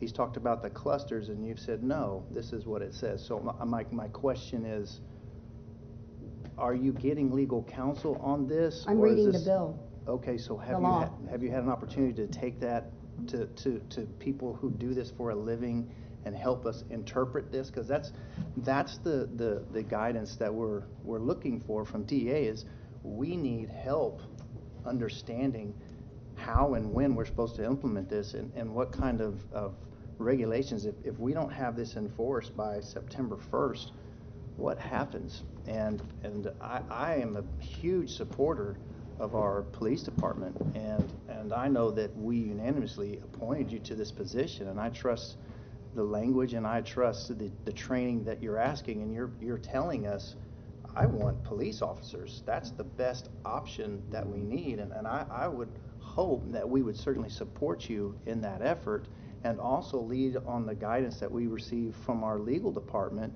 and those that are in this every single day to help give us, because yes, we will come up with a policy, but I would think that we would lean on that information as well as what the information you're finding as well. Well, just in answer to your question, I'll just remind you I'm married to an attorney, and he can read bills as well as I could, and so that's one. You asked if I sought legal counsel. I'm just answering that. Okay. And number two, I just simply read it to you from here. I wasn't contradicting Chief Blakelock. And in three, actually, you said no. You said no. I said if you said no, but you said no, but he shared with us how he interprets the law with guidance that he's received, and your response was no, but this is what it says. So I understand you're reading it, but you're also interpreting it for us, and that's my concern. Is I don't know that we should be interpreting the law. We need to allow our legal counsel, not yours, but our legal counsel, to help guide us. Is this not a discussion? 100% it is a discussion. It's just a discussion. And I'm reading from this bill, and it says that the Board of Trustees of each school district shall determine the appropriate number. They shall ensure that at least one armed security officer is present during regular school hours at each district campus. That's line 4 and Right. 5 of HB 3. I didn't stutter. I didn't misunderstand that. It's very clear what it states. Can I comment? Sir, sure. I'm sorry to interrupt you. No, that's okay. That's all right. Go right ahead. So I'm gonna preface this to say I'm married to an educator for over 20 some odd years. And as a parent of 2 in the CISD, the last thing I want teachers to do is try to be police. I think it exacerbates as you mentioned before, the security issue.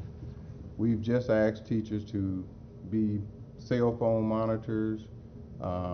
We've just asked teachers to be czars for banning the rainbow, because we've now deemed that to be some sort of gender or sex turning symbol or whatever, and now we're asking them to be the police. So I just think that what we're asking teachers to do, we're putting them at risk, we're putting our kids at risk.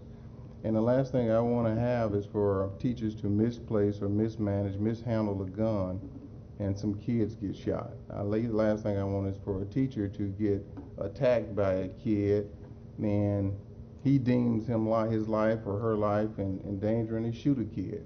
Last thing I want to have is for a teacher to be in the middle of a hallway during some active shooter deal, and the police on site don't know who's the active shooter. Is it the teacher or is it the kid or whomever it is, and they get shot up too. So the more guns you add to the fight, I think, especially untrained guns, I think it causes more frustration, it causes more chaos, and it leads to more lives being lost. So I'm totally in agreement with what your assessment is. I trust your professional judgment. I think the direction we're going is the right direction. I don't want anybody other than armed, uniformed police officers in our schools, and I would be very disappointed to be on a board that thought otherwise. Chief Blakelock, did I ever say to you that I didn't agree with you 100% that our best line of defense was your officers on our campus? I don't believe you said anything Thank contrary you. to That because I truly do put my faith and trust in your organization. And any training, don't you all train other officers' organizations? Absolutely. And I respect that very highly. Your team is no crackerjack team. They are good officers, and they do more than just protect. They connect, and they do outreach. I mean, there's a lot more to them than this. And I would agree, my first goal would be that to be fulfilled. And I think we also need to very carefully find the funding for making sure we can afford it. That's all I was trying to bring up to this discussion. Understood. Question, We really agree, and- quickly. and Go ahead, Ms. Nelson. Sorry. I just think maybe just a tiny bit of clarification is that I think what Trustee Odenweiler is, it's not proposing that we ask employees to be armed. I think it's more of just allowing them to be armed. I think that's more of a dangerous proposition. That's than even what's being more discussed. than I'm not sure I understood Giving you. teachers guns, Yeah. too? Did you mean that we should just allow them to be armed, or that I wasn't sure I understood you? No, just not asking them to do it. It's just tasking them with yet another task. Right. If a person feels they're qualified, then allowing them. That they could step up and serve is what you're saying. Yes. Volunteer. Yes. Right. And then go through all whatever the requirements are. But at this point, if We you're need to make sure that they would be Right. qualified, Right. not just that they feel Absolutely. In fact, but this is all hypothetical anyway, because we're just discussing this. I 100% agree again with you. There needs to be psychological profiling of their mental capacities to being able to handle it, and to be put under pressure, and to be able to then be decided, okay, they are capable. Because you're right. There is a big difference between someone that says, oh, I'm willing to do such and such, and someone that is trained properly. I just wanted a discussion on it. Yeah, I agree. fair enough. Skeeter, I do have a Yes, ma'am. follow-up question for executive session. That's Okay. fine. Thank you. I think other things that need to be considered as well is insurance. Exactly. So I know that there are some states that have implemented this, and school districts have put in these guardian and marshal programs, and their insurance companies have dropped them. So there's a lot of variables that we need to look into, and that's why I say I like your idea the best, and I appreciate the fact that you do have the ability to put officers at all of the stations, and I look forward to more guidance from our legal advice and from TEA. I know TEA is not real excited about this, but they're doing their best to get it to us, and so I appreciate the conversation. I think it was very timely. It was a good conversation, and I appreciate the info. As a closing note, I would like to let the board know that I've offered employment to 3 police officers this week, and we'll be offering employment in the next 2 weeks to 4 more police officers. Excellent. Very good. Very good. Thank you for that. So we, just two points to make, and Darren and I have both had conversations with Chief over the last 3 years. He knows that, he has an assigned number of units, but he knows that he can hire away, and we will find funding, absolutely, to fill any officer spots that he can fill. So he knows that we will find a way, whatever it means, we find grants, whatever, but we will find a way. And then we are anticipating something on August 28th, I believe, or 26th. 26th, 24th, TA is supposed to release a video from Chief Scott, their new director of security that they hired, providing more information to districts on House Bill 3. Yeah, so, because to this point, they've given us Not very timely, but nothing. So we'll look forward to that and then respond appropriately as well. Okay, Thank you, Chief. very good. Thank you. All right, the board will go into closed session pursuant to section 551.071, 551.072, 551.076, and 551.089 of the Texas Open Meetings Act. Any action, vote, or decision of the board with regard to any matters discussed in closed session will be made when the board returns to open session. The time is 10:27.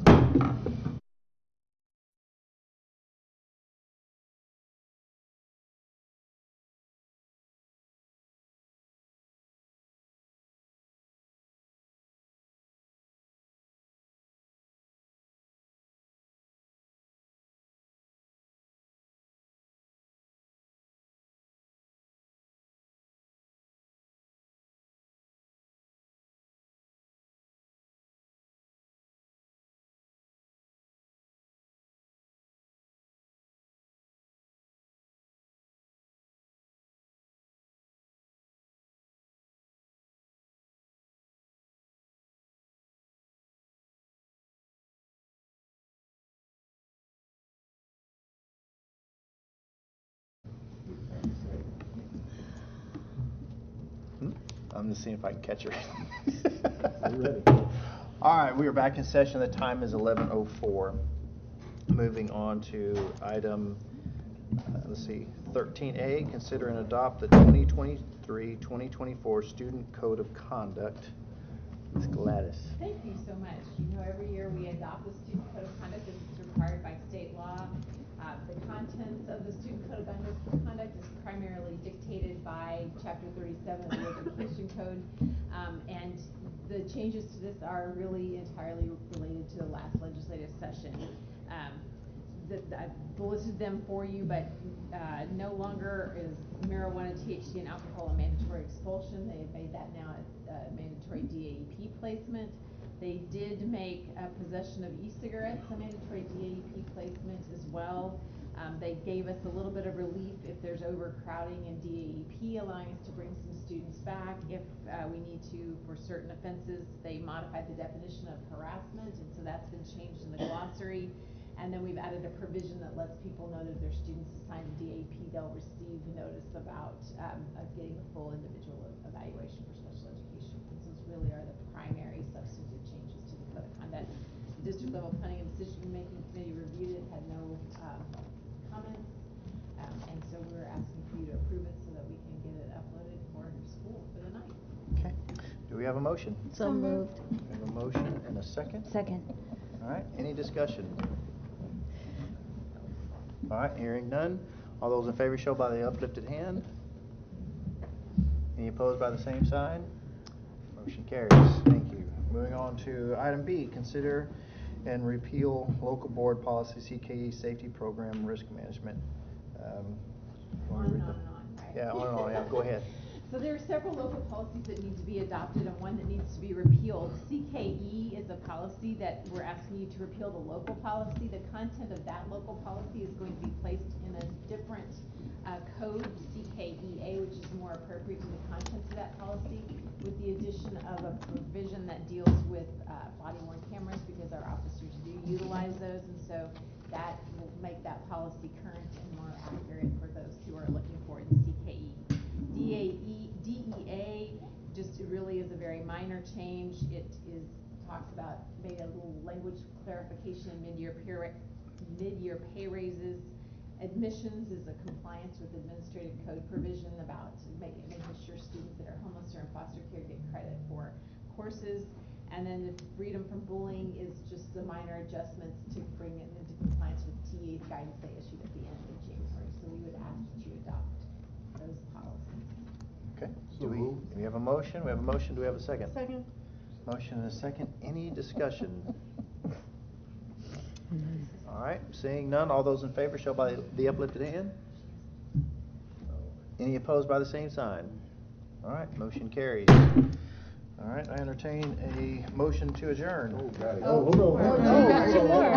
I gotta turn my page over. I was with you, man. I was with you. Let it roll. I was with you. I gotta turn my page over. These two. Hey, I was Tackle ready. both of y'all. I'm so sorry. I'm Yes. supporting you, Mr. President. Okay, thank you. Consider and approve the purchase of approximately 18 acres school site in the Caney Creek High School feeder zone and delegate the superintendent to authorize to finalize negotiation and execute the contract documents. Do we have a motion for that? So moved. A second. All right, I have a motion and a second. Any other discussion? All right, hearing none. All those in favor show by the uplifted hand.